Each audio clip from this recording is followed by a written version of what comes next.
Hey guys, welcome back to the channel. This is a story about what if Naruto training is neglected by Kakashi and trained by Yugito. Before I start, please support for more amazing content and do consider subscribing to my channel and share this video with your friends. This is written FSNAKE and link in the description and support writer. Let's start the video. Chapter 1 Getting Bloody.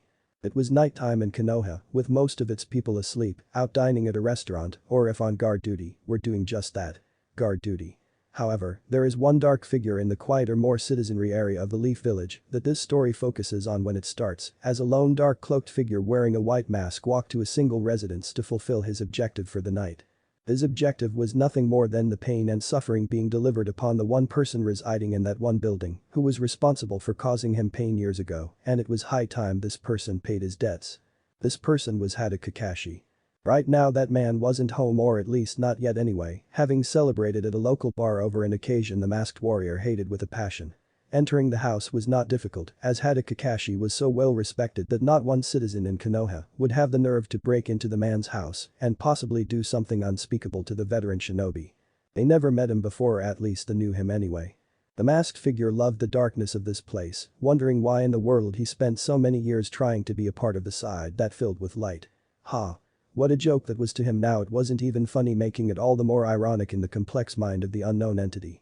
About an hour later, the masked mystery man sensed Kakashi coming home, drunk of course, and his senses dulled from several intakes of sake. If the masked figure had a shred of his old self in him, he would almost pity Haddock, but not now, and he would never show this man mercy anymore. Not even the mercy of death. As expected, Kakashi entered the house stumbling slightly from his intoxication, not caring if anyone saw him in such a state, and tried to walk to the living room to fall on the couch into a drunken sleep. Such an idea was interrupted, however, when a figure appeared from the shadows of the darkened room, and his mask making him look like a spirit of sorts.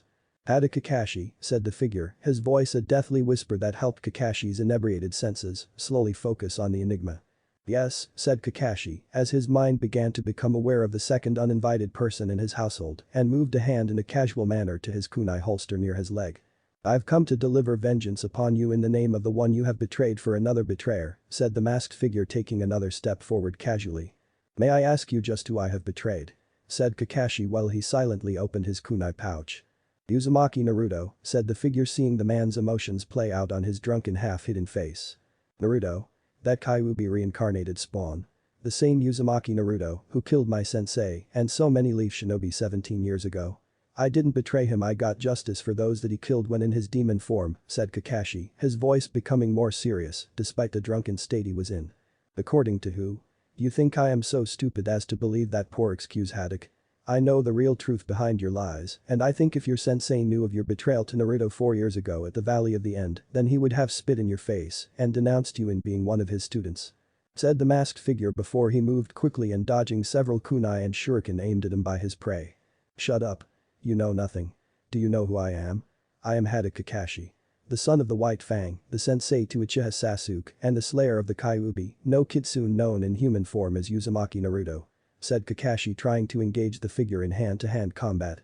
According to whom? Said the masked man, his voice now becoming demonic before a flash of red appeared on the outline of his figure before the masked man moved so fast that Kakashi, sober with Sharingan exposed, would be no match for him. I can't be. He died. Thought Kakashi, his eye widening in shock as his drunken state was nearly gone thanks to the adrenaline running through his veins, and as he reached for his headband to reveal the Sharingan eye, it was stopped by a hand on his wrist, followed by a hand on the throat. You, along with all of Konoha, will suffer, and all those in the Leaf will know that soon. The very shinobi village that the Shodaime founded over a century ago with his brother will burn in hell. Said the figure behind into the scared man's ears before he gave the throat a tighter squeeze, making Kakashi fall into unconsciousness moments later. Hokage Tower the next day. Tsunade sighed as she waited for Kakashi to get to the Jounin meeting and wondered why she was even holding on to the job she hated so much. She involuntarily grabbed the jewel around her neck that was near her large bosoms, which Jiraiya would have given his soul to the Shinigami to have his face deep in them, and said a silent prayer to the boy that made her believe again. Why did you have to die, Naruto? Why? Thought Tsunade as she closed her eyes while she held back the tears that threatened to overflow from them even now and wished that things did not go how they did in the Valley of the End. Okage-sama, may I go look for Kakashi? He's later than usual, and this meeting can't be delayed by him any longer, said Asuma, who secretly wanted to smoke a cig outside since Tsunade had forbidden it and the nicotine was getting to him. You might as well. Start with his house. Chances are the tardy bastard is still sleeping right now, said Tsunade, seeing Asuma walk out the door and knowing what to give the man for a whack-up call. A good fist to his face. The group before her, consisting of Kurenai, Anko, Genma, Guy, Shizune, and of course herself, waited for Asuma to come back with Kakashi. Anko was nibbling on a dango stick, Kurenai filed her nails, Guy was talking to Genma about wearing green spandex would make the senbon eating man near choke on the blasted thing, and Shizune was beside Tsunade waiting with a fidget in her step every few seconds. Tsunade herself was tapping the desk patiently before she was becoming impatient with her finger, leaving a noticeable indent in the wood of her desk. Where the hell are those two? Said Tsunade, getting angrier by the second, while those in front of her became wary, knowing she would hit anyone making a wrong move. Hokage-sama. Hokage-sama. Said Iruka, running into the room looking deathly pale, his eyes widened to the point it looked like they would fall out of his eye sockets, and he was sweating heavily. Though it was more out of fear than exhaustion.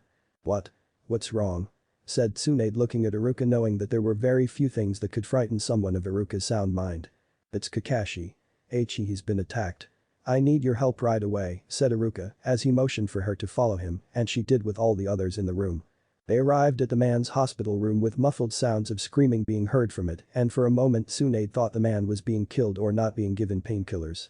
Upon entering the room, the Hokage froze at the sight of the man, as she realized that no amount of painkillers given could stop the muffled cries of pain that Kakashi had endured. Kakashi's body had, for the lack of a better word, been completely massacred and was now covered head to toe in bandages with blood coming out of the wounds. Or rather, if he had toes or hands even, but what frightened Tsunade was that Kakashi's body was barely half of what it once was when whole, and had it not been for such a sight of so much blood she would have screamed. His arms were missing just past the elbow, his legs just past where the kneecaps would be, and his mouth was muffled from bandages covering his entire face. Hokage-sama. We're glad you are here. We've given him as many painkillers that his body can take, said one of the doctors, who nearly lost his lunch at the sight of the man when he was admitted into the hospital by Asuma. What happened to his body? What are the injuries behind the wrappings? Said Tsunade, though she was afraid to see for herself, considering the bandages were quickly being consumed in blood. I've never seen anything like it. His body has been turned into something I cannot even begin to describe right now. We nearly lost him right when he came in, but at the same time there is something that is keeping him alive that I wish was somehow our work, and it's like the man is hanging to an invisible thread connected to whoever did this to him. Said the doctor, seeing the man, or rather what was left of the man, struggle to scream out in pain. What are his injuries? Said Tsunade, with Shizune beside her ready to help, not caring that the other jounin were staring at Kakashi's broken form in shock and fear. Aside from the loss of his four limbs up to their joints, Kakashi was slashed, cut, stabbed, gutted, and finally mauled by his attacker. Either this was some sadistic enemy shinobi or we could have another, said the doctor, only to be silenced by Tsunade, who was not going to let the man speak the next word. The last thing Tsunade wanted was for rumors to get out of some kind of demon running around. All of you head to Kakashi's home and get some Inyazuka clan members in Anbu to help you find out what happened there, said Tsunade, seeing the group nod and head off to Kakashi's home to find out who his attacker was. Hokage-sama, there is something else you should know, said the doctor, seeing her attention back on her once more. What? Said Tsunade, seeing the doctor looking extremely nervous right now. There is another reason why Kakashi had to be bandaged up along the face like he is now that I didn't want to say in front of the other shinobi in the room. You see, when we began to save him, we noticed that his Sharingan eye along with his normal eye were missing, and to add further insult to injury, his jaw and tongue had also been ripped out as well, said the doctor, seeing Tsunade's face turn pale as well. That's not possible. Said Tsunade, her heart was beating faster in fear at just what she was now dealing with concerning this attack on Kakashi. It is Hokage-sama. I checked myself. Kakashi-san's tongue was ripped right out almost from where it first was, and his jaw was broken in several places before whoever did this to him removed it. Someone or something did this to him that for all intended purposes wanted Kakashi to feel one thing. Pain, and lots of it, said the doctor, knowing he was going to need to drown himself in sake to make this nightmare go away. Outside the hospital. The cloaked figure, who had decimated Kakashi, looked down from the building across the street to see the group of shinobi minus Shizune and Tsunade leaving the hospital towards the victim's home. He cocked his head to the right, wondering if he should pay them a visit at the hospitalized man's home, but thought against it as they were nothing to him and his real objective lied with Konoha in general. It's finally time to set things in motion in making the Leaf Village run red with blood, said the figure before heading out to do what he had planned. Kakashi's house. Who do you think could have done that to Haddock-san? said Genma, as the mere sight of the once great Hada Kakashi reduced to the closest thing to a walking corpse made his spine shiver and let out a noise to follow it. More like what could have done that. I've seen my fair share of mangled bodies and let me tell you none of them were ever like that. Whatever happened in his house was done to punish the physical body. Kami only knows what happened to the poor bastard's mind from the ordeal, said Anko, reaching the door covered in tape with Anbu guards at the sides of the door. It's not a pretty sight in there, said the Anbu with an owl mask on, and had the group seen behind the Anbu's mask they would have seen it was greener than Mido Guy's spandex uniform. Nodding, the group entered the house, finding that aside from the taped-up living room, everything else was intact, but when they looked into the said living room area, their faces turned pale and then green at the sight of it all. Blood was everywhere from floor to ceiling and on each of the walls in between, with words like traitor, murderer, and cheater running all over it, them in Kakashi's blood. Holy shit, said Anko, seeing the group behind her nod their heads in agreement. We're here, said Kiba with Hana behind him with their dogs, only for the said animals to cower in fear at the scent that gripped their noses. What's wrong, Akamaru? Said Kiba, knowing that the scene was horrible, but not so bad that it would make his partner want to run away. The dog gave a whining sound, as did Hana's dog, and the two Inyazukas looked at each other with worried eyes. Something you wish to share with us, my frightened youthful friends? Said Guy, seeing the look on their faces was not good. Akamaru says that he can smell demonic chakra in this room. It's the kind of chakra Naruto used during the Chunin exams against Niji, said Kiba, seeing the group around him wince at that, since Naruto's death had been a very sore subject for Tsunade, and no soul in the village was safe from the Hokage's wrath if his name was mentioned in the investigation. Are you sure? Said Kurenai, knowing that Hinata wouldn't stand for anyone smearing the dead boy's name. Sakura had found that out the hard way and nearly losing an arm from one upset Hyuga heiress. Positive. My dog sensed it too. It's faint, but it's there, and it's definitely the same kind as Naruto-san's was, said Hana, wondering what this could mean for the leaf. You don't think that, said Kiba, only to be silenced by a glare from his older fellow shinobi. We don't know. It's all speculation right now. Let's continue to gather what evidence we can and then report it to the Hokage when the time is right, said Kurenai with the others in full, and began to help the investigative team find out what happened. Hokage's office 4 hours later. Tsunade collapsed into her chair, exhausted from using every medical trick, technique, and jutsu she knew of to fix what she could of Kakashi's body. She was so drained right now she didn't even want to touch Sake right now, and that was saying something since she always had Sake after a hard day of doing anything. I wish Naruto was here. If he were, I would give him this job right now and get the hell out of this dump to drink or gamble, thought Tsunade, wishing the boy was here, but no, he was dead according to Kakashi, having given his life to keep Sasuke in Konoha. And the blonde's body was destroyed by the clash of the two powerful jutsus used in that fight, leaving only the blood-stained necklace to return to her. Senju Tsunade, said the masked figure walking out from the shadows, making the woman look up at the figure before her. Who are you? How did you get in here? Said Tsunade, rising to her feet, and hoped she still had enough chakra in her body to still fight. That is irrelevant on both counts right now. However, I am here for a simple reason, and that reason is that you have something I want, said the masked man, pointing to her chest and the necklace she wore. Many have said that, and all those that wear it except me have died, said Tsunade, as she had no intention of giving this necklace up, and she got into a fighting stance. Where in the hell were her Anbu guards? If you are concerned about your Anbu guards outside the door, then I suggest you just don't bother worrying about them since they are dead and focus more on me, said the masked man, revealing a bloody hand stained in fresh guard of her Anbu, which told the slug princess this guy was telling the truth and to take him seriously. You attacked Kakashi, said Tsunade, pointing an accusing finger at the figure, who just cocked his head to the side, as if wondering if what she said was true, and then brought it back to normal. The traitor got what he deserved. He betrayed someone close to you and that person's family. Do not pity him. Do not defend him. For if you do defend the traitor, I will do what I did to him to you, said the masked man, holding out his hand, as if to tell her to throw the necklace to him, and a seemingly confident belief that she would. Need I remind you that I am a Hokage, and to attack one will make you an enemy of the other hidden villages, said Tsunade, hoping such a fear as being hunted by all 5 hidden villages would make the enigma falter and give her the opening she needed. He didn't even budge. Nice bluff, Tsunade, but it won't work. I've already destroyed a good portion of them already, and those that survived have already submitted to me, said the masked man with a sound in his voice, sounding quite pleased with his work. Wait. Iwa Kumo and what was left of Mist have submitted to you. Then that means you are said Tsunade, her heart going much faster, as the memories of the various reports she got about those villages being decimated and how they submitted to a single entity in the aftermath responsible for it. Correct. "I am the Aokakage," said the masked figure, seeing her eyes widen at the title he gave for himself, though there was no actual hidden village to speak of he called his own. He was a kage without a village, yet commanded 3 separate villages, and each was now being rebuilt under his direct command. The man that killed 200 jounin from Sound, Orochimaru's right-hand man Kabuto, he was the decapitator of the Tsuchikage and the Reikages, while giving the latter to the Hyuga branch clan in a box with the words guilty written on the dead Bolt Cloud Shadow's head. The former was sent to the Fire Daimyo with a note telling the feudal lord to not have anyone pursue him for anything that occurs later on in Fire Country, or there would be hell to pay. "Why do you want the necklace?"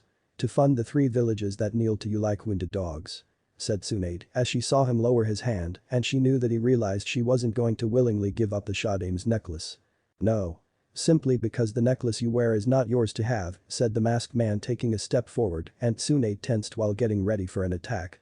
"What are you talking about?" "This necklace has been in my family since my grandfather first founded this village," said Tsunade, wondering what scheme this man was getting at with her. "Yes.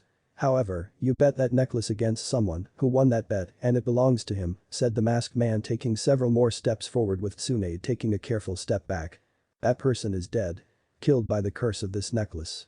Why you claim it to be yours I still don't see," said Tsunade, feeling her body sweating. The tiny hairs on her neck were standing on end, and she felt his unyielding presence made her want to fall to her knees and surrender.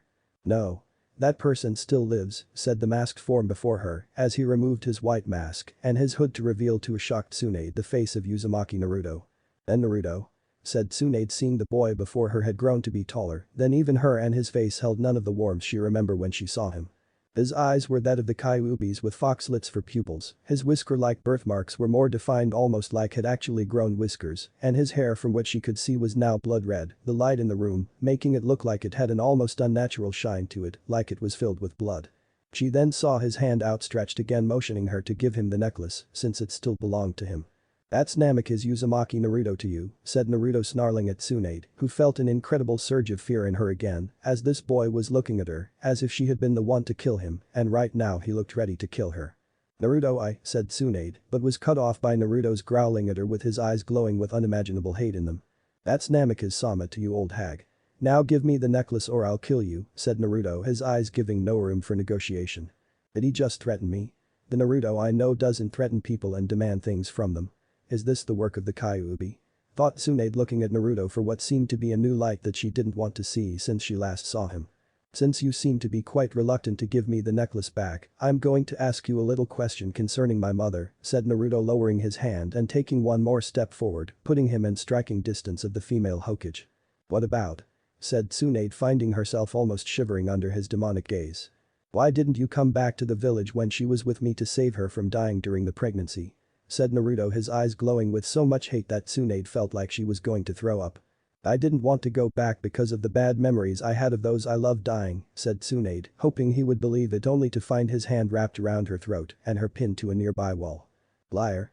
You think I am some kind of moronic baka, are these the eyes of a baka to you?" said Naruto, his voice losing all sense of humanity in it and became demonic. "What do you want me to say?" said Tsunade, trying to figure out what Naruto was getting at. "You don't remember? Perhaps I should just refresh your memory, since the journal my mother kept that was locked away in the old man's desk seems to have slipped your mind. About 6 months into my mother carrying me, the doctors ran some tests showing she was going to have severe complications when I was born and were more than likely to be fatal if not treated by a top doctor of your level. You were summoned by my father to arrive here in Konoha within a window of a few months to make sure that such birth-giving related problems didn't kill her. But according to her journal, you said no, and for what? All because you owed my mother a sum of 400 ryu from an old gambling debt you made with her 2 years prior when she and my dad were still dating. 400 ryu. That was the price on my mother's life because you were thinking with your wallet and just couldn't stand the shame of being in Konoha to not only save my mother but pay her back the money you owed her. You wretched old drunken whore. To think I nearly gave my life just so you could be Hokage," said Naruto, his chakra now becoming purely demonic before slamming Tsunade from the wall onto the desk, making it collapse upon impact. "And Naruto, I'm sorry I just," said Tsunade before she felt his foot slam into her stomach, making her cough up blood. "Shut up, wench. I through listening to you plea, moan, and beg for mercy. I'm here in Konoha to take what is mine. Money, scrolls, and anything else that has been marked by either side of M family. However, don't think I won't leave without giving Konoha a proper parting gift and leave without a proper goodbye." While you were out saving Haddock's remaining shred of a thing he calls a life, I was walking around this dump of a village I used to call home to take care of unfinished business, and I have a feeling it's going to go off well with a bang," said Naruto before snapping his fingers after lacing his form with Kyuubi's chakra that was now his own. Within a time span of 3 seconds various explosions were heard throughout the village with screams of people getting hit hard by the explosions. "Naruto, please don't do this," said Tsunade, wishing this was all a bad dream for her, but it wasn't, and it wasn't a bad dream, it was a nightmare. "I told you, old hag, I'm taking what it is mine by birthright that the stupid council has deliberately denied me since I was born, and I will not have it lost in the hands of your precious Ichiha. Oh, and speaking of him, now that we're on the subject, tell him that I want my rematch and I want it in 2 years' time. Tell him that I won't hold back this time, that I will kill him, and I'm going to make sure that he along with the rest of the leaf are remembered as the Yakukage's little bitch," said Naruto, leaning down to her ear, whispering it to her with each syllable he spoke, and removed the necklace from her neck. Putting his mask and hood back on, Naruto ignored the crying that Tsunade was now doing and began walking out of the room, not caring about the explosions all over the village. Konoha streets. The place was in chaos with people running around screaming and yelling to everyone else that the village was under attack by another shinobi village.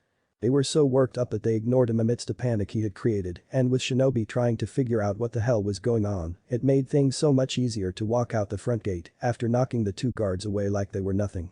Hanging from his waist was a storage scrolls with a blood seal on it, so only he could open it, that contained everything that was his family's legacy and more. With each step Naruto took, he could hear each explosion go off one after the other, and he ran through a list of all the places that needed to be destroyed. The orphanage had been blown up with people inside of it, shops that refused him or overcharged him were now consumed in fire with people in them dead or dying, and the various homes of certain people in Konoha that had made his life miserable were now lost too.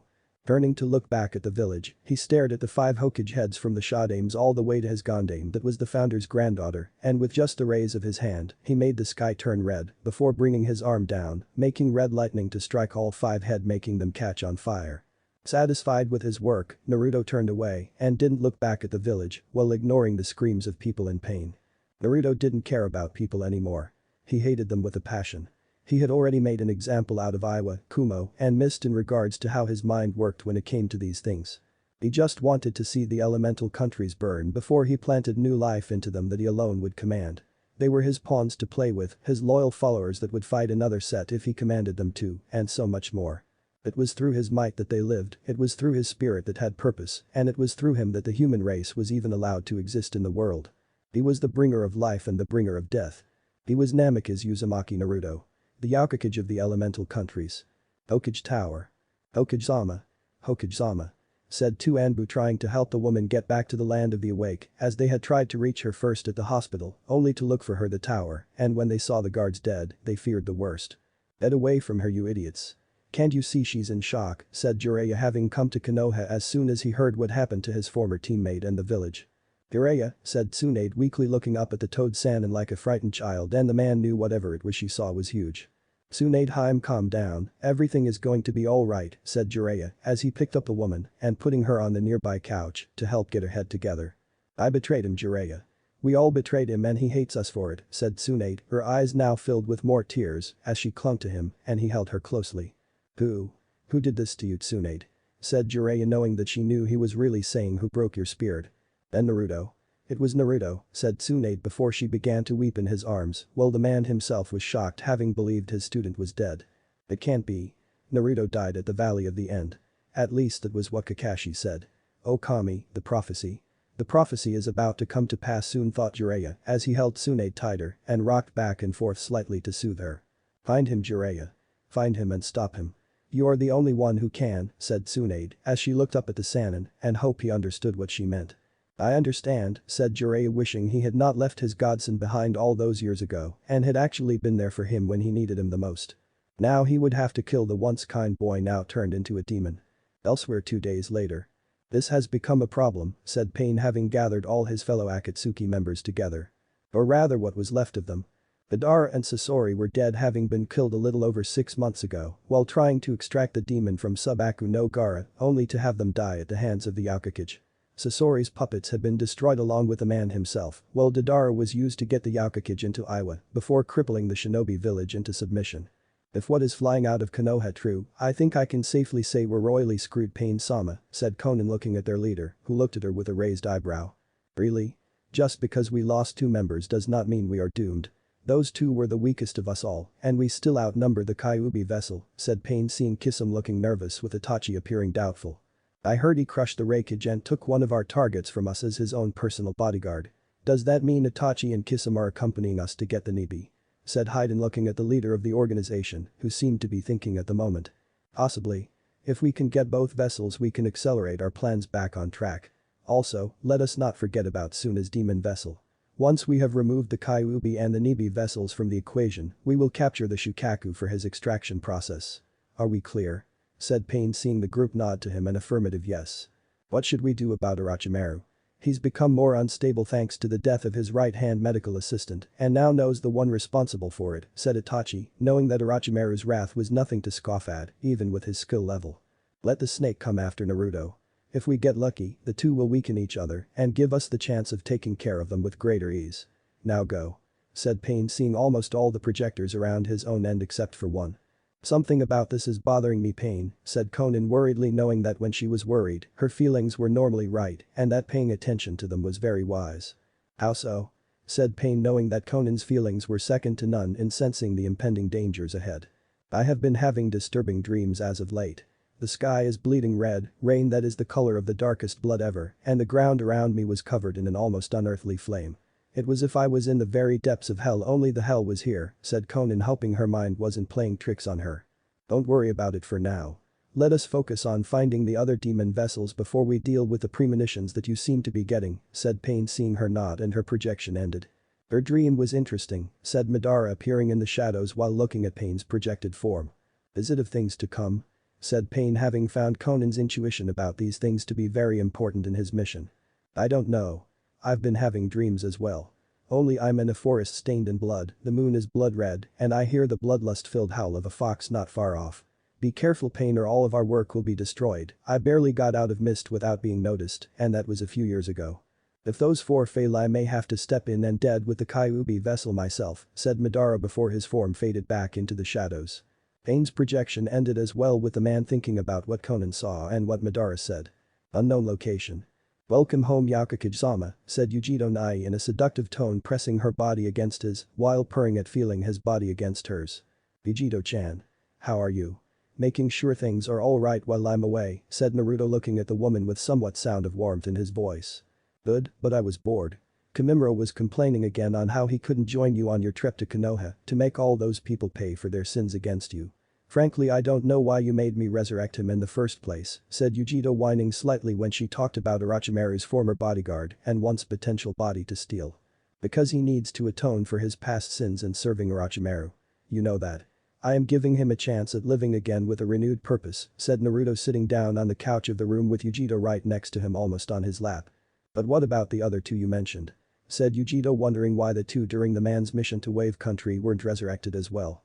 They deserve to rest in peace, Yugito, so let's do just that. I have no desire to take the 2 most influential people in my life and make them fight for me when they don't need to anymore, said Naruto, taking off his mask and putting it on the table in front of him. Once word gets out on just who you are, a lot of people are going to come after you and try to kill you, said Yugito, looking worriedly at him while resting her head comfortably on his shoulder. It doesn't matter. Soon I will crush them as they tried to crush me, and I will make the sky rain upon their village with their own blood. I will bring judgment to all who have made people like us and others with painful pasts like us pay for it with everything they have, said Naruto before touching the jewel hanging around his neck. I love it when you talk like that, said Yugito, snuggling up closer to him and purring further near his ear. Yugito, you know that, said Naruto, only to find a finger on his lips telling him to be quiet for her. I know. I just want to be close to you. Even though you won't let anyone in, I'd like to think I'm pretty damn close. So let me be this close to you for as long as you let me and hold me when I sleep, said Yugito, her voice getting more tired by the second before she fell asleep on him. Alright, Yugito. I'll hold you, said Naruto in a quiet voice as he too became tired and fell asleep holding onto Yugito. Konoha Hospital 2 weeks later. Are you sure you want me to do this? If I enter his mind and see what he went through, I may not survive it, said Inoichi, looking at Tsunade, who glared at the man hard with an I don't give a damn look, and the Yamanaka held back a shiver that wanted to leave his spine. If we're going to get answers, you need to do this. Now stop stalling and do it," said Tsunade, yelling the second sentence, which nearly made the man fumble with his hand signs and screw up his clan's jutsu.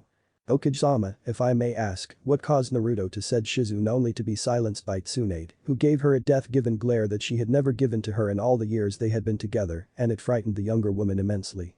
"Never speak his name to me in present tense, Shizune. As far as I'm concerned, that boy is dead to me.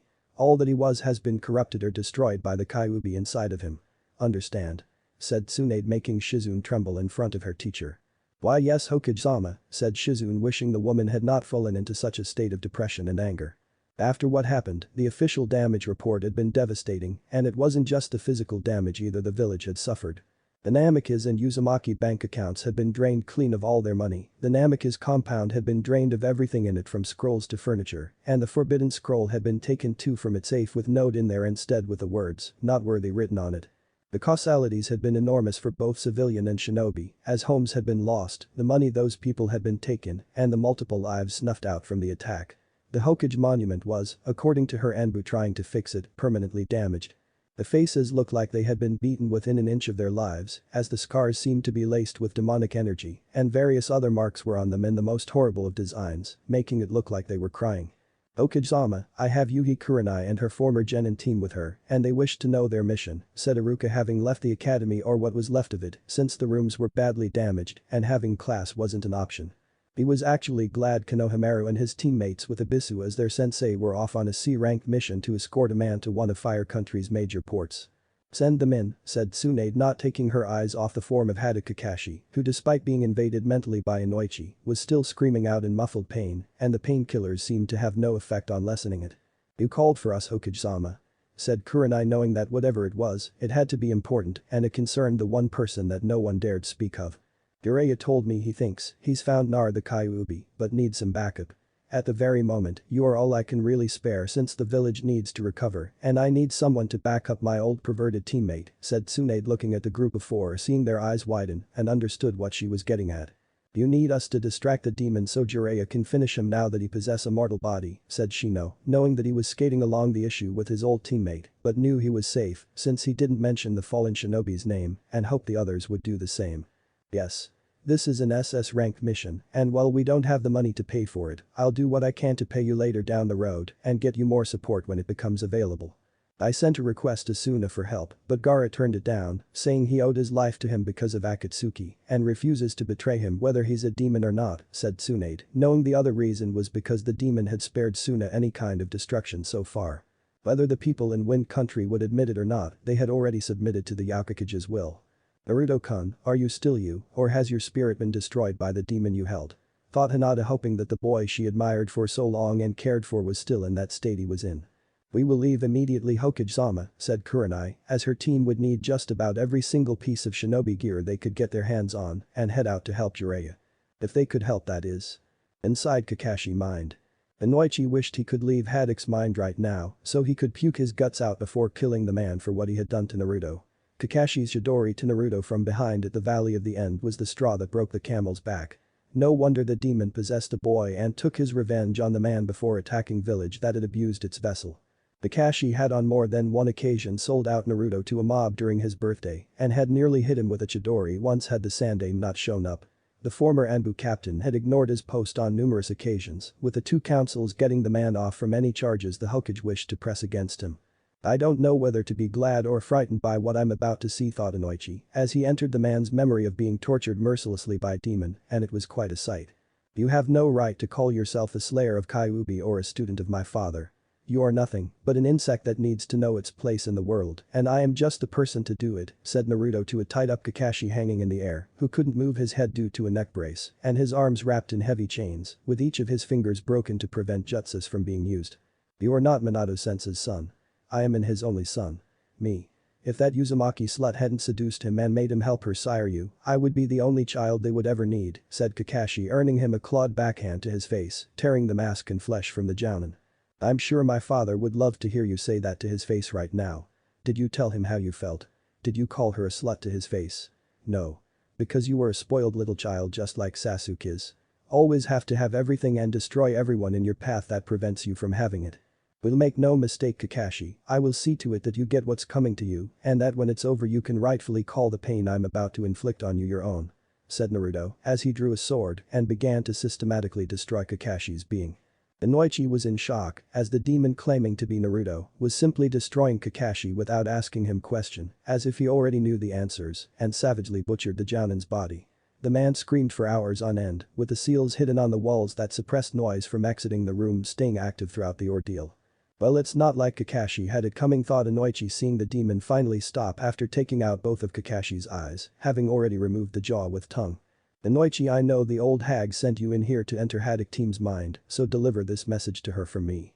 Tell her what I have done here and what Konoha went through is nothing compared to what I have in store for the elemental countries.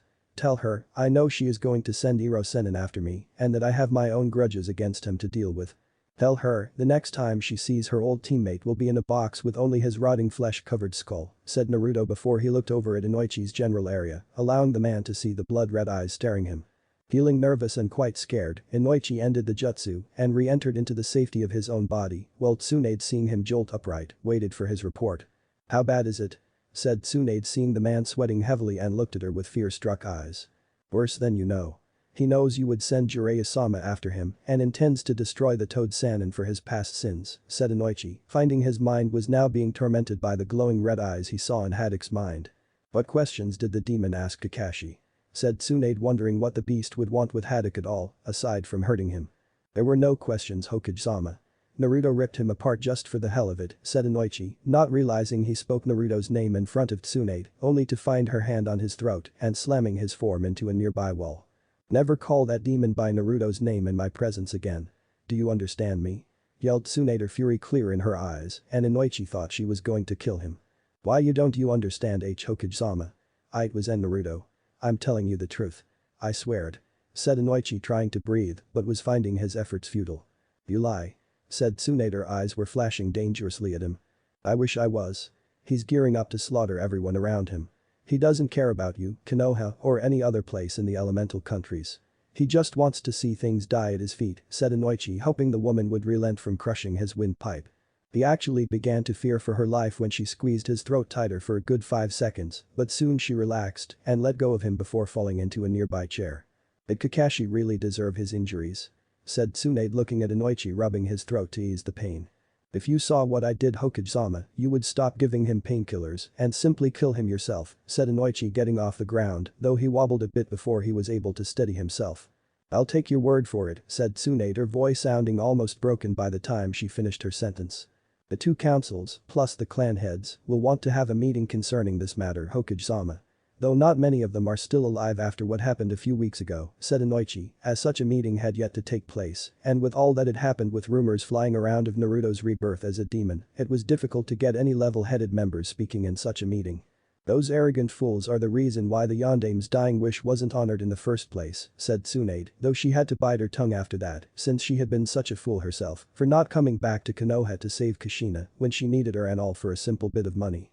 "You wretched old drunken whore," screamed the echoing voice within her mind of Naruto's demonic-filled words that pierced right into her soul. "Hokage-sama. Hokage-sama. Are you alright? You just spaced out for a second," said Inoichi, seeing the woman look like she was replaying a memory in her head. "Yes, I'm fine. Go tell the councils and clan heads we'll be meeting later today. It's long overdue as it is," said Tsunade, hoping things didn't get out of hand. Those that hated Naruto did not feel they needed to be humbled by anyone unless it was the Fire Daimyo, and even then they just sucked up to him when he came to visit. "Somewhere near Grass Country. He's almost here," said Yugito to Naruto, who nodded, having sensed Jiraiya coming at him, having summoned Gamakichi after so many years, and told him to tell the super pervert where to find him. "Please be careful, Naruto-sama. Jiraiya-sama is a master of seals and will try to use his knowledge against you, along with all the jutsus he possesses in his arsenal," said Kimimaro, having pledged his new loyalty to Naruto after Yugito resurrected him. Naruto, using his powers to restore Kimimaro's body what it should have been. The Yakuage even gave him a built-in body immunity to the very same lung disease, which had crippled him in the beginning, only now the immunity to it would be passed down to the albino's descendants and thus ensure Kagaya clan's legacy lived on. "I'm well aware of such things, Kimimaro. That is why I have you two here for support. Keep your eyes and ears open for anything. Understand?" said Naruto, putting on his mask and got ready to move into the clearing. "Yes, Yakakage-sama," said the two of them as they scattered in different directions. Naruto smiled underneath his mask.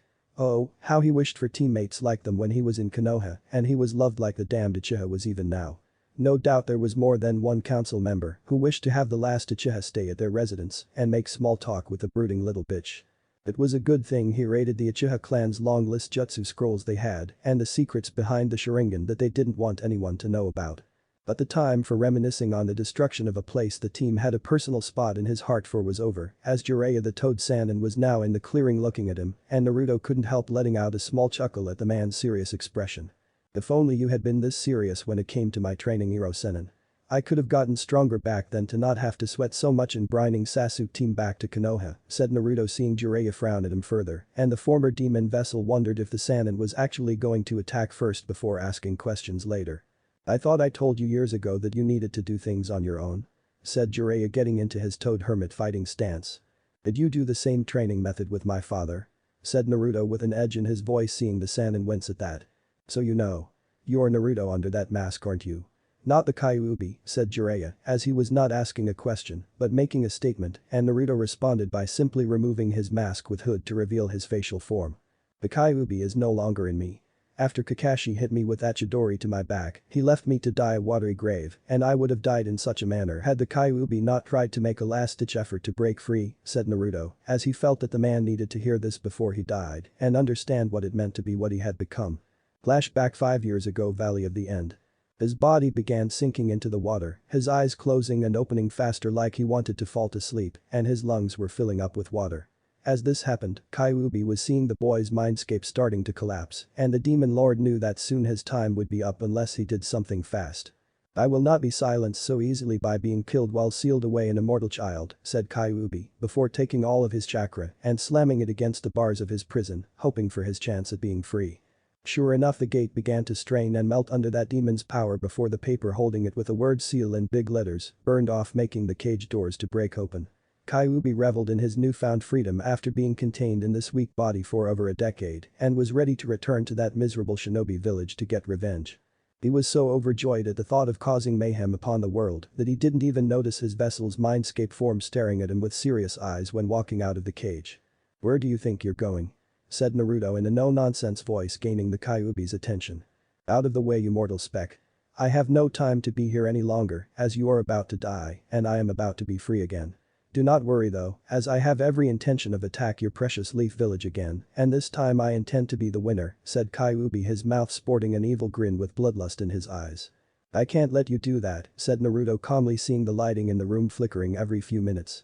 "Oh, and why not?" said Kyuubi mockingly, as if he dared Naruto to fight back and try to actually win against the demon lord. "Because that privilege is for me to have. Not you," said Naruto, his face a deep scowl, and his voice gave no room for arguing. "Foolish little ape rat.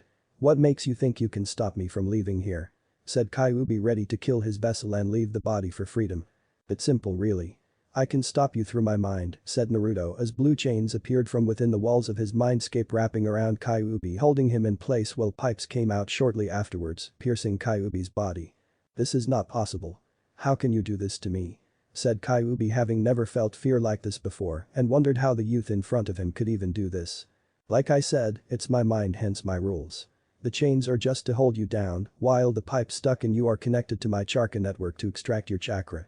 In short, I'm going to absorb you fully and become the new demon lord among the 9 to take your place," said Naruto, seeing Kyuubi's eyes widen at this, since he never expected his vessel to do anything like this. "You can't handle all of my power and the knowledge I possess in my mind. You will explode," said Kyuubi, knowing that even this boy had limits and he was in no condition to handle such demonic power. "Not unless I spread it around my body evenly. The problem with the chakra network of a human being is that it's so complex that it basically limits human beings in a sense. But not a demon lord's body, since a demon lord's body is made of pure demonic chakra without the need for chakra coils. What I intend to do is rework my chakra system from here, and when I'm done absorbing you, I'll be reborn in a sense, being the new Kyuubi among the 9, said Naruto, seeing the Kyuubi snarl at him and tried to escape only for the chains to tighten with the pipes digging into his body further. However, all actions proved to be no use, and the Kyuubi knew now that it was going to die, but at least his legacy would live on in the vessel he had been trapped in. "There is something you should know before I die," said Kyuubi, deciding he might as well help his vessel in some manner concerning Akatsuki. What exactly? Said Naruto, seeing the demon lord look at him with a serious look and not a playing one. Beware of Uchiha Madara. He is the founder of the clan but couldn't share power with others and was defeated in battle against the Shodaime. He summoned me to destroy Konoha and the reason behind your misery with the leaf. If there is but one person in this world you must kill, it is him and those bastard descendants of his, said Kyuubi, knowing that the world didn't need more than one Uchiha Madara in the world. When I'm old enough I'll deal with him, but for now, I'm going to do my own thing and deal with my enemies my own way, said Naruto, feeling the process had already begun and he was feeling different. Very well. I leave my power in your very capable hands, my vessel. Do me one favor though, if you never do anything else. Kill them all and make them suffer, said Kyuubi, feeling his very being now splitting in various directions, and soon the chains fell with the pipes only touching air. Naruto merely nodded at the space where Kyuubi had been. Then flashback. But why attack Konoha? Konoha is your home. Said Jiraiya, seeing the boy cock his head to the right as if thinking about it and turned it back to normal. Interesting question. Let me ask it with one of my own. Why were you never there for me when I needed you, godfather? Said Naruto, seeing the man pale at that since he did not expect Naruto to find out about that. How do you know about that? Said Jiraiya, now seeing red demonic chakra in the form of lighting dance around the young man's cloaked body. My mother's diary. She wrote in it every day up until the final moments of her death, giving birth to me. It told me everything I needed to know. Especially about the part where you were supposed to take care of me. Said Naruto, his flooding the clearing with a haze of demonic red chakra, making Jiraiya take a step back. I couldn't. After Minato died, the councils forbid me and sent me off on missions to gather information on the other villages. Said Jiraiya, shielding his eyes from the wave of power Naruto was putting out. Liar. My mother heard you one night while you were talking to the Sandaime about you being appointed to being my godfather. You declined it, stating you would rather do your research than spend a single measly second with your godson unless it got you more research material for your stupid books. You chose your perverseness over your own student son just to peep on women in the hot springs. The Sandaime was right to consider you a loser, Iro-senin. Even Orochimaru would have made a better godfather than you, said Naruto, knowing that was probably low, but the man had deserved it for neglecting his godson. Jiraiya had become livid now, as he had been insulted big time by his former student that he had only begun training before his apparent death. I'm going to make you wish you never said that, said Jiraiya with the fullest intent on destroying Naruto, seeing the boy's mind had become corrupted by dead demon's power. And I'm going to make you wish you had never abandoned me when I was a child, like I was worthless, and make you beg me for forgiveness before I kill you, said Naruto, his clawed hands flexing, and he watched Jiraiya carefully, knowing the man was a Sannin for a reason. And so it began. Chapter 2, making a name for himself. 5 years ago. When Konoha learned of Naruto's death at the hands of Uchiha Sasuke, which helped stall the barely unconscious Uchiha prodigy from escaping long enough for Kakashi to grab him, the people were more than thrilled and held a village-wide party. They got their Uchiha back and the demon boy was dead, making the missions a double whammy for those that wanted such results to happen. Had anyone gone back to the Valley of the End, they would have discovered that the boy they thought was dead was in fact very much alive. The sky above him became a very crimson red, with lightning striking the water in the valley at a certain point and staying consistent. Had there been anyone to witness this strange phenomenal event, they would have seen a bloody hand rise from the water and with the red lightning entering into the outstretched appendage before the hand clenched into a fist. Slowly rising from the depths of the valley water while looking like he had survived the 9th level of hell, Naruto let out long sagging breaths and looked around at the place that just recently been a battlefield before heading into the forest region. Grabbing what was left of his shredded orange coat, Naruto tore it off, leaving only his slightly better black t-shirt, and headed towards the Fire Country border. One day, I will burn Konoha to the ground and make them beg for the mercy I will not show them. I will cast everything they hold dear at their feet, it will be like killing their very children, and I will continue to do so until they see that their hands are stained in the blood of innocence. Thought Naruto, finding that he had run into a campsite filled with countless bandits, having a party with several women held against their will, being tied up and blindfolded. I can't wait to have a go at those women we caught. They'll make good sex slaves that we can sell to any brothel we want once we properly break them in, said one bandit with an eye patch over his eye and giving the scared women looks of perverse intentions. Who gets who though? There are more of us than there are of them, and I want to have my share with them tonight since I helped catch the bitches, said another bandit with several scars on his face while flipping a knife back and forth in his hands. I get them all first. I break them in, then you guys can have them before they come back to me, said the man, who was clearly the leader of these bandits, as he was the biggest guy around and had a large gut on him, making him the fattest too. You heard the boss. Said another bandit, who took a drink of sake before getting up to go to the bathroom and take a piss. He was heading in Naruto's direction, but Naruto didn't care as he was so angry right now that he didn't care if they saw him or not, and quite frankly it didn't matter. The drunkard died before he even realized Naruto was less than an inch from him and a very bloody mess. After Naruto killed the bandit, he walked right into the camp not caring he had the blood of their comrade all over him, and right in that instant they saw his blood-covered form he struck. The various women that were tied up heard screams of pain and death near them, while they themselves were maneuvering in the direction that was away from the screams. They whimpered, shivered, and let out whispery words of mercy to the person or thing that was the source of the bandit army's demise. When the screams from the bandits finally died, the women felt their hands being freed, but they dared not move out of fear of what laid beyond their blindfolds and only heard the mysterious person's breathing. You are all safe, but do not tell anyone who saved you, as I must stay hidden and want you to return to whatever families you have left. Understand? Said Naruto in his demonic voice, making the still blindfolded women nod quickly. An hour later when they removed their blindfolds they found the bandit camp removed all but a few pieces of tent fabric and pieces of what looked like clothes. Hokage Tower. Tsunade was crying as she held onto the damn necklace that killed so many people she cared about and wished she could just destroy this jewel in her hand. However, every time she tried her hand refused to squeeze with the necessary power behind it to turn the damn thing into powder, and it made things even worse. Of all the people that necklace would kill I never thought it would be Naruto, said Jiraiya sitting in a chair in front of her before looking outside to see the party going on with people happy the Uchiha was back and that Naruto was dead. It doesn't matter. Now I have no reason to be Hokage. I should just get the hell out of here and never return, said Tsunade, as the idea was starting to sound really good to her right now, and the more she thought about it, the more her body began to respond by making her stand up to leave. Oh no you don't. You can't go now Tsunade. If you do, then things will get even worse in Konoha, and not even my advice can stay those idiots on the council. If you step now, the council will nominate Danzo to take over, and he'll destroy everything about this village your grandfather built, said Jiraiya seeing the look she had years ago, in wanting to run away. I can't even give Naruto a proper funeral here. The council decided that Naruto should have his existence suspended upon further investigation and his status to be decided when they feel like it, said Tsunade, knowing that Naruto's status would never be determined, thus he would never get the funeral he rightfully deserved. The people in Wave Country are going to be so upset.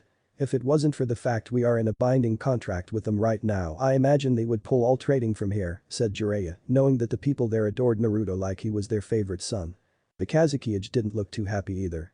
He told me the alliance with Konoha is now over and can expect no form of mercy should any Konoha shinobi enter Suna. The fury in his eyes makes me shiver even now, and I can barely imagine what is going on inside the young boy's head, said Tsunade seeing the look of bloodlust in Gaara's eyes at the people loving the news of Naruto's death rather than mourning it. The other rookies that weren't on the mission were devastated by the news, and I can only imagine how the others will react to it as well. Sakura doesn't seem to care though since she's just glad the Uchiha's back not even shedding a tear for Naruto, said Jiraiya knowing that girl had some serious issues and that she needed a good ass kicking to get her head on straight. I was going to consider making her my apprentice given her chakra control, but I have decided against it, said Tsunade, since training fangirls was not something she wanted to do. The council will try to make you, said Jiraiya knowing that they would use their all-knowing authority on her. Then they can simply go to hell.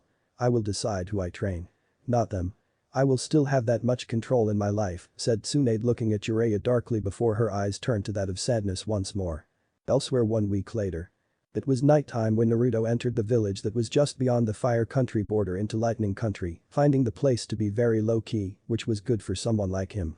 The instant he entered, Naruto made himself scarce to the wandering nightlife by ducking into a nearby alley and made his way around hoping to find some kind of shinobi store that sold various items reserved for shinobi. Naruto of course could be one anymore or even a missing nin, since he was no doubt declared dead if Kakashi gave his version of events to the people in Konoha. Following his instincts, Naruto found what he was looking for as it was an old-fashioned shinobi store that had been closed for the night and was filled with shinobi-style gear. From the looks of things, it was a family-owned place like that bun-haired girl had back in Konoha, and it became clear the easiest way in was through the second-floor window. After Naruto snuck into the home shop, he made his way down the steps to the variety of shinobi gear before him and took everything he needed. Standard shinobi weapons, dark Anbu clothes with vest, combat boots, black cloak, and a plain white mask Anbu had the privilege of painting into whatever animal they wanted. Naruto for his part felt it was pointless for him to paint it at all, as he would be just like this mask was and use it in a means to strike fear into the heart of everyone around him. He would be blank. An enigma. An unknown.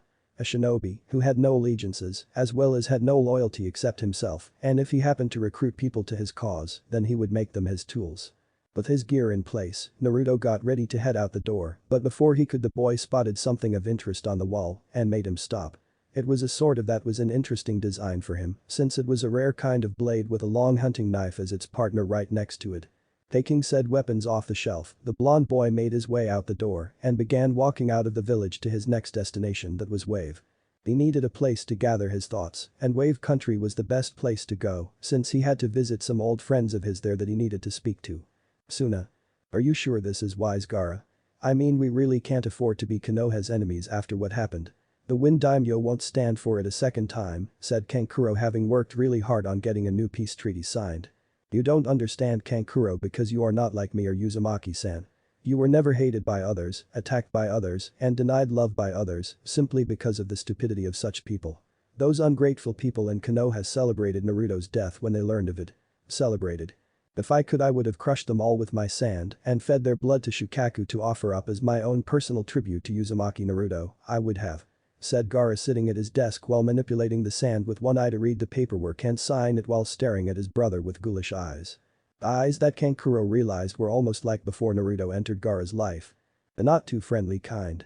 I'll begin writing a letter to the Wind Daimyo explaining your actions, Gaara.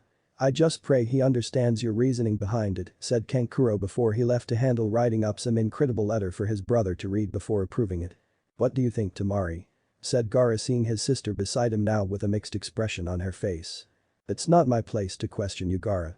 Whatever you do, as the Kazekage of Suna, I will trust in you and believe you are doing the right thing, said Tamari, knowing that while Gaara's eyes may have become cold again, they always seemed to stay warm with her or Kankuro around to ease his pain and prayed to Kami that Gaara kept his sanity to the end of his days. Wave Country 4 days later. Naruto walked along the bridge named after him by the people of Wave Country and let a rare smile cover his face, even though it was hidden by the mask he wore. With each new passing day, Naruto felt his body grow with the clothes he wore expanding with him, as that had been the specific model he took that was modeled after shinobi with bloodlines that made their body expand in different ways like the Akamichi did. Upon guessing his height after looking at it recently 2 days ago at a nearby lake, the former Konoha shinobi would guess he was as tall as Shino now, if not slightly taller. After crossing the bridge, Naruto headed for the one place he needed to head to in order to set out his plan of vengeance and clean himself of whatever ties he had left to Konoha. It was the one place alone that could set him free upon the envisioned path he wanted and give himself a solid state of mind in this whole affair. He headed for Zabuza and Haku's grave.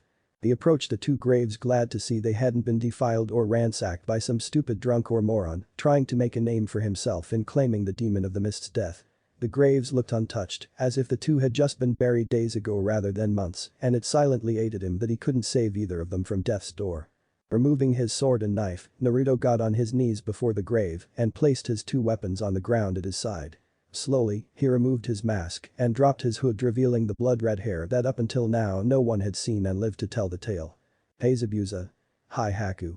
How's everything going? Bad question. Sorry about that. Listen you guys, my visit isn't exactly what you call scheduled, so I can't stay long, but I need to confess some things to you that you need to hear.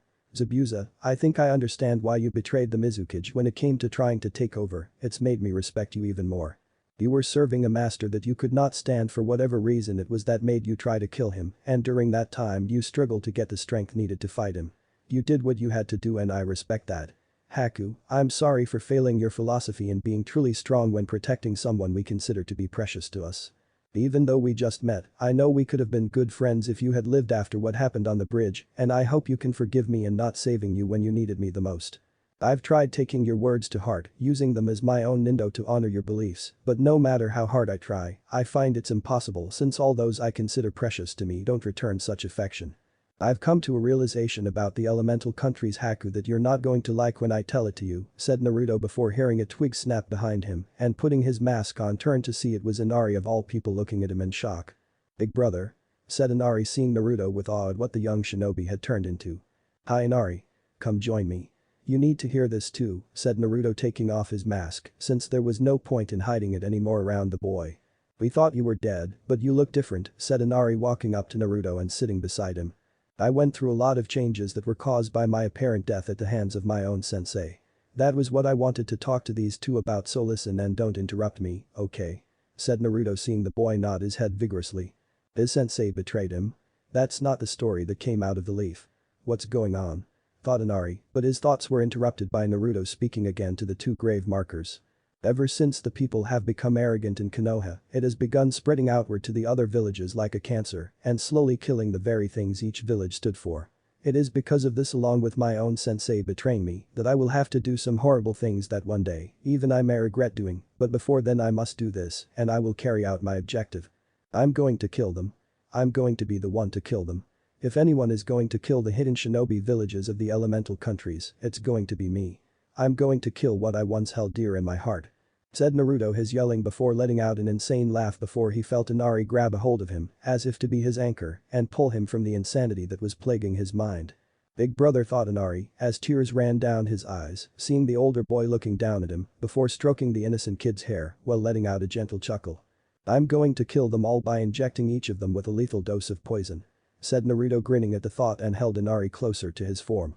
How much pain did they actually put big brother through? Thought Inari, seeing the fury in Naruto's now red eyes and wondered how his hair got changed to such a red color. The poison that is simply vulpine. Said Naruto before he closed his eyes and reopened them again to gaze down at Inari. You're going to do a lot of horrible things, aren't you? Said Inari, knowing the answer already but needed to hear it first from Naruto. Only upon the wicked people of the elemental countries, Inari. The innocent shall be spared my wrath while the wicked will fall before it, said Naruto, knowing that Inari was a bit conflicted with what was going on since the kid was still so young. You're going to have to turn yourself into a monster, said Inari, as it was more of a statement of fact than an actual question. Sometimes, Inari, the only way to take down a monster is to become an even bigger monster. Someday, when you are an older and much wiser boy, I trust that you will understand what I'm talking about, said Naruto, looking at the boy with kind eyes, or what would pass for kind eyes with his demonic red ones. I missed you, said Inari, having heard the news of Naruto's death and had cried so hard for his fallen adopted brother. But he was here now, if only for a little while. You are one of the few that do, Inari. Let's go pay your family a quick visit, said Naruto, knowing the other two would be proud to have him around if only for a few hours. Sound Village 3 months later. Orochimaru-sama, I bring word of our contact in Konoha, and he tells me in another month there will be an open window for us to strike at Konoha long enough to retrieve Uchiha Sasuke once more, said Kabuto, having gotten his information delivered to him by a trusted Fuma clan member who got it from a root Anbu from Konoha and finally from the source that was Danzo. Excellent. Take 200 shinobi all Jounin level to Konoha to retrieve Sasuke-kun. You will lead this mission, Kabuto, so I expect the results of your mission to be that of a successful retrieval.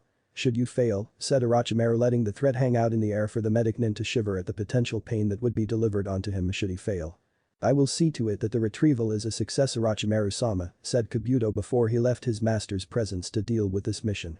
The Kyuubi vessel may have delayed my time in having Sasuke within my grasp, but in the end, I will be the one to have the last Uchiha in my grasp, and when I do I will finally be able to take the next step in knowing all the jutsus in the world, said Orochimaru, as an evil smile covered his mouth before letting out a cruel laughter. Rice country border. Were you followed? Said the masked black cloaked figure towards the member of the Fuma clan, who bowed before her master and shook her head to indicate she was not. No, master. My family made sure I went through the proper route to get to you, but I made sure just in case and have the information you requested, said the young female Fuma clan member who wore a mask over her face. Good. What do you have to report? Said the masked figure, looking down at the young girl he saved not that long ago and defeating the leader of her clan to gain their allegiance to him. Orochimaru is sending Kabuto along with 200 Jounin level shinobi to Konoha in the belief that there will be a window of opportunity to retrieve the Uchiha from the leaf, said the girl, wondering if she should look up at her master to see if he would make any physical response. So the ruse worked. Excellent. You have pleased me well, Sasam, and as a show of good faith on my part of the deal, your clan shall leave Orochimaru's service officially to head after I cripple the Hibi for an undetermined amount of time. Once you leave, I want you to head to Wave Country seeking refugee status there until your clan can be re-established in it. It's high time that the Fuma clan had a chance to breathe clean air in order to grow in greener pastures. Tell you clan head to stay the course with me, Sasam, and I promise to give them a chance to grow strong under a much healthier environment than the one here in Rice Country, said the masked figure, knowing that the Fuma clan had suffered under the Sannin in using them for his twisted experiments. Thank you, master, I will do so at once, said Sasam, as she had seen a sample of the mysterious stranger's power after he killed several masked sound shinobi chasing her, and while heading back she knew better than to doubt this entity she served. He fought like a demon in her eyes, and facing such a demon upon betraying him would not be wise. Soon Orochimaru, I will take away something that even you hold of value, and I will not stop until I see you eventually laying broken at my feet, begging for your own death, said the masked figure before he headed to the route that was planned out in his mind that he knew would be the keen place to strike this army, led by Kabuto. The world could use more blood raining down upon it anyway. 1 month later nightfall. Kabuto and his small army rushed through the forest area to Konoha intent on exploiting the window of opportunity that was before them down to the second. Orochimaru had made it clear that failure to retrieve Sasuke with so many shinobi with so many things in this mission going in their favor was inexcusable, and if they failed would result in severe consequences involving lots of pain. Head for the Uchiha estates immediately. Do not screw around or interact with anyone in Konoha. Our objective is to get Sasuke out of Konoha to Rice Country and into the hands of Orochimaru-sama. Understand? Said Kabuto to his second-in-command, who nodded having witnessed what the Sannin was capable of and did not wish to be on the receiving end of it. Suddenly, amongst the group screams were heard of pain, making Kabuto look back to see what was happening behind him and to his horror saw his team being destroyed. The man saw blood was everywhere, his army was being reduced to nothing, as the attacker had begun to slash, stab, behead, and maimed in various ways the medic Nin didn't know was even possible. All Kabuto could do was stay frozen in fear, as his army was reduced down to him alone, after the figure viciously slit his second-in-command's throat, and the result creating a fountain of blood to exit, making it rain upon the man's murderer. It's been quite a while hasn't it Kabuto? Still being Orochimaru's fuck toy I see. Let me guess he sent you to retrieve the Uchiha. I still can't believe he actually bought the info that was given to him, said the masked figure walking towards Kabuto, who steeled his resolve and drew 2 kunai into his hands while the figure put his blades away. You seem quite familiar with me and Orochimaru-sama, but I don't know you. Why don't you honor me by telling me your name? Said Kabuto hoping to get some kind of info to Orochimaru about this person to make up for this mission's failure. Sorry to disappoint you Kabuto, but I don't give my name to the dead, said the figure in a quiet voice, while he walked with an unnatural grace that made Kabuto unnerved to say the least. I'm not dead yet. Said Kabuto moving quickly to attack the figure, who caught the right hand that swung out at him, followed by the left, and then proceeded to break them off the arm at the wrist. You soon will be. Rest assured Kabuto you soon will be, said the figure now seeing Kabuto fall to the ground, letting out screams of pain, as his healing powers could not regenerate his lost hands and was now useless to his master if he were to return. Please spare me. I am harmless now. I am no threat to you or anyone you care about, said Kabuto hoping this man had some form of belief in showing mercy to another. Really? I seem to recall you telling me that I wasn't cut out to be a shinobi at all in this world Kabuto. Judging by the way your people were obliterated from the world, I would have to say that your assumptions of me when Iro Sennin went to retrieve the old hag were very much wrong. Said the masked figure drawing his sword again seeing the revelation in Kabuto's eyes at who he was speaking to. You but it can't be you. Our spies told me you died. Said Kabuto having heard the information immediately and had told Orochimaru about it, who was quite pleased with such news and said it made up for the loss of getting the Uchiha in his hands. Your information was inaccurate. I did not die. I was simply reborn. Said the masked figure before slicing off Kabuto diagonally in half. Walking up to the upper body of the now deceased Sound Nin, the figure sliced a head from the neck before pulling out a sealed scroll revealing a wooden box and placed the dead man's head in it. Putting the box away in the scroll, the figure pulled out a demonic exploding tag, ignited it, and threw it into the middle of the bodies, or rather the remains of bodies before disappearing into the night, leaving only the echo of an explosion to let people know that he was alive. His next destination Kumo. Okage Tower 3 days later. Tsunade was not having a good day. For one, the council was demanding that she train Sakura to be her apprentice as the next Sannin and have Jiraiya train Sasuke to be the other to keep the Uchiha away from Orochimaru. She had declined both demands telling them that Jiraiya would never train another apprentice after what happened the last time and Sakura would never take to training since she was still a fangirl more obsessed with the Uchiha than working on keeping her skills sharp. To make matters worse was that an army of sound ninjas' remains were found not far from the walls of Konoha, looking like they had been butchered without mercy. No one was taking credit for it, no one so much as spoke of it outside of Konoha, and what was confusing her more was Kabuto being the one person amongst the dead sound ninjas had his head missing. Anything from your spy network Jiraiya? Said Tsunade looking at her old teammate, who was looking quite serious at this point since the death of Naruto had taken some of the humor he always had with him. Beside that Orochimaru is pissed off beyond belief. No. Apparently, the Fuma clan was the one that backstabbed Orochimaru in this ploy by some outside force and in return for betraying him, they were able to leave Rice Country for greener pastures. "Oh, where they are headed I don't know yet, since they could go anywhere at this point," said Jiraiya, as the Fuma clan had left in a hurry, taking everything except the clan house with them and moved non-stop to their new destination. "Would it be possible to get them to come here?" said Tsunade, knowing that such a clan would be able to create an influx of needed strength into Konoha. "I tried that already. I sent a contact to meet with the clan head, but he hit a snag with someone that guy works for, and well, let's just say that person said no," said Jiraiya, as he didn't want to explain to her that his contact was sent back to him without limbs and his chest having the words "no" carved into his flesh. Like that would bring a heartwarming feeling to her insides. Damn. So the Fuma clan is under the protection of someone skilled. He must be Sannin level to do what he did without breaking a sweat, and killing Kabuto so easily tells me that even Orochimaru will think twice in fighting person. Yeah. I'm going to continue digging around, but I doubt it's anyone significant that could threaten our old teammate, and what's more is I even doubt he's on Akatsuki's radar for potential recruitment, said Jiraiya before he left via window, much to the Hokage's own protest. Kumo 2 years later. The cloaked figure sat at a local shop drinking tea at his table, seeing the place around him was just like Konoha had been, with children playing, people talking with smiles on their faces, and a sense of security any shinobi village worth its kunai would fight to produce. "At the demon!" yelled someone with the sounds of cheers with a voice. It also had the same arrogance too. The figure put on his mask before he turned his head to see a young woman who was a Kumo shinobi and just a few years older than himself running for her life against a mob formed in order to attack her.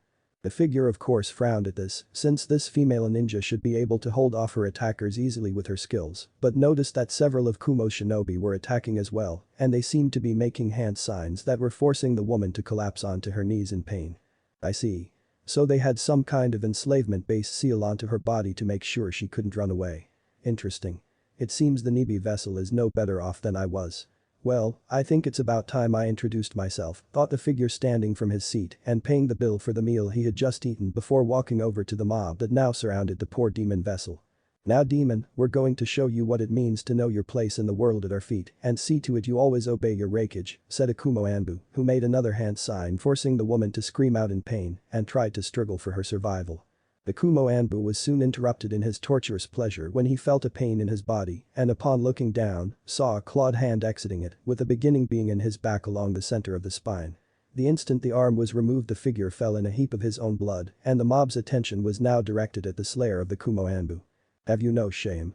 You treat this woman like she was a demon when you yourselves are guiltier than sin itself," said the figure kneeling down to the Nibi vessel, seeing her shake a little in his presence, but stopped when he stroked her cheek whispering to her that it would be alright, and for some reason the woman knew she could believe him.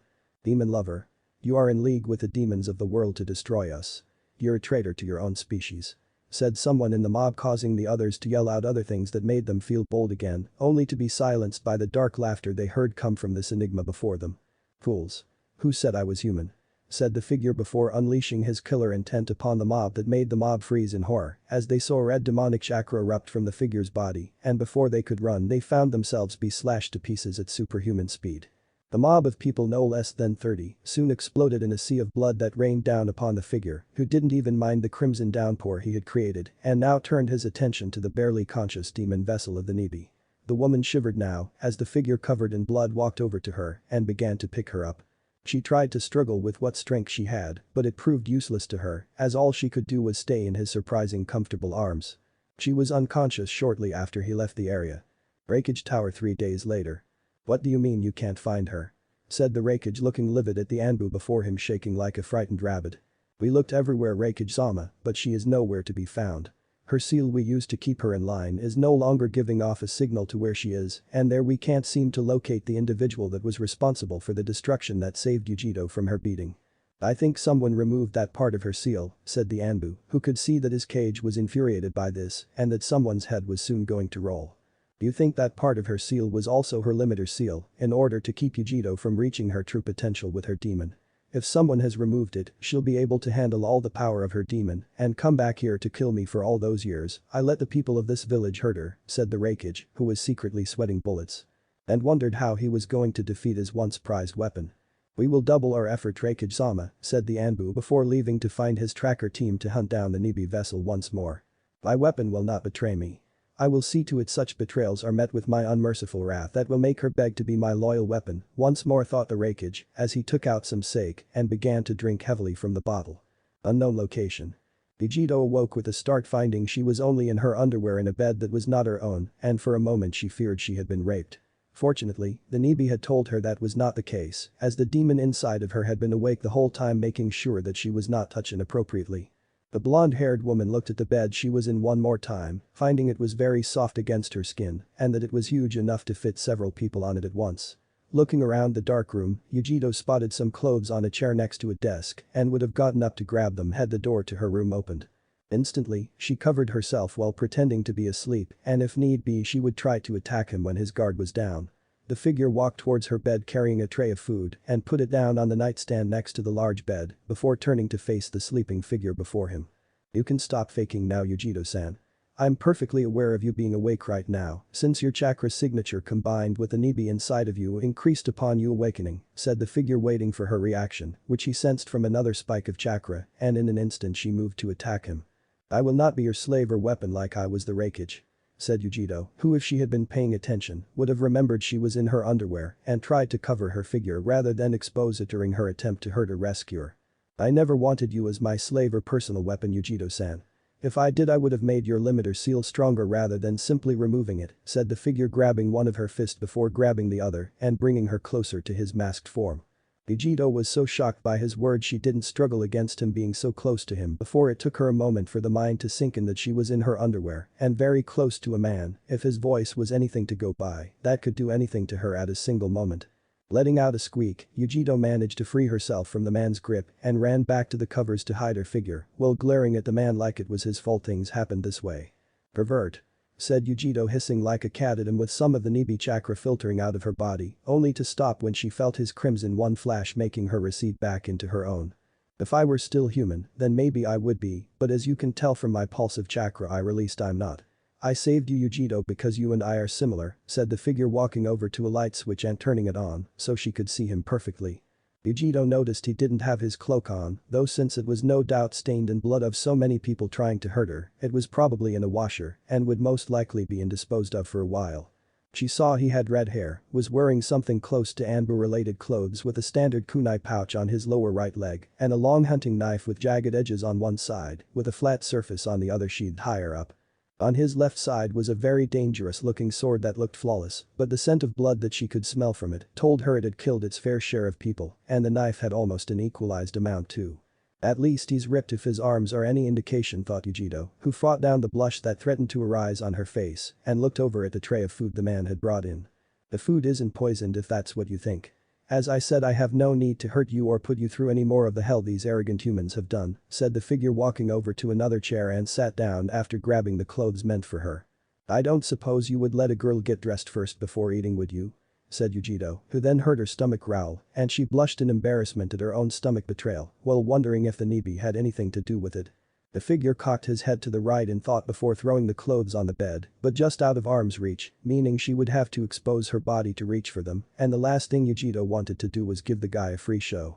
She glared at him, but if he had any reaction to it, he didn't give it thanks to that mask of his, and after some more glaring, she conceded to getting the clothes to put on under the bed sheets. "Interesting. You chose clothing over the food," said the figure, making Yugito blush at that, and even further when her stomach made another loud protest. "Shut up, you pervert. I just felt my modesty had a higher priority over the needs of my stomach," said Yugito, having finished getting dressed and moved for the tray of food before eating it with a certain vicious way that was not manners of a female. She looked like a hungry, starving animal. The cat-like answer if I've ever heard one. "Clearly the Nibi in you is far more influential now on your mind than she was before I removed the limiter seal," said the figure, letting out a sigh before getting up to leave the woman to have her privacy. "Wait. Why did you save me? Why did you defend me when no one else would? Why did you remove a part of the seal on me that would keep the Nibi inside at bay?" said Yugito, wondering what this person got out of saving her other than him seeking physical pleasure of her body, which she would not do and would destroy him if he tried to force it. "I already told you this, Yugito-san. You and I are similar to each other. For now, rest a little longer in your bed, then meet me downstairs for a good talk, and know that I mean you no harm," said the figure before walking out of the room and shutting the door. "What do you think, Nibi? Should I trust him?" thought Yugito to her demon, who after so many years of abuse had been the woman's closest thing to a friend and had helped her deal with the onslaught of so many beatings over the years. "He is strong. I haven't felt that chakra in years. You should indeed trust him, my little kitten, for he could have destroyed you at any point in time. He once held the Kyuubi inside of him, said the Nibi, purring at all the memories she had of her with the Kyuubi doing things together. Or rather doing things to each other. To think you're more of a pervert than he is. And what do you mean he used to? Thought Yugito, since she could sense what Nibi was referring to when she was with the Kyuubi. Oh, you hush, kitten. It's not perverted if both partners like it. As to what I'm referring to, I mean the Kyuubi is no longer held within that man, but rather has absorbed my nine-tailed hunk and has become just like him in his place. Did you see those muscled arms of his? If only I could be free so I could take my human form, I would rock that hard body of his until next, said Nibi, who was stopped by Yugito telling her to stop as the fantasies were being projected into her head and were not helping her either, that the Nibi was involving her into it too with him. Figures you would be this horny for the fox all this time, considering how long you were sealed up inside of me, thought Yugito, having decided to face this unknown person who possessed the power of Nibi's former love interest to see what he had to offer. Oh, it's more than that, my kitten. You are so young now to understand what it means to lay next to someone who can take you in such ways that it makes you shiver with excitement, and even though he is gone, does not mean his true spirit does not live on in his vessel. Get to know him, my kitten. Trust me, as you always have, and I promise you that following him will lead you to a much better life, said Nibi, knowing that her vessel would listen to her about this, since Yugito did in just about everything else. Nodding at her demon's words, Yugito finished her meal at a much slower pace before putting the tray down on the nightstand and headed downstairs to speak to this enigma that was her potential savior. Breakage Tower 2 weeks later. You still can't find her? Said the Raikage, looking more infuriated than he had ever been in his life, and it was making the Anbu team in front him nervous to be in the room with him. No, Raikage-sama. We've been looking everywhere for her, but we still can't find her, and we are finding it hard to keep the people calm about this, since almost everyone in Kumo has treated the Nibi vessel badly, said the Anbu captain, who saw the Raikage looking at him with lots of hatred, and if one looked carefully they would see fear in them too. Of course they should be panicking, you fool. She has no doubt recovered from her last attack and will seek to destroy us with the very power we gave her at birth to do as we saw fit, said the Raikage, who would have said more but couldn't since the screams outside his office were erupting from behind his doors. His doors soon exploded towards his Anbu team with a trail of blood from those that had been screaming from in the halls. When the Raikage looked at where the doors had been, he saw Yugito standing there next to a cloaked masked figure covered in the blood of his shinobi guards. You're the Raikage, correct? Said the masked figure, looking at the man while Yugito was in front of the nervous Anbu squad that had been trying to find her. So what if I am? Who the hell are you? What have you done to my weapon? Said the Raikage, sensing Yugito was generating several times her usual chakra output and she seemed to be more feral like a cat. She not your weapon anymore. I took the chains of bondage you had placed on her and broke them to give her freedom. It's humans like you that make the good ones lose favor with Kami. No matter. You are just the beginning in this village, as I intend to make all those that hurt Yugito from you down to the lowliest of villager pay for their sins, and I'm going to make sure your trip into hell is a memorable one. Said the figure before forming a crimson Rasengan in his right hand, making the Raikage back against the wall at seeing the technique. It's not possible. The Yondaime only taught that technique to one person, that was his sensei, and that man never took on an apprentice after that fool of an Amicus died, said the Raikage, trying to think of who the identity of this man was behind that mask. Namikaze. So that is my father's last name. Thank you for telling me that before I send you into the depths of hell, said the masked figure to the shocked Raikage, who saw the figure disappear before his eyes and then reappear right in front of him, slamming the jutsu into his gut. The man screamed out as the blood in his body came alive, exiting every pore on his body, his eye sockets, his ears, nose, mouth, and every other hole that existed on a human being. The blood stained the wall the Raikage had backed up against, along with the walls to the side of the two and the ceiling above, before the man exploded into 1,000 pieces, leaving only his head intact, landing on his desk. It was a gory sight to behold. Please don't kill us, Namikaze-sama. We were only following orders from the Raikage to hurt Yugito-san with the seal his predecessor placed on her years ago, said the Anbu captain, kneeling before the man who had annihilated the Raikage and was in truth a new Raikage in the process. If that is what you wish, then I won't kill you, said the man, walking towards the door, and stopped when heard the sigh of relief from the Anbu team. Such stupid humans, said Nibi, giggling like a little schoolgirl in Yugito's head, while Yugito herself was fighting back her own smile at what Naruto just said. Yugito will be the one who will have all the pleasure of taking your lives at her leisure. Enjoy giving them their much-deserved pain, my dear, said the figure before walking out of the room as he proceeded to find other arrogant fools to punish and see to it they got what they deserved. I told you, my kitten, he's a keeper. Now let's show these humans what it means to mess with a female demon, said Nibi, purring in delight at the bloodlust she was going to feel in these frightened humans before her vessel. Screams of unspeakable pain were heard from the late Raikage's room for hours on end, and it was music to the masked Namikaze's ears. Konoha 2 weeks later. Kumo has fallen too who? Said Tsunade, seeing Jiraiya looking at her nervously since she was giving him the "I'm going to hurt you" look. I don't know, Tsunade Haim. No one knows. Most of the people there were slaughtered by someone that was wearing a black cloak with white mask. Those that saw him are just calling him the Yakuage since he single-handedly killed the Raikage. Some say this guy took the head of the Raikage and sent it someplace. This guy could be a mercenary of some kind that's been lying low until now for the right moment to take out some of the more influential people. Hell, even the Akatsuki are turning their eyes towards him to be a new member, since anyone can take down a village like he did deserves to be a member of their organization, said Jiraiya, who found out that shortly after Kumo fell, that the Akatsuki organization wanted this guy to join up right away. Hokage-sama. Hokage-sama. Come quick. Said Shizune, running into the room looking pale like she had seen something horrifying. What? What is it, Shizune? Said Tsunade, getting up from her desk, seeing her student looking like she had seen a ghost. It's the Raikage's head. It's been dropped off right in front of Hyuga Niji's room at the Hyuga compound branch member complex, said Shizune, not knowing what that means for the village or for the Hyuga clan. What? Let's go. Said Tsunade, rushing off to find out just what it meant for Konoha with the Raikage's head in the Hyuga compound. Elsewhere. Why do you want me to revive him, Naruto? I mean, he served Orochimaru with loyalty that went unquestioned since he was a little kid. Why bring someone like him back? Said Yugito, knowing that Nibi's powers could grant this person that Naruto wanted brought back to life with his own demonic powers to restore the resurrected person's body. Because we need him to pay for his sins in serving Orochimaru. He will serve us loyally without question like he did the Sannin once we have resurrected him, said Naruto, as the two stared at the decaying remains of Kagaya Kimimaro and wondered if the man would serve them loyally or fall back into loyal servitude of Orochimaru. Without further delay, Yugito called upon the Nibi's chakra to swirl around Kimimaro's body and began to recall the man's soul back to his body, while Naruto used his demonic chakra to restore the albino's body to what it once was. It became clear that Kimimaro had returned when he screamed out in pain when he felt his soul reattached itself to his still being restored body, while now hovered in the air while new life was being breathed into him. Soon, Yugito recalled the Nibi chakra back to her, while Naruto focused on the healing process that was vital to allow Kimimaro to live and began focusing on his lungs that had been plagued by an old lung disease that needed to be cured permanently if the albino's loyalty was to be his. When he was finished, Naruto released his demonic chakra from Kimimaro, making the man fall to the ground gasping for air and let out silent screams of pain. The albino was moving around in pain like a worm on a fish hook before opening his eyes to see two figures looking down upon him. Who are you? Said Kimimaro, wondering if he entered hell or had become reincarnated into another life, looking up at the masked man and blonde female. Who we are right now is irrelevant until we decide it is relevant. Right now you Kagaya Kimimaro belong to me, said Naruto, seeing the man look at him, and the albino began to shake his head. No. My loyalty is to Orochimaru-sama. I will always be loyal to him. He was the one who gave me purpose, gave me love, and, said Kimimaro, only to be interrupted by Naruto. He gave you a curse seal designed to bind you to him. It is not a mark of love or a mark of showing purpose, Kimimaro.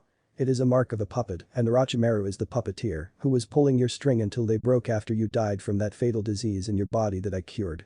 Yugito and I resurrected you, Kimimaro. She returned you to your body while I restored it to its intended perfection. Orochimaru has done nothing to remotely bring you back from the dead and has moved on to finding other loyal subordinates to call his own. You were a pawn to him. Nothing more, nothing less, said Naruto, seeing the albino become enraged by his words. You lie. He showed me love, devotion, and gave me a reason to fight. Said Kimimaro, trying to summon his bloodline to his arm to strike out at this dishonorable man that dared speak out against his master. He showed you wanted to see Kimimaro. It is you who is the fool in not seeing that, but after so many years of loyalty to him, how can you not? I gave you new life, Kimimaro. Do I not deserve some of that fanatical loyalty of yours that you showed to the Sannin? Said Naruto, seeing the albino narrow his eyes at him and stop trying to summon bones out of his body from his bloodline. He speaks the truth, Kimimaro-san. He removed the disease from your body and gave you a permanent cure to it, so it will never appear in your family ever again, said Yugito, having repeated the words Nibi said, since the cat demon was sensing what Naruto was doing. Why? Why did you do that? Didn't you know that my first thoughts would be to return to Orochimaru-sama? Said Kimimaro, who saw the masked man nod his head and then extend his hand to the albino. Yes. However, I feel that while your loyalty to him is admirable, it has been regrettably misplaced and needs to be redirected to a cause worthy of your incredible talents, said Naruto, seeing the man take his hand to get him off the ground onto his feet. "And what may that cause be if I may ask?" said Kimimaro, who didn't know the masked man's name and could not call him by it until it was known. "You may call me Naruto. Namek is Uzumaki Naruto. The Yakukijin demon lord of what will soon be all the elemental countries," said Naruto, seeing the man's eyes now widen in shock. "You are the boy I fought before, who generated so many shadow clones to get back the Uchiha to Konoha and delayed me long enough for that strange boy with a bowl-shaped hair with unorthodox fighting to take over for you in order for you to pursue your target. Do I look like that boy now, Kimimaro?" said Naruto, removing his mask and hood to reveal his face to the man, making the albino tremble in his presence. "And no, Yakukage-sama. Forgive me," said Kimimaro before kneeling before his new master, since it was unwise to upset a demon lord. "You will be forgiven this one time, Kimimaro, but you have a lot of repenting to do for your time serving Orochimaru. From here on out, you earn your repentance through me and the work we do throughout the various places I order you to go. If you fail to do so, I will take away what I have given you, and so will Yugito if I find you are not meeting our expectations. Understand?" said Naruto, his eyes glowing crimson, and they told the now obedient albino that it was either servitude or die again. "I pledge my loyalty to you, Yakukage-sama, until I die again," said Kimimaro, keeping himself kneel to the ground before Naruto and looked the man in the eyes to show he meant every word of it. "Good. Our next task is to hunt down members of Akatsuki. Fortunately, I know where they will strike first, and that is why we will be heading towards the borders of Wind Country," said Naruto, seeing the albino nod, though he was going to need the proper clothes for such a place due to the desert there. "If I may be so bold to ask, Yakukage-sama, but who is Akatsuki after that lives in Wind Country?" said Kimimaro, knowing that in order to take out a hunter you must look at who is being hunted. "A dear friend of mine. He lives in Suna. He is known as Subaku no Gaara, and if what I heard is correct, he has become the Kazekage of Suna during his time back there after that Sound Suna invasion fiasco failed. However, you will not be going with us, Kimimaro, as the place will burn you to a crisp with the intense sunlight there, and I need you to do a little business in Wave Country concerning the contracts they have with Konoha. They will be expiring in few years from now, and I want the trade in Wave Country to go to a village that has already begun redeeming themselves of their past sins. While Yugito and I save Gaara, I am entrusting you, Kimimaro, to write up new trade contracts for Wave Country and have them begin trading with Suna right after the contract from Konoha expires. Can I trust you with such a mission?" said Naruto, seeing the albino look at him with sheer determination that he would succeed no matter what. "I will begin at once, Yakukage-sama. Who should I speak to in terms of handling the contact?" said Kimimaro, since he needed to know who he was dealing with and how to approach it. "Find the man named Tizuna. He is the master bridge builder there and the people named the bridge after me. You will treat him respect and kindness along with his family. Tell them I am alive and well, they will understand what I mean. Also, while you were dead, I have successfully relocated the Fuma clan to Wave Country, so if they spot you, they will most likely see you as an enemy. Take this," said Naruto, handing Kimimaro a pendant with the kanji for Kyuubi on it, which the albino took without question and looked at it for a good moment. "This will show them I am with you, Yakukage-sama," said Kimimaro, looking from the pendant to Naruto. "Yes. Never lose the Kimimaro, for it is the only thing that will show them that you are loyal to me unless I am with you directly," said Naruto, knowing that if that fell into the hands of someone else, then someone might suspect that he was still alive, despite what was told in Konoha by his traitor sensei. "I understand, Yakukage-sama. I will head to Wave Country at once," said Kimimaro before bowing to his master and then heading in the direction of Wave Country after Naruto pointed in the direction to go.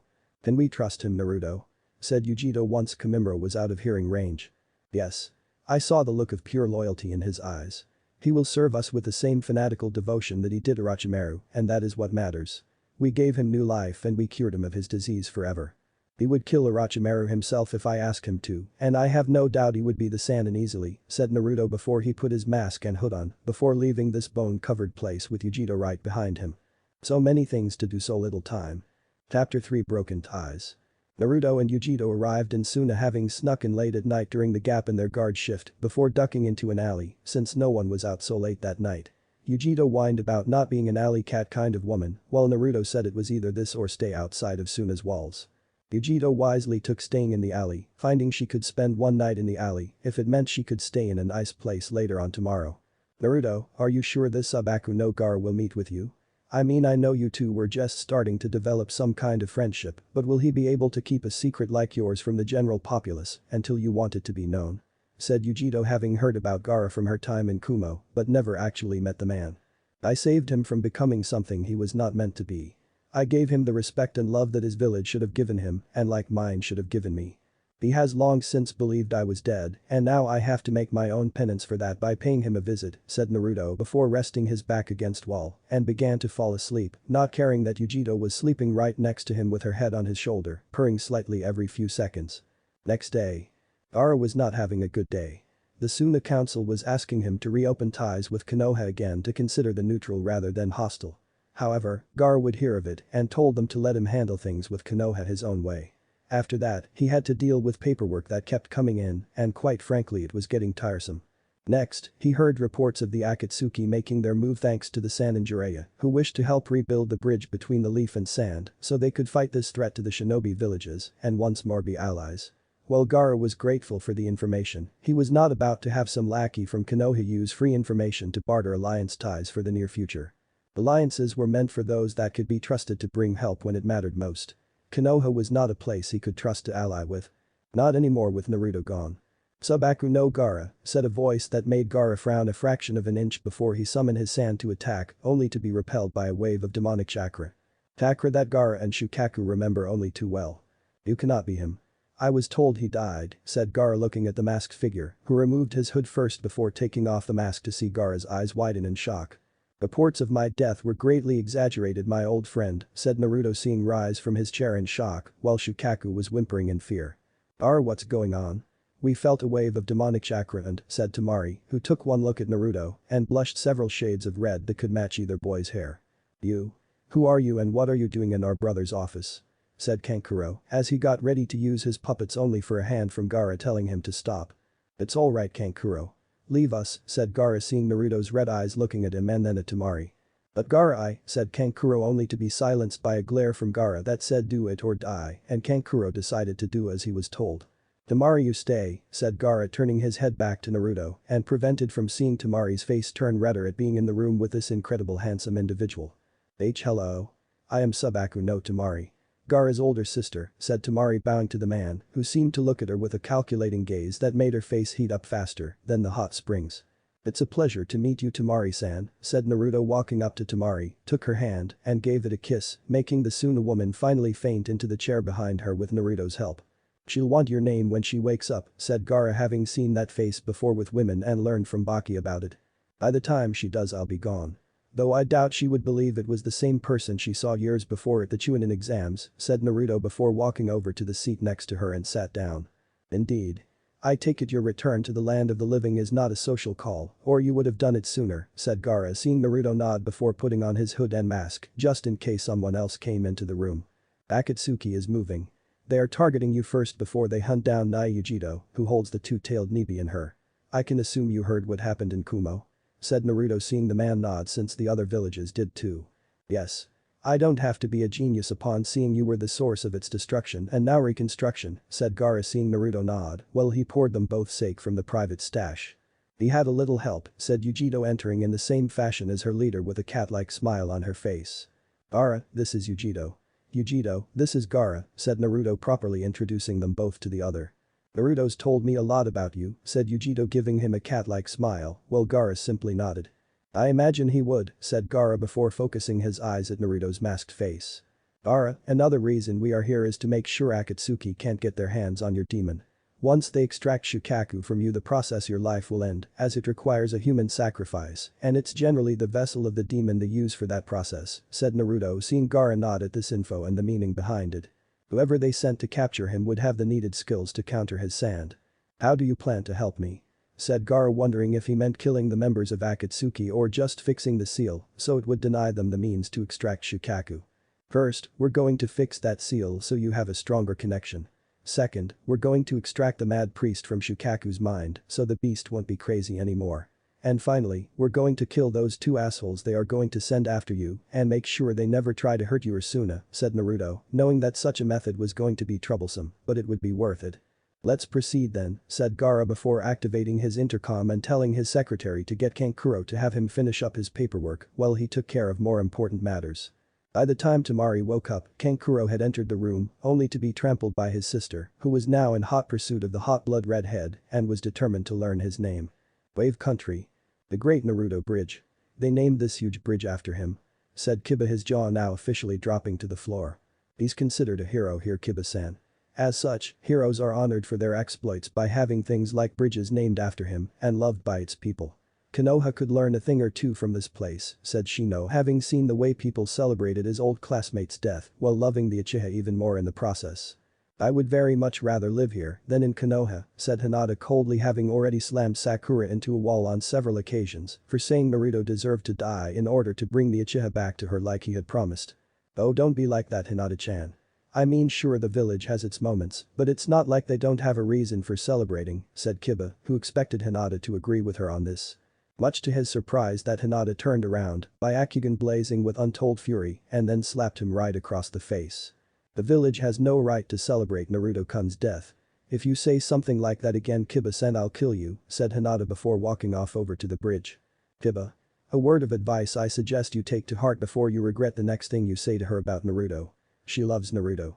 Always has and always will until her life ends in this world. Even then, I doubt her love for him would leave her when she met him in the afterlife, where they could meet again and could be happy together.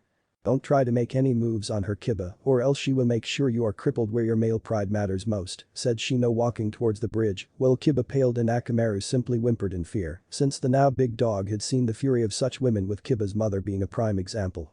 When the group entered Wave, they saw the various people give them cold looks like the way the people in the Leaf Village gave Naruto when he was younger, and it was making the trio nervous. They were only here to see Tazuna to finally receive payment for the C-A rank mission Team 7 went on a few years earlier. They don't seem to like us very much. When Team 7 was here, the Leaf was practically worshipped, said Kiba, seeing a butcher shop with a mean-looking butcher with a look in his eyes that were aimed at Akamaru. It wasn't Team 7 that was worshipped here, Kiba-san. It was Naruto they worshipped. They know the Konoha celebrated Naruto's death without bothering to state a reason, and because of that they feel that the Leaf are nothing but scum to them, and since we are from the Leaf, I have no doubt such hatred is now going to be aimed at us, said Shino. As his bugs became worried with all the angry hostility aimed at them and would have to report this to the Hokage upon their return. Making their way to Tazuna's house, they stopped to see the simple home that belonged to the elderly client that took in Team 7 and wondered what the family of 3 would think of them. Would they say glare at them like the others in Wave Country, or would they understand they had no part in the celebration of Naruto's death? There was only one way to know, and it was to find out. Upon knocking on the family's door, they were met with Tazuna, who simply gave them a neutral look and let them enter his house if only for a few minutes. They saw that the family had sitting down and eating lunch with a headed figure looking at them with a measure of disgust in his eyes at seeing teammates' headbands. We don't wish to intrude too long, Tazuna-san, but the Hokage sent us here on a simple mission to collect the payment from a few years ago, and once we have it we will leave, said Shino, seeing the little boy's eyes filled with hate towards them and wondered how could a child like that give them such a hateful look. Good. I'll get what you need and then you can get the hell out of my house. Last thing I need is for Leaf scum in Wave Country any longer than they should be, said Tazuna, who walked out of the room to get the envelope with the money. Sorry about my father. He hasn't been very cheerful after he learned that the Leaf was actually celebrating Naruto's death, said Tsunami, who to her credit was at least being courteous to them and wished to be at least be civil in some manner. Did you hate Naruto Nai-san too? Said Inari, glaring at teammate with a passion while the figure in the robes narrowed his eyes, carefully reading their response to the question. What? No. We could never hate Naruto-kun. He was a good friend and said a now teary-eyed Hinata, who ran out the door with a need to get out of the house and not let them see her like this. Contrary to what you might think of us. We did not in any way celebrate Naruto-san's death. In fact, Hinata was, and I imagine still is, in love with Naruto.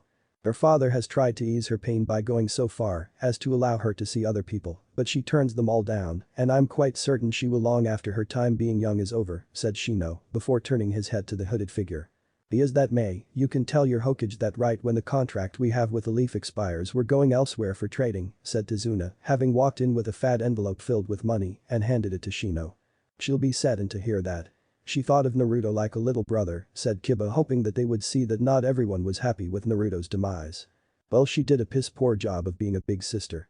Now get out of here before I lose my patience with you, said Tazuna, not having any tolerance for Konoha shinobi anymore. Where's Inari? Said Tsunami, looking around for her son. Outside. Naruto-kun, why did you have to die? Said Hinata to herself, letting tears run down her face in sorrow over her lost love. You really care for him, don't you? Said Inari, seeing her tears and hearing her words. He was everything to me.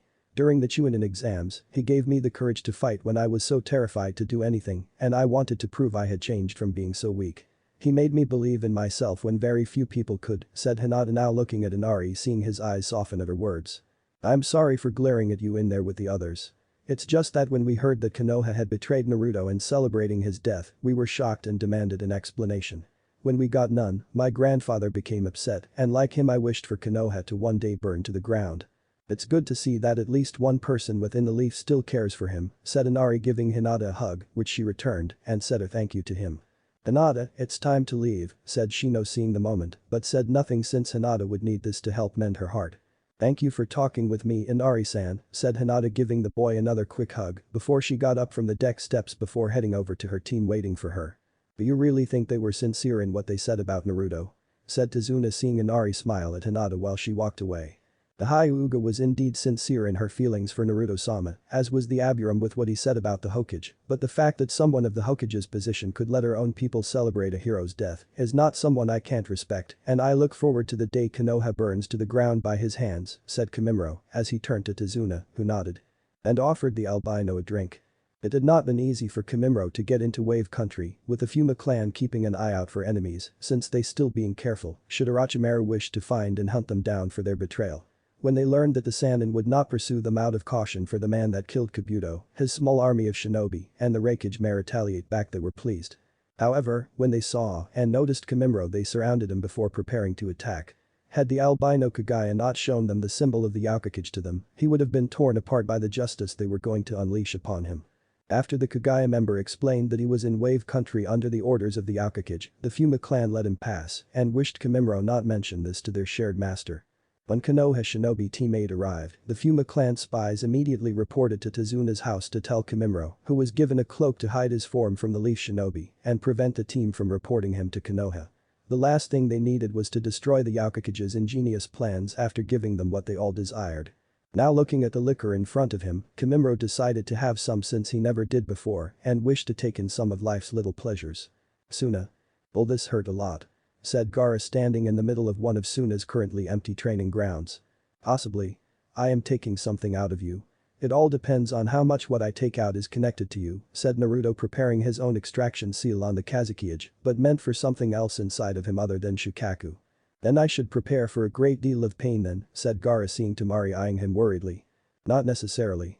Since I'm extracting the monk, not Shukaku himself, there should be a significantly less amount of pain, and while I can't guarantee that I am sure that the pain will not be as bad as you think, said Naruto, who looked at Temari seeing her blush red in embarrassment after she confronted him with Gaara and she was told his name. The poor girl, though quite strong, did a very good impression of Hinata by turning red and fainting in embarrassment. One can only hope, said Gaara, as Naruto finished the seal around his tattoo on his forehead and worked to connect it with the imperfect one, sealing the sand demon away. Can I ask you something? Said Temari looking at Yugito, who looked at the Suna girl with a raised eyebrow. What's the question? Said Yugito though she had a pretty good idea what it was. Are you and Naruto-kun an item? Said Temari a faint tinge of red on her cheeks when she asked that. Oh I wish. The Nibi in my head keeps putting images of us together like when she and Kyuubi were together. I swear she keeps getting more perverted with every day and night that passes, said Yugito telling Nibi to mentally stop doing that and possessing her body to put her in various suggestive positions when the two woke up. The Nibi just told her to give into it and the two would hit it off well. We are ready Gaara. Let's get started. Demon unsealing art. Extraction of the insane release. Said Naruto going through hand signs and slamming his palm into Gaara's head where the tattoo was while sending chakra into the seal. Gaara felt nothing at first, but within seconds pain hit his skull and he felt something leaving his body that refused to leave. At the same time he heard Shukaku howling in pain with him at feeling something leaving its mind as well. Gaara.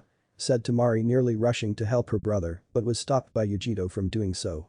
Seems the monk doesn't want to let go of Gaara so easily. It seems that he's developed an Orochimaru complex in the fears of death and what awaits him in the afterlife, said Naruto pulling away from Gaara, revealing a struggling bald-headed priest-like man with a chakra hand around the spirit's throat. How dare you do this to me? Do you know who I am? I command you to release me back into my demon at once. Said the monk trying to break the demonic chakra hand to no avail. You have been making my friend's life miserable monk. Through you, Shukaku went insane, and because of your actions Gaara's old man wanted to use the sand demon as a weapon of immense power channeled into his own son. You're a disgrace to your very priesthood and have every right to fear your death, knowing that what awaits you is hell and purgatory for you in the afterlife, said Naruto, pulling the monk completely out of Gaara, who had now collapsed onto the ground unconscious, and after the Namikaze took several steps away from the fallen Kazekage, did Temari run to her little brother. I am immortal. I will not die. If I cannot be the demon of sand, I will possess your body instead, said the spirit, trying to possess Naruto's body, only to find that upon his attempt, he was hit with what felt like lightning, only worse. I figured you would try that, so I set up a barrier around myself to prevent it. Now I believe you have a date with Kami, and if I know him, he is going to be most upset with you and give you a good ass kicking, said Naruto, covering the monk's spirit in demonic charca before crushing it into oblivion. Well, that was entertaining, said Yugito in a bored voice, walking over to Naruto, who gave her a neutral look back and put his mask back on. The monk was a coward. He thought out a means to immortality and in the process did this to himself, resulting in Gaara's endless nights of not sleeping, said Naruto, looking at the now sleeping Gaara, who was now being held by Temari worriedly. What if Shukaku tries to possess Gaara like before? Said Temari, knowing that the only one with answers right now was Naruto. He won't. That extraction process I did of the monk took a heavy toll of Shukaku just like it did Gaara. Under normal circumstances, the process would have killed Gaara, but that's only if the exorcist doesn't care about the vessel's life, and since I do care, I took certain precautions to make sure that Gaara didn't die. Upon me making connection with his seal with my own, I modified the incomplete seal so it would in fact merge Gaara and Shukaku together, making them whole, but with Gaara being the one that takes complete control, and more powerful at that. In a nutshell, I have turned Gaara into a demon lord like myself and in the process saved him from the threats of Akatsuki, said Naruto, as he knew that even without the monk, the real Shukaku was just as insane, but now it was Gaara that would be in control with all the power and none of the insanity. Will Gaara still be Gaara? Said Temari, slightly afraid of the insanity that could still plague her little brother. Of course. The merger of the two is to bring out the best qualities of either side, which in this case would be Gaara's control and Shukaku's power with none of the crazy, want to kill everything in sight psychotic episodes he was known for in the past. Said Naruto, seeing Temari look down at her brother, seeing him seem at peace for the moment, and trusted Naruto since the two now former demon vessels had really bonded almost like they were family. We still have to prepare for the two Akatsuki members that will be here too soon to try and to capture Gaara, Naruto, said Yugito, seeing the masked boy nod his head before the two walked off to prepare for the arrival of the 2S class missing ninjas. You take Sasori. I will take Tadara. I will need the man's corpse or at least some of his remains for the next stage of my plan, said Naruto, walking into the heavy winds that had rolled into Suna. I've seen the latest bingo book info on Sasori. It says he is a master of puppets. Do you care if I kill him or does he not fit into the plan for Iwa, said Yugito, smirking, as she was able to sense Naruto's surprise in her figuring part of his plan out, but then again she was a brilliant woman and it would be an insult to the both of them to not pick up a few things along the way. Smart girl. You're learning quite a bit from me. But to answer your question, no, I don't care how you kill him, and when you do, see to it his soul burns with his body so he can come to the realization that messing with demons or demon vessels is not a wise thing to do, said Naruto, heading towards the Suna wall, waiting for the moment when the 2S class shinobi attacked. Gaara's sister Temari is quite taken with you, said Yugito, wondering what he would think of that and ignoring the Nibi's words to mark Naruto to make the Suna girl to back off. A few years ago, before she knew I was a demon vessel, Temari would have called me a weak midget and wouldn't have looked at me for more than a few seconds. Don't get me wrong, I think Temari is a smart funny girl and will no doubt make the man she marries miserable. I'm not the one for her. There is no one for me, said Naruto, his voice having a sense of sorrow to it that made Yugito stop. He must have had a really crappy childhood like me when growing up. No one to trust, and even if there was, they are probably dead right now, thought Yugito, seeing Naruto continue heading towards the main gate. That's why we are here, kitten. Go to him. Show him how much you care. Also, see if he can alter the seal so I can get out and give him some Nibi hospitality of my own, said Nibi, letting out a fit of perverted giggles that made Yugito blush. Pervert, said Yugito, letting out a huff at her demon's words. You say something, Yugito? Said Naruto, seeing the woman pale and then redden. Nope. Nothing. Let's go kick Akatsuki butt, said Yugito, hurrying off while Naruto just sweat dropped at her antics. Women, thought Naruto, wondering if he could truly understand them, even with the vast memories of Kyuubi in his head with many such women, both demon and human. Suna 1 week later. They're here, said Yugito, seeing them walking calmly and arrogantly towards Suna like they could take it on without any trouble. I know. Gaara is not up to full strength from recovering from his transformation yet, so we can't let him face them. Not that I intended to anyway, but all the same I wanted to be us to face them and then kill the two assholes for causing so much misery in the world, said Naruto, his body now radiating bloodlust in his body. If this wasn't such an important situation right now, I would possess your body and mate with him, said Nibi, making Yugito blush at that statement and thanked Kami that Naruto was a few inches in front of her looking out at the dunes so he wouldn't see how red her face was. Damn it, Nibi. We're going into battle and all you want to do is get laid, thought Yugito, who thought she could see the cat demon grin at her and let out a cat-like laugh. You say that now, but you saw his muscles earlier when you peeped on him and the hot springs here with that Suna girl, and you saw his physique. Tell me you didn't want to jump him then, and I'll let it go for now, said Nibi, seeing her vessel's face turn redder while holding back the sputter that threatened to get Naruto's attention. Ironiko? Thought Yugito, though the Nibi had a point and it was only the fact that Temari had moved dangerously close to the wall between the two divided sides to jump over it did it prevent the former Kumo shinobi from doing it herself. I rest my case, said Nibi, laughing again in victory over her vessel, who was mentally mumbling about making her demon pay somehow or someway. It is time to strike Yugito, said Naruto before moving with great speed towards his intended target while Yugito snapped out of her mentally feud with Nibi and rushed off to catch up to him. Madara and Sasori were surprised by this sudden charge forward into battle by these two unknown shinobi that were coming at high speed towards them. Sasori immediately went to summon his puppets while Madara used his exploding clay-making abilities to make several animal bombs. Each bomb was the shape of a wolf, tiger, and large unidentified type of bird that took to the air before zooming down on them. The bird exploded but missed hitting its targets after the two split, with Yugito going after Sasori and Naruto going after Madara. The wolf and tiger, made of explosive clay, leaped at Naruto, who leaped higher than them and planted two explosive tags on them before kicking them towards Sasori's puppet army. Yugito easily burned up half of Sasori's puppets using the Nibi's deadly chakra, and after Madara's two clay bombs exploded on the other half, the power behind the unexpected attack sent the Akatsuki member flying. Seeing her chance, Yugito channeled more of the Nibi's chakra into her next attack that turned the puppet master to dust, only to find that whatever soul the man had was no longer there. Somehow, Sasori had turned himself into a living puppet. Turning her attention to Naruto, the former Kumo shinobi saw him slam his fist hard into the former Iwa shinobi's gut, knocking him off the ground and taking his hunting knife with his left hand before he begins what could only be described as the dance of death. Naruto moves around the stunned Madara, slicing through muscles in his legs, arms, and stomach before stopping with his back to his opponents. Who would have thought that there would be an art in using just a knife, said Madara before his body fell apart on him, head and all. That was incredible, said Yugito, not believing the complex dance of death Naruto just did that she doubt even the Uchiha Sharingan could copy, much less keep track of. Thanks. Now let's collect the head, burn the body, and say goodbye to Gaara before we head to Iwa, said Naruto, picking up the head of Madara, putting it in a scroll, and then headed back to Suna to tell them the good news after Yugito burned the remains of the missing nin from Iwa. Iwa 2 weeks later. Can you believe we got guard duty today? Said an Iwa Chunin with a scar under his bottom lip that curved to the left before going down soon afterwards. Don't blame me. You're the one who just had to complain to the Tsuchikage about not getting any decent missions and decided to stick you here with my own sorry ass here because I was with you when you complained, said the other Iwa Chunin on the other side of village gate. Well, ever since word spread throughout the elemental countries of the Raikage's death, Kumo's rebirth, this rumored shinobi known as the Aokakage floating around, and the organization Akatsuki losing 2 of its members, makes me think that we're losing out on some good action, said the first Iwa shinobi with a huff of frustration. You keep telling yourself that. Personally, I say let this guy gut the other villages and leave Iwa alone. Hell, with Mist still in the middle of its civil war over bloodlines, soon weakened by the invasion they did a few years back, and Kumo now temporarily out of action, we're technically the strongest village of all major 5. With Konoha weakened by the Sand Sound invasion, all we have to worry about is Orochimaru, and that guy is busy dealing with his own losses. Rumor has it, his right-hand man got killed a few years ago, along with an army of sound shinobi to back him up, and while I have no love for the Sannin, I also not going to weep for his losses either, said the second Iwa shinobi, who turned from talking to his comrade and went right back to staring straight ahead for any enemies of his village.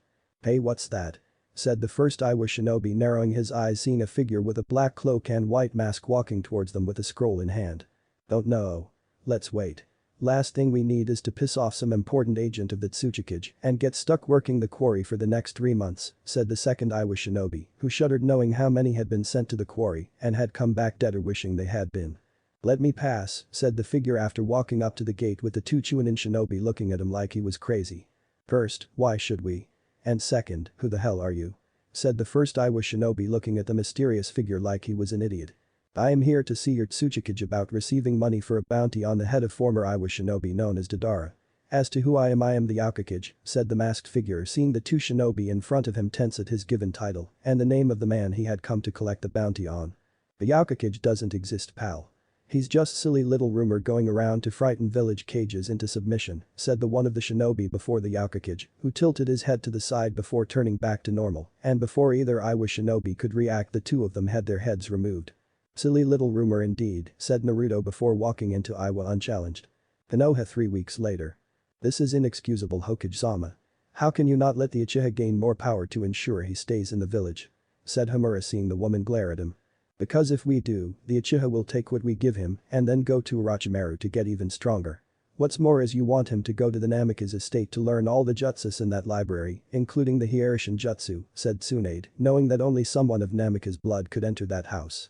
We must have the Uchiha become the most powerful person in Konoha so he can slay his brother and become the Hokage to succeed you down the road, said Kaheru, knowing that the Uchiha could be manipulated so long as he thought he had all the power. And what happens when he has this power, but once more? If he can't get it here, he will go elsewhere and betray us for another village. You have no way to control him even if you think you do, said Tsunade, wondering how these old fools were allowed to live as long as they have. The meeting would have gone on further, but an Iwa male shinobi was thrown through the meeting room window right on the table, looking like he had been through hell. His back was badly burned, half his face ripped off, an entire arm was missing, and upon turning him over, they saw the words "You are next" carved into his upper body. It was then that the group saw the undamaged part of the Iwa shinobi's face, that they all gasped at the sight of the now known man. It was the Tsuchikage. Looking outside the window where the man had been thrown, they saw a cloaked figure on top of a pole, now pointing at Tsunade with a gloved hand before leaping back, and when the group looked down, they saw he was gone. Like he was a ghost. Lock down the village. No one leaves. Said Danzo, trying to take control of the panicky situation that was growing among his fellow council members. A situation that Tsunade stopped with one swift crushing blow to the meeting table, thus breaking it into multiple pieces. Silence all of you. Danzo, you do not command the shinobi in this village. I do. Also, if this person wanted me dead, he would have done it himself rather than send a warning using the Tsuchikage as a target dummy. Send out Samanbu to patrol the outer edges of Konoha, while Jounin and Chunin patrol the inside of the village, said Tsunade, as she walked out of the room, much to the protest of the council. She was going to do her own hunting. In an alley. Kamimaro didn't know why his master had ordered him to do this, but if the demon lord felt it was necessary, then who was he to disobey and say otherwise? He didn't doubt that Naruto would do it himself, but right now he was busy in handling the rebuilding of Iwa, and Naruto was finding that things there were much more difficult to manage than he had originally thought. The plan, of course, was more than just to simply throw the body of the Tsuchikage at the female fire shadow, but rather to get her attention away from noticing anything out of the ordinary in her office down the road. Before the late Tsuchikage's body was taken out of his scroll, Kamimaro paid a quick visit to the Hokage's office and found what Naruto had asked him to retrieve. The diary of Uzumaki Kushina. The Sandaime when he had been alive told Naruto when he was younger that his mother had kept a diary of events leading up to her giving birth to him, and upon reaching the age of 16, would he get to read it. Of course, Naruto suspected that the old man would have edited the diary if he had lived long enough to do so, but the fact remained that the diary, that was one of the last few things left of his mother's things, was still important, and Naruto had ordered Kamimaro to do everything in his power to escape Konoha with the diary. How can they work like slaves yet be citizens all the same?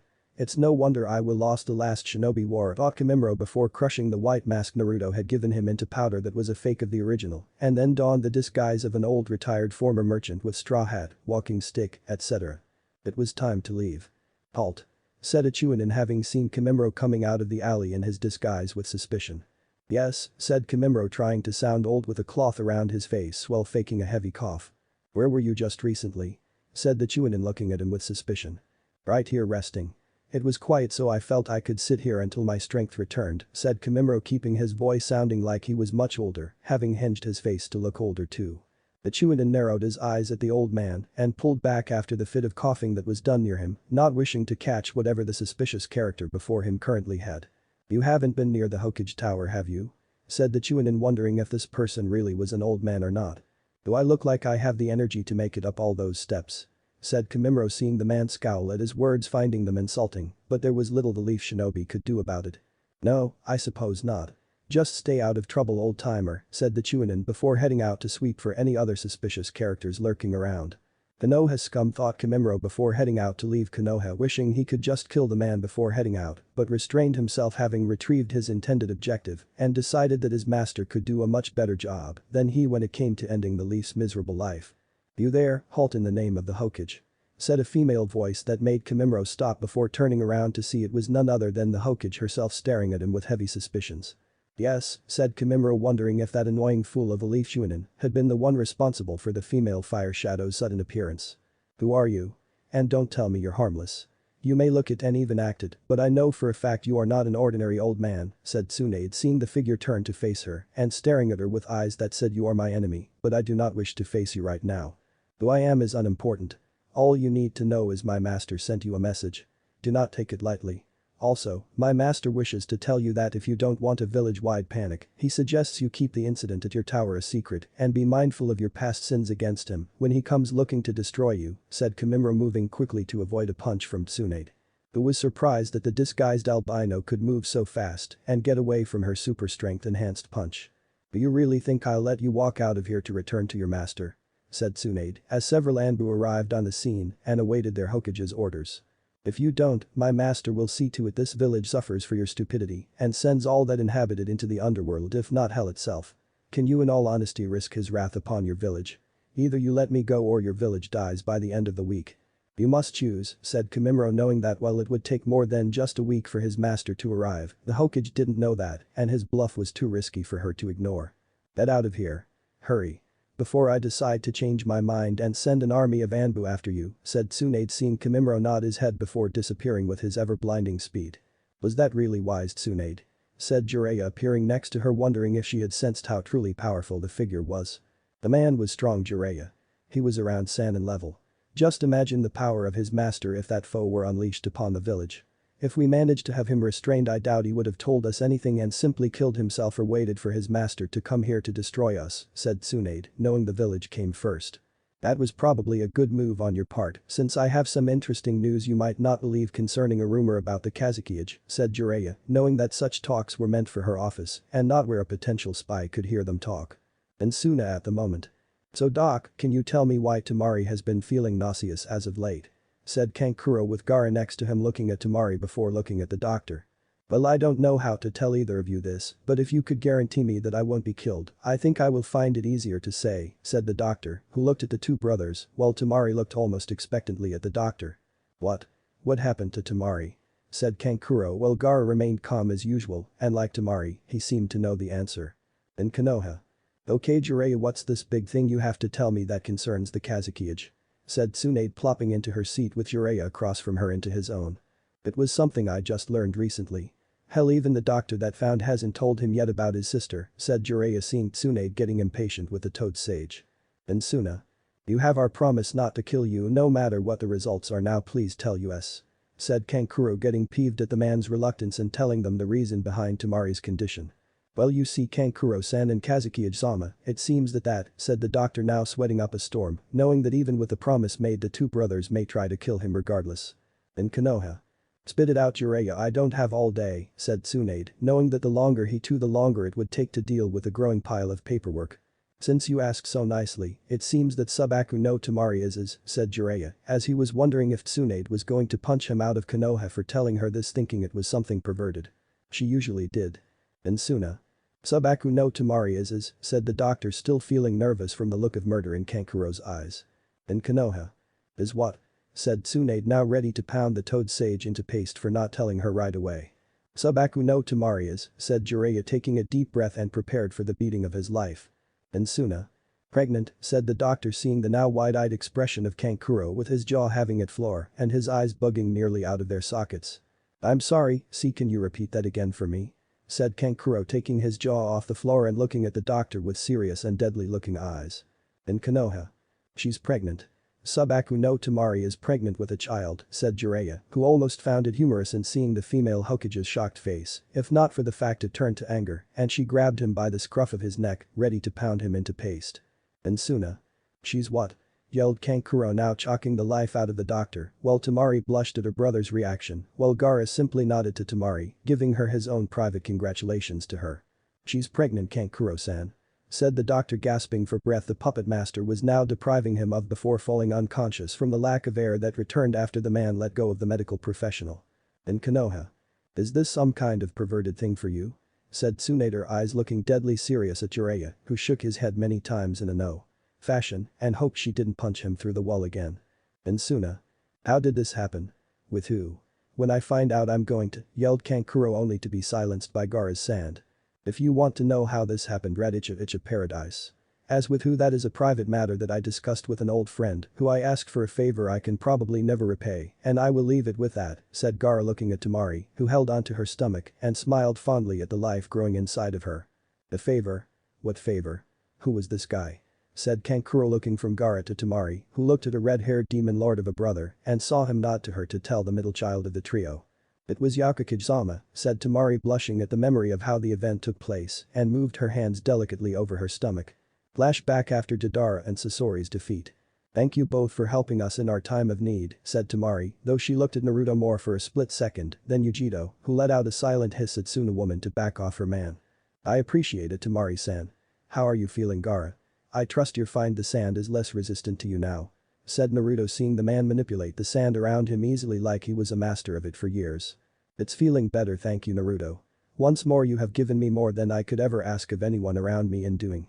However, there is one more thing I need to ask of you, and I am hesitant to ask," said Gaara, seeing Temari's face blush a little since she had discussed it with Gaara beforehand. "What do you want me to do?" said Naruto, now seeing Temari's face turn full-blown red, and had he looked to his left, he would have seen Yugito red in the face, only it would have been red with anger. "He's not going to ask what I think he is he, Nibi?" thought Yugito, hoping that this wasn't the case. "I don't know, kitten. Either way, calm down. If he does, there is nothing you can do, and besides, it's not like he'll marry the Suna woman," said Nibi, seeing Yugito calm down a small fraction, but the anger still remained. "I wish you to help Temari, sire, child," said Gaara, sensing Naruto's slight shock at this unexpected request, though from the way Temari's face was, the now new demon lord of Suna suspected his friend saw it coming. "Before I give a response to this, I wish to know why," said Naruto, since he wanted a valid reason for this. "Because there is no other I can trust. You know me, Naruto. Only the best may be with my sister. I am not asking you to marry her. With everything that is going on, the best thing for both of us is if Temari is with child and continue on the Subaku legacy with a strong push forward into the future. I cannot be Kazekage forever, nor do I wish to be, but I feel no woman will want me, and as for Kankuro, I don't think many women find a man that plays with puppets all that attractive," said Gaara with a smirk at the end, while sensing Naruto had a small one himself.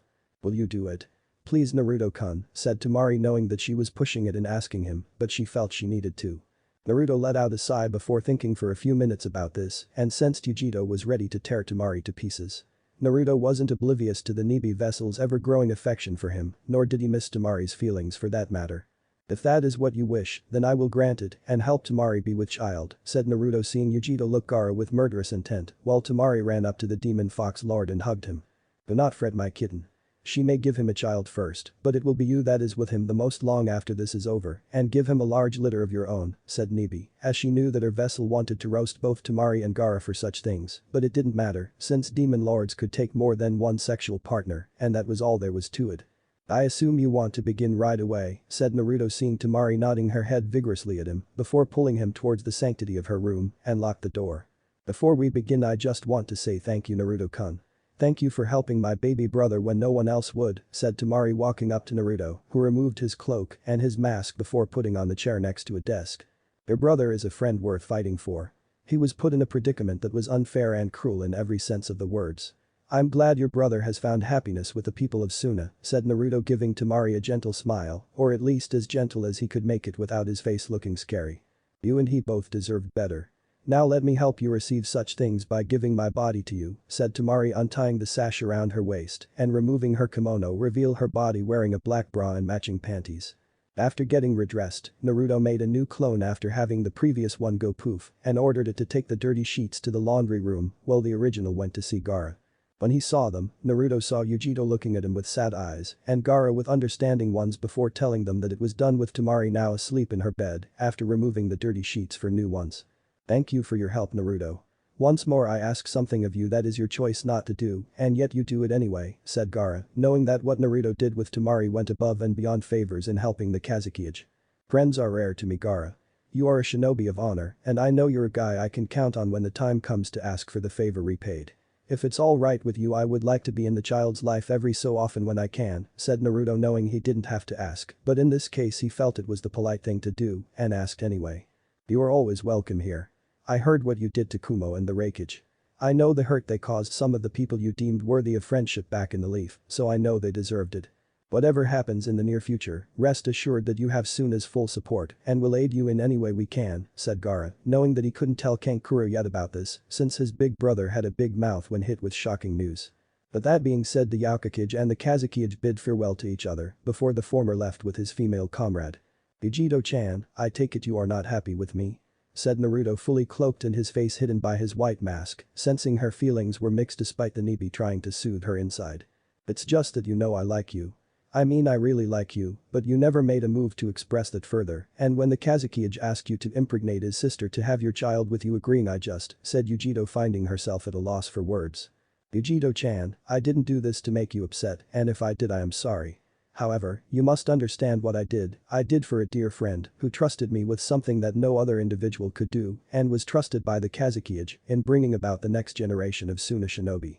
While I admit I like Temari like I do you, the reason I didn't become intimate with you is because I cannot risk having you in that type of condition and lose you should we ever be on the move. If you were attacked while pregnant, the stress of having the child, much less the using of Nibi's chakra, could ultimately kill any child in your womb," said Naruto, knowing that as much as he would like to be in such a relationship with Yugito, like he had been with Temari, the timing was not right. "And if the opportunity arrived where I could be with you that way and give you a child, would you let me?" said Yugito, now walking in front of him and turned to look at the pale white mask with her intense stare, all the while wishing she could see through it. For a moment, Naruto said nothing before he reached up and removed his mask, showing her tired red eyes filled with pain in them. She gasped at the sight of the emotion and again when he cupped her face before kissing her on the lips, knowing it spoke volumes. Without a single word spoken, he put on his mask and walked around Yugito with the woman running after him, knowing what the kiss meant. Good things come to those who wait. Flashback ends. "You mean the guy that turned our brother into a demon lord? So that means aw crap. Now I can't do what I almost promised to do," said Kankuro, knowing that even with all the years and countless hours of training in puppets wouldn't stop this Yaokage from kicking his ass all over the elemental countries. Life sucked sometimes. Undisclosed location 1 week later. "You have done well, Kimimaro. You made me pleased in the fact that it was wise of me to have you resurrected to serve me in doing the necessary tasks that I cannot do myself. You are worthy of being called my invisible hand," said Naruto, taking the diary of his mother from Kimimaro's hand after the albino presented it to him. "I am honored by your praise, Naruto-sama. My only wish is to serve you with all of my skills and abilities I possess. Please tell me of any missions you may have for me and I will succeed in completing them immediately," said Kimimaro, keeping his head bowed before Naruto, who stared at the diary and feeling the soft cover that held page after page of his mother's life. "In honor of your successful mission, I am letting you have time to yourself, Kimimaro. Do whatever you feel like doing and I will call for you should I require anything further from you," said Naruto, closing his eyes behind his mask, feeling the aura this book held that was left of his mother. He could almost picture her face. "I shall take my leave then, Naruto-sama," said Kimimaro, seeing his master looking at the diary that, while hidden behind his mask, could be sensed was filled with a desire to know more about the writer of the lost tomb. As Kimimaro left, Naruto continued to gaze at the diary before him and was excited yet afraid all the same. To know what his mother was thinking during her relationship with his dad, to her final thoughts leading up to giving birth to her only son, and what she had thought of those in the village. Would they be kind words? Or would they be cruel and dark? Doesn't really matter, I guess. Whatever I read will determine who gets spared and who gets obliterated in Konoha, thought Naruto, walking to his office and sat down to read his mother's diary, wondering what it held. With Yugito 3 hours later. Yugito was walking calmly about her master's home located in an unknown location that not even Akatsuki knew about, though considering the members were only 3 people, it wasn't surprising that it was kept a secret. Still, it was hard to believe that this possibly called organization be run by 3 people, and with one of them being the leader of the trio. Though when you have allies in various places, with one being a fellow demon lord, a spy network in the heart of Wave Country that deals with a lot of trading of goods, and a fanatically loyal Kagaya at your beck and call, it wasn't really a surprise.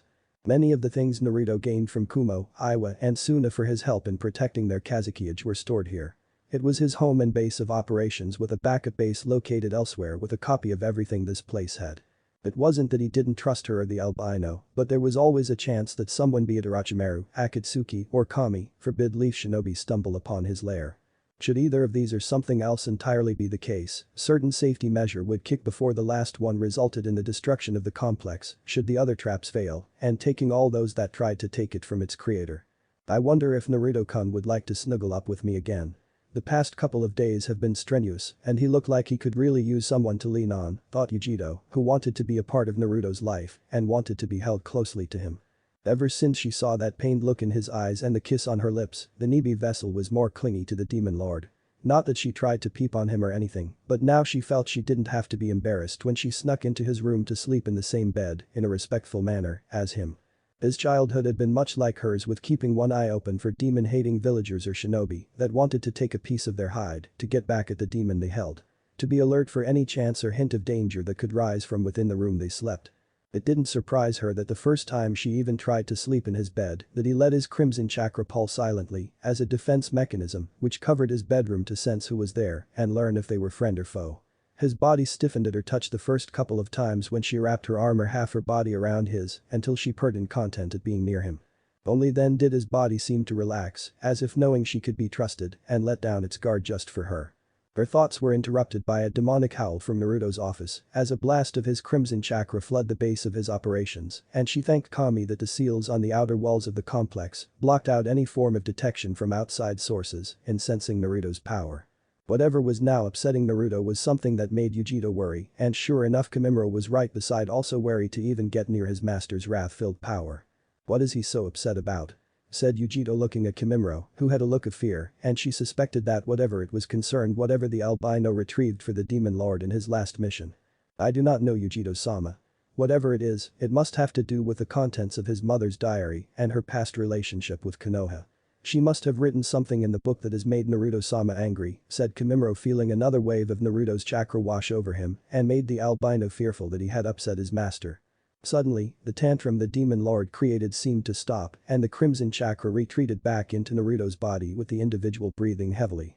The two loyal to him stepped into his office, carefully seeing the anger-filled eyes of Namikaze Naruto, and the two knew that speaking the correct words would be the difference between walking out of here in one piece or in many pieces.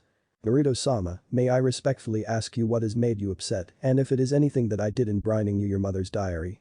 Said Kimimaro, kneeling before his master to await the punishment the demon lord would unleash upon him. Rise, Kimimaro. You did nothing wrong concerning your last mission, said Naruto, his voice now demonic along with his breathing the two noticed. Then what has upset you, Naruto-kun? Said Yugito, cursing mentally at using that suffix since this was not the time to use it. Fortunately, it didn't seem Naruto cared. It is Konoha. The village and the people in it are the reason why I am upset right now, said Naruto, his eyes wreathed in flame while his hands dug into his desk while a growl left his mouth. What have they done to anger you, Naruto-sama? Said Kimimaro, wishing now that he had taken the lives of a few leaf shinobi and presented their heads to his master to give in the form of a tribute. Everything. It seems those I thought were friends are not friends at all. I must go to Konoha soon and deal with this myself. The time for keeping my identity a secret is now over, and the time to reveal who is the true ruler of the elemental countries is, said Naruto, his killer intent consuming the room, freezing the two before him, and they knew he wasn't playing around. Konoha was about to be stained in blood. Chapter 4, Torment. Naruto had never been so angry in his life. Ever.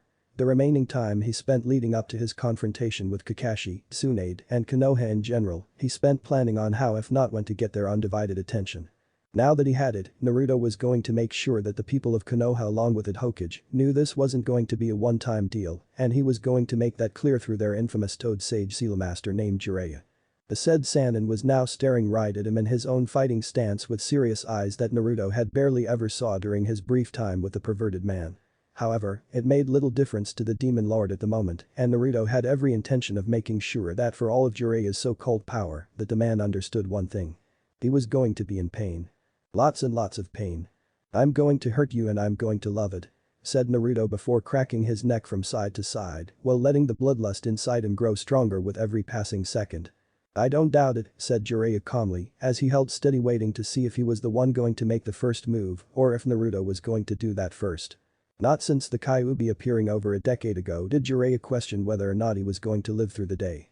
Deep in his heart of hearts, Jiraiya knew the answer was no, and for a moment the person before him was not Namikaze Uzumaki Naruto. The person before him was his old student. "Listen to me, Jiraiya. You have to take care of my son when I die. I'm counting on you," echoed the words of Namikaze Minato before the soon-to-be dead man went to face the Kyuubi. "Minato, I'm sorry," thought Jiraiya, as the image of Minato faded to show the man's flesh and blood turned demon lord. The single leaf fell from a tree, landing on the ground not far from either of them. In less than a given second, the two vanished from sight to engage the other and go at it in an all-out slugfest of epic proportions. For the two combatants, it was as if they were moving normally, blocking or landing punch after punch and kick after kick from the opposition. There was no point in using jutsus in either opponent's mind, as it would only give the other a chance to attack, and neither fighter had any intention of giving the other an edge. Naruto blocked a fist to his face before he countered it with a high kick aimed at Jiraiya's own, which the Sannin blocked, and then countered with knee to the demon lord's gut.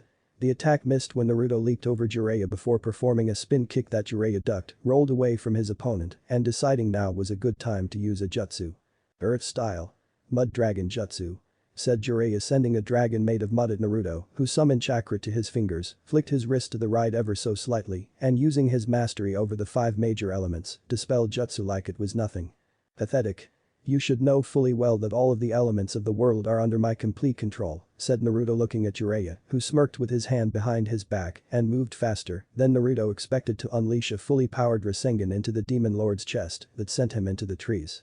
"I see that the arrogance of the previous Kyuubi has merged with you too," said Jiraiya before getting ready to fight yet again, though he wondered if his attack slowed Naruto down at all. "Arrogance? It is you who is the arrogant one here, Jiraiya. If you think that your simple little incomplete Rasengan can cause me any damage, then you truly are one of the many unintelligent ape rats like the previous Kyuubi thought humans were," said Naruto, as he got out of the mess of trees that had buried him temporarily and removed the remains of his shredded cloak. "We'll see, Naruto. I may not be as strong as you currently are now, but I can at least slow you down long enough for Tsunade to plan a strategy to fight back against you, and that's what matters," said Jiraiya, since he knew that even if he were to fail in killing his best student son, he could at least wound him somehow. "You always were the stupid one of your group when it came to intelligence, Jiraiya. You think this will delay me? I've been expecting you for some time to arrive here when you learned of my location. You came here through my design. I willed you here. I have set things in place so every single bit of my timetable has fit in accordingly. I know Tsunade is going to begin planning something with those bigots on the council that are left, which will no doubt involve the Fire Daimyo's input, since he will want to know about the very village he funds, and it just so happens that I left him a detailed message concerning my actions in Konoha to use against the assholes there when he arrives," said Naruto, seeing the shocked look on Jiraiya's face, and used it to his advantage to disappear before the Sannin's eyes, only to reappear in front of him with an open palm strike into the stomach. That knocked the wind right out of Jiraiya as the Sannin was sent flying back into his own group of trees, and Naruto began to make several hand signs. It took a moment for Jiraiya to get out of his wooden tomb and shaking his head clean of the cobwebs that covered his mind. "Damn. It's a good thing I could take some of those thanks to Tsunade Haime's punches to me when I do something really perverted," thought Jiraiya, spitting out some blood that was moving around in his mouth. "Demon style. Devil Spikes Jutsu," said Naruto before slamming an open palm into the ground, and Jiraiya had to leap out of the way just to barely escape the nasty demonic-looking jagged edge-covered spikes that rose from the ground trying to impale him. "Holy crap, that was close," thought Jiraiya, only to send someone behind him, and when he turned to see who it was, the Sannin was backhanded towards the ground by Naruto. "Tell me, Jiraiya, when my parents chose you to be my godfather, did you tell them no or did you lie to their face?" said Naruto, moving quickly and kicked Jiraiya moments before hitting the ground. "Naruto's not playing around. He really wants to hurt me," thought Jiraiya, as he barely managed to maneuver so he could stand on his own feet when flying through the air. "No answer? Then answer this question: why didn't you offer to become the sacrifice rather than my old man?" said Naruto before appearing behind the Sannin and ramming a fist into the older man's spine. Jiraiya could only fall to his knees in pain, screaming out from it before Naruto grabbed him by the neck before pulling him back so the man could speak. "I did offer. I begged Minato to let me do it. I told him I could perform the sealing and allow him to be the Hokage. He looked at me like I was crazy. Your father loved the village, Naruto, and I'll be the first to admit to you right now that it was blind love since the moment he became a shinobi. The man thought he could change the world by being a martyr for the village that would set the standards everywhere in and out of Konoha. I told him he was fool for believing that, and he was condemning his son to hatred that no child should go through.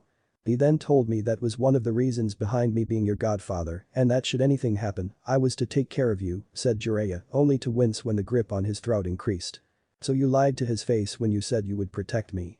Or did you take coward's way out and just not say anything when he rushed to face the Kyuubi?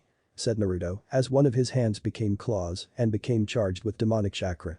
Jiraiya said nothing knowing that it would speak volumes, and because of it, Naruto had become enraged and slammed his free hand into the man's chest, making the perverted toad Sannin scream out in pain. To the Sannin it felt like his body was on fire and at the same time felt like he was being electrocuted like a lightning jutsu would do. When it stopped, Naruto threw the man onto the ground on his back and proceeded to go through hand signs once more. Then Naruto stop. Please stop. I'm sorry for leaving.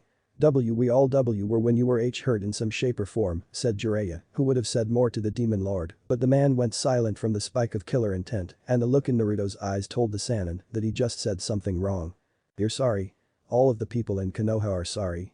You can't speak for the people of Konoha, so how would you know if they are truly sorry?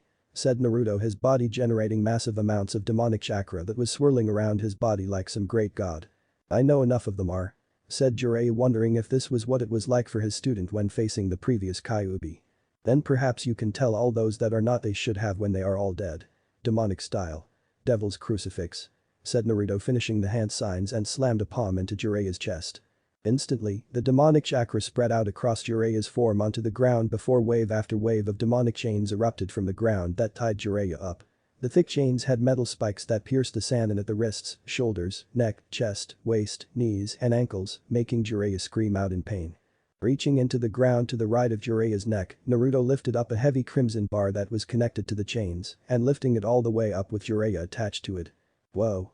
Thought Yugito and Kimimaro, seeing what Naruto had done to the poor Sannin, though in a way the man deserved it for neglecting his duties to Naruto. Time to take you home, Hiro Sennin. Shadow Clone Jutsu. Said Naruto, making a team made up of a dozen clones that picked up the crucified Sannin and left. Moments later, Kimimaro appeared followed by Yugito, and both were a little concerned with the rage that existed in the demon lord's heart. Are you alright, Naruto-sama? Said Kimimaro, seeing his master look at him for a few seconds before closing his eyes and nodding a silent yes. You really let him have it, Naruto, said Yugito, while the Nibi inside of her had been cheering on the demon lord to tell that perverted Sannin a lesson. Would you prefer I just let him die a merciful death? Said Naruto, looking at the two for an honest answer. He got what he deserved, Naruto-sama, and more, said Kimimaro, with Yugito in full agreement, though she decided not to tell him that Nibi was calling for him to do it again. More would have been said had Yuhi Kurenai appeared with her team appeared ready for a fight with Naruto's two allies in front of him, ready to defend their demon lord of a master. Where is Jiraiya of the Sannin? Answer me, Kyuubi. Said Kurenai, seeing the bodily form that was Namikaze. Naruto looking at them with piercing red eyes and suspected that the boy was lost to that of the actual demon lord like Tsunade first suspected. How dare you speak to Naruto-sama in such a fashion? I shall enjoy making you suffer in the Yakukage's esteemed honor, said Kimimaro, summoning Spike from his arms, legs and his back, ready to fight for his master with all the fury he could conjure. Ditto. Said Yugito, summon her power to this battle, making Kurenai and her team wary of both of them. I think we need to make a tactical retreat, sensei, said Kiba, who now on his dog and meant to grab Hinata when a wave of Nibi fire made the two leaped out of the way, with Kimimaro focusing on Kiba, Yugito on Hinata and Naruto facing off against the final remaining two. You're a Hyuga. The Raikage spent years trying to get your clan's eyes. It became an obsession with him. He kept saying that if Kumo had your eyes that the village would be unstoppable in battle and could bring the village back to its former glory after the last shinobi war, said Yugito, shocking Hinata that this woman that followed Naruto was from Kumo. But then she remembered how the head of the late Raikage was left on the branch family doorstep. What is your relationship to Naruto-kun? Said Hinata, hoping her fears weren't a reality at seeing this beautiful woman that had a cat-like appearance to her. Naruto-kun? So she has feelings for him too, huh? Damn. What is it with people trying to get a piece of my man or wanting to have his children? Thought Yugito, angrily thinking back to Temari and how she got the gift of being a mother to Naruto's first child. It wasn't fair. Look at her eyes, my kitten. She adores him even now. She must be one of the rare few that actually cared for him when they were growing up, said Nibi, though she too was feeling a little territorial right about now. My relationship is none of your business, Hyuga. Besides, what does it matter to you anyway? Aren't you one of those arrogant humans that despises anything that's different to them? Said Yugito, sending Nibi chakra to Hinata, who dodged each attack and then activated her Byakugan to see what power the woman held. You're wrong. I cared about Naruto-kun since I first saw him at the academy. He was always mistreated, but he still continued on and never backed down from anything. He gave me an Indo I could believe in, he gave me the strength I needed to become better, and he even helped make me believe in myself when all I did was question everything I did. I love Naruto-kun. said Hinata, charging forward ready to take the fight to Yugito and prove to Naruto that she was strong even if he was the enemy. Ready to die in Yazuka, said Kimimaro, the bloodlust of his clan now kicking in, and he was prepared to go all out. I heard about you from Shikamaru and Lee. You're that crazy bone guy that is loyal to Orochimaru, said Kiba, getting ready to attack the albino with his partner Akamaru. I serve Orochimaru no more. My loyalty is to the Yaokakage, and I will prove it in my fight against you, said Kimimaro before charging at the master and pet, ready to show these two from the leaf what he could do. I will give you just this one chance to surrender, and if you comply, I will let you live to return to Konoha to see the fate of one Jiraiya of the Sannin, said Naruto, as he let his demonic chakra spike further, making Shino's bugs go crazy, and Kurenai began sweating up a storm. There is no such act of mercy unless it has a price, said Kurenai, wondering what it was that Naruto wanted and almost shuddered at the darker thoughts that ran through her head at the moment, while the others fought in their respected battles. Correct. What I require is one of your team members of my choice to be my hostage should you try to waste my act of mercy and send an army of shinobi with the intent to harm me or any of those loyal to me, said Naruto, walking towards the two with while Shino commanded his bugs to create some kind of protective barrier around him and his sensei. I'll go, said Shino, not wishing to endanger his teammate or his former sensei. You must have too many bugs in your ears, Shino. I said I would choose, said Naruto, snapping his fingers, creating a circle of hellfire to cover the area, blocking off the two in front of him and Kimimaro from Kiba and Akamaru, leaving just one choice for them all to see. But the thought Yugito, seeing the intense heat from the fire all around them, but none of it hurting them. My choice is Hyuga Hinata, said Naruto, walking away from Shino and Kurenai, much to the latter's protest telling him to stay away from her. Leave Hinata alone, you demon. She actually liked Naruto, so don't you dare lay a hand on her, said Kiba, with Akamaru barking his own opinion, but was silenced by the cold glare Naruto gave them and walked further to greet his hostage. Naruto-kun, said Hinata, looking into his crimson eyes, wishing she could see his blue ones if only for a second. It's been a long time, Hinata-chan. Too long actually, said Naruto, stroking her cheek, making Hinata blush at his touch, remembering all the times he would be so close to her that she would faint after turning such an impossible shade of red. I thought you were dead. I was so depressed when that happened, and even more when the village celebrated your death, said Hinata, her eyes filled with tears, and before she knew it, she had found herself in his arms after giving him a hug while crying into his chest. It's all right, Hinata-chan. Let it all out. We have plenty of time to talk when we get back to my hideout, said Naruto, seeing her nod from the spot in her chest. Hinata. Get away from him. He's not Naruto. He's really the demon lord in disguise, said Kiba, hoping she would hear him, but she seemed to ignore his words. Even if I wasn't your choice, I would have wanted to come with you, said Hinata, as she couldn't believe she was telling him this and had to fight not to faint from doing so. God damn it, thought Yugito, her eyes blazing with fury, while Nibi was also getting a little ticked at the Hyuga getting all of Naruto's current affection. I can't wait to get out of your body long enough to ravage him, said Nibi, hissing at the look of contentment on the Hyuga's face. That should be her face nestled deep in his muscled chest. Let's go then, said Naruto, picking Hinata up, making her let out a squeak of excitement before the group disappeared with a wall of fire around the rest of Team 8, vanishing some 15 minutes later. Hokage Tower. Tsunade sighed as the council was in an uproar over learning it was Naruto that had done all the damage to Konoha, and they called for his head. They felt they needed to be the fighting resistance against the tyranny of the demon lord, and that where all the other villages failed they could succeed, proving they were still the strongest. Considering what this village has done to Naruto, didn't it ever occur to you that this was a self-fulfilling prophecy? Said Tsunade, seeing the group of council members that were mostly older than she was, with only the clan heads in the room being the opposite of that. We did what we did to humble the demon. To teach it that we humans are the superior race in this world and that it should know its place that is at our feet, said some fat old councilman who looked like he had been around since the Sandame. The information we have been able to gather tells us he not what you all once thought, and that his father was none other than the Yondaime, who, if I recall correctly, saved you all from being slaughtered at the Kyuubi's feet, said Tsunade, seeing the man sneer at her like she was a little girl that had yet to mature. That is an outrageous lie. I don't care what you, the Sandame, or the records pertaining to the supposed demon's birth. That boy was a demon made human, and we had a chance to finally get rid of him, only the Sandame show mercy that the monster took advantage of, said the fat councilman, getting nods from several others. Getting beaten up on his birthday or starving him if not giving him rotten food is your version of mercy, said Tsunade, seeing several clan heads have their eyebrows raised, including the Akamichi, since such things were blasphemy to them. As I said before, it was done to humble the beast, said the fat councilman, who Tsunade sensed had a sense of pride in knowing that happened to Naruto. Humbling someone through starvation and beatings. I think I see your point. Anbu, Seize all this man's assets, his home if it's not destroyed, and any place that still sells food to give him and his family little to nothing with the little they get being rotten. Said Tsunade, seeing the Anbu nod and leaving, seeing the fat councilman protesting her actions along with other members that believed what he did. What are you doing? You can't do this to me. Said the councilman, rising from his seat in protest to her actions, while the woman herself just smiled a little too sweetly for his taste. You said it yourself. You tried to humble Naruto by starving him. So I'm using that on you to see if it works. I'm also issuing that anyone who wishes to beat the crap out of you and going so far as to kill your family will not be punished. I think this is perfect way to humble you, wouldn't you say? Said Tsunade, seeing the man pale and sputter more protest at her words, knowing she had turned his against him. You are going beyond your authority. Said Hamura, who received a nasty glare from her, and he knew that he had unknowingly directed her wrath at him. Like you did when you wanted Naruto to be banned from most stores. When you denied the Sandaime the power to watch over Naruto after Jiraiya and I left. How many times did all of you overstep your bounds and hide it from the fire daimyo?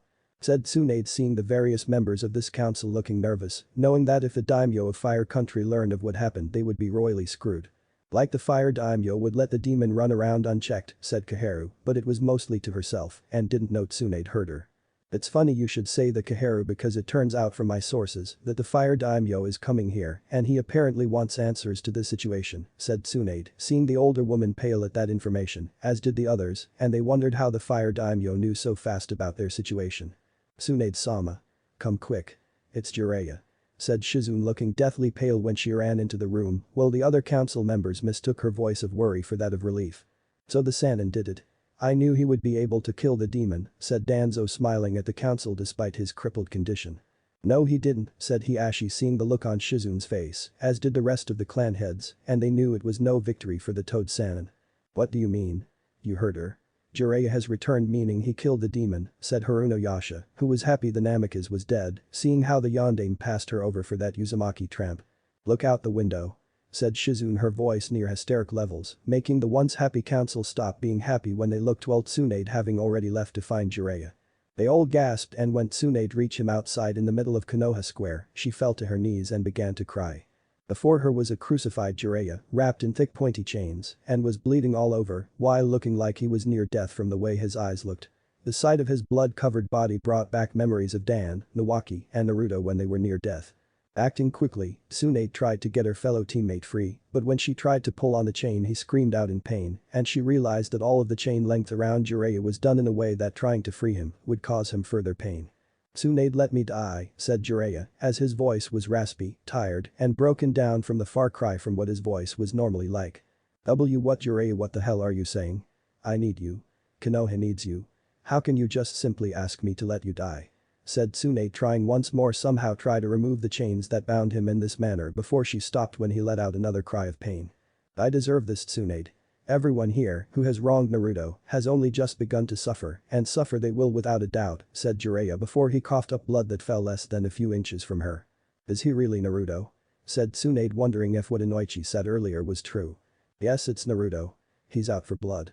Only those he deems worthy of mercy will be spared his wrath, and right now we're next right after he deals with Akatsuki, said Jiraiya, having been told by the shadow clones about the plan the original has for all of the elemental countries.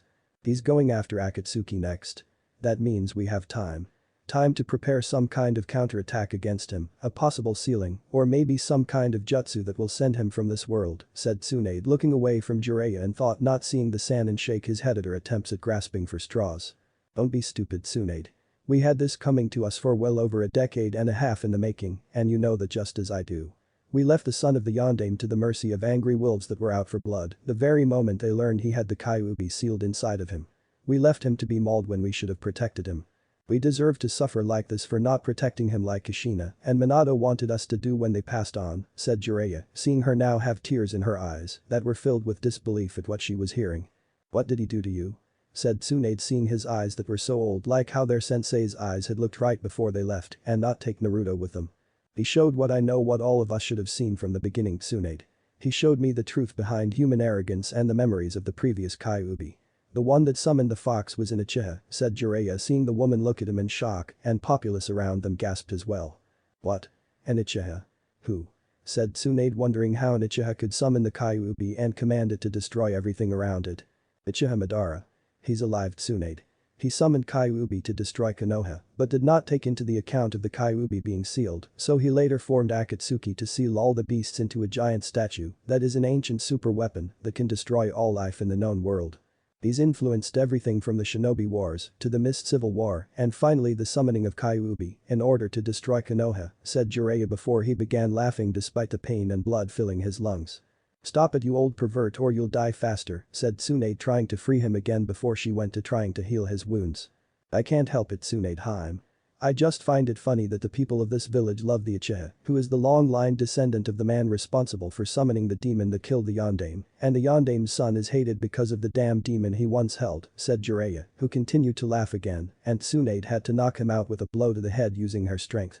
"Have we really fallen so far?" thought Tsunade before she picked up the large object Jiraiya was tied to and ran to the hospital, knowing it was there she had a chance to save him, with his pleas for dying be damned. Above them in a nearby building, one of the Naruto shadow clones smirked at the scene he had just witnessed and went poof send the information to others. Konoha Hospital Kakashi's room. "Do you think he's asleep or just drugged?" said a voice making the former Jounin stir a little at the sound of someone talking. "I think it's the latter. Look he's moving slightly," said another voice that sounded like the first. When Kakashi did open his one good eye, it instantly widened at the sight of seeing a small group of Naruto standing before him and instantly he was terrified of what was going to happen to him. "He's come back to finish me off," thought Kakashi hearing the group of clones chuckle when they saw the crippled man's heart monitor increase and beep several times over. "Sleeping well Kakashi?" said the leader of the shadow clones that were smiling at him with evil intentions. "How's the morphine they give you every day to make sure you don't feel any pain?" said a second Naruto next to the leader, seeing the various tubes that were stuck in the man. "How many people have come to visit to offer their condolences in being destroyed by the demon?"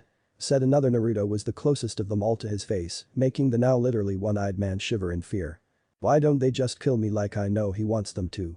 thought Kakashi wishing he could speak, but considering how mauled he had become from the original's attack, it was kind of impossible, and even if there was a possibility that he could speak, the former man doubted anything he got out would be correctly pronounced. "You're probably wondering why you aren't dead yet Kakashi and for God reason since according to your medical charts here, you should have died long before Asuma found you. They've called it a miracle from Kami that you survived my wrath, and no doubt the teachers at the academy have had students go on field trips to visit you for your supposed heroism. What they don't know is that you are allowed to live not by the medical skills the doctors possess, not by the will of Kami, and certainly not your own determination to survive, since the original distinctly heard you begging for death. You are alive because our creator wishes it so," said the leader of the clones, seeing the silver-haired man's eye widen in shock. "What did he say?" thought Kakashi, his eye widening in terror, knowing that he was alive through the power of a demon lord. "Or rather you were until our creator thought otherwise. Right now he's gotten quite sick and tired of having to use his powers to sustain your life. So he sent us to tell you that when you die you're going on a one-way trip straight into hell where you belong," said one of the Naruto clones, seeing the man's monitors begin beeping rapidly while trying to struggle in some way, regardless of how futile it may be to escape. "Now you're probably thinking that because of your so-called noble deeds concerning our boss makes you think that you are going to go up there with angels and fluffy clouds. What you don't know is that because of your betrayal mixed with the invisible demonic chakra string tied to your body grants you a one-way trip in the opposite direction. Did you really think you were going up after betraying the original like you did at the Valley of the End? Your sensei's own son no less. Your beliefs in that you did the greater good in what you did to the real Naruto was greatly misplaced, and now you are going to pay for fully when he sends your soul into hell to be tortured for all eternity by countless hordes of demons that you hate so much," said a Naruto shadow clone to Kakashi's left that let out a wicked laugh that made Kakashi tremble further before they all went poof in front of him. For a second, nothing happened to him, and for a moment Kakashi thought it was just a scare tactic done by the demon to make him more afraid to die. Then it happened. His heart began to constrict like he was having a heart attack, but felt even worse and felt like someone was gripping his heart from the inside before squeezing it. The machines that monitored his vitals were now blaring all around him, yet none of the medical staff had come to check up on him, and had he been calmer, he would have understood why. The hospital alert system that was connected to his room had been disabled with the 2 guards outside his room under a Jinjutsu thinking everything was fine. The security that were watching the security cameras in the former Jounin's room for that wing however, had been killed with the very monitor showing the room turned off and smeared thickly in crimson red. Who said shadow clones couldn't multitask? Within a matter of minutes, Hada Kakashi, son of the White Fang and the student of the Yondaime Hokage, died a painful agonizing death that was painted clear as day in his one remaining eye. By the time anyone had come to check up on him or learn of what happened to the others, it would be too late to do anything, and when Tsunade learned of this, she knew instantly the one that was responsible for it. Namikaze Uzumaki Naruto. The Yakuza of the elemental countries. Undisclosed location 2 weeks later.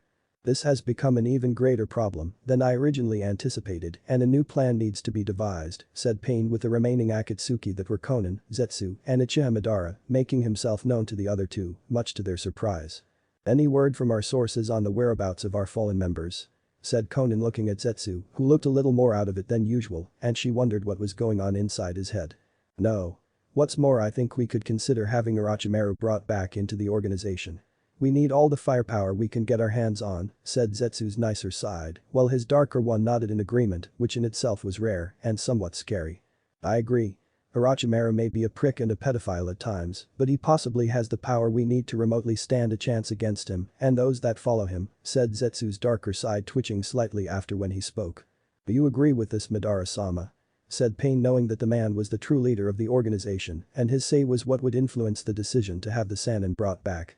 Regrettably, what Zetsu has just said is the truth and we need to bring the Snake Sannin back into the Akatsuki organization, said Madara, wishing he didn't have to, but right now the situation had gotten completely out of control and they needed all the help they could get.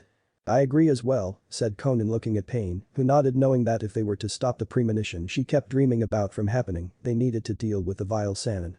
I'll make the arrangements, said Pain before they all vanished from their holographic projections. Okage Tower meeting room. We are honored to have you grace us with your presence, Daimyo-sama, said Danzo, trying to get on the man's good side, though from the look of seriousness on the feudal lord's face and the army of samurai with him there was little goodness to be had. Do not even attempt to flatter me, Danzo. I have heard so many interesting things that reached my walls about Konoha, and I am finding them to be most unpleasant when they are spoken, said the fire daimyo, who was a well-built, well-educated man and was a well-trained warrior in his own right, having been trained by some of the best in all of Fire Country. My apologies for Danzo's stupidity, Daimyo-sama, but as you can see, Konoha has not been what it once was during the days of the Sandame and the years of the Yondame had running the leaf, said Tsunade, sitting at the table with the other council members, clan heads, and Shizune beside her waiting for orders. Ah yes. The Yondame, who I believe was the one that sealed Kyuubi and into his own son no less. Tell me, how was Naruto treated when growing up here in Konoha? Said the fire daimyo, eyeing them all, seeing some were trying not to shift nervously in their seats.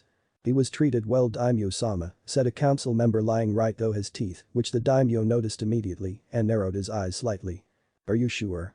Said the fire daimyo, looking at them all while keeping his tone neutral before looking at Tsunade for a response from her, but when she said nothing he saw the look in her eyes and he sighed before shaking his head. Is something wrong, Daimyo-sama, said Hamura, wondering what Tsunade had done to make him sigh and shake his head. Everything is wrong, Hamura-san. I left this village go unsupervised from my watchful eyes because I had believed that the Sandame could handle it when his successor died. Now I find this council has lied to me, lied to its people, and has manipulated events for their own benefit rather than that of its people. For your actions you created a new demon lord that hates you, despises you, and wants to see you all burn in the lowest levels of hell. Quite frankly, after what information was brought to me, I am inclined to agree with him and simply let him kill this village in one swift stroke, said the fire daimyo, surprising everyone in the room. You can't be serious, Daimyo-sama. Where will you go for hired help when you need shinobi to assist you in delicate matters or retrieval missions, said Kaharu, looking at the fire daimyo, who barely batted an eye at her and looked at a tired-eyed Tsunade, knowing she knew the same as him about the village. There are other villages that I can hire. Like Suna, for example. Yes, they seem to have a powerful Kazekage that was like Naruto, only unlike the people here, they love him and are honored to call him their Kazekage, said the fire daimyo as he hit a nerve with the council members. What must we do to regain your favor, Daimyo-sama?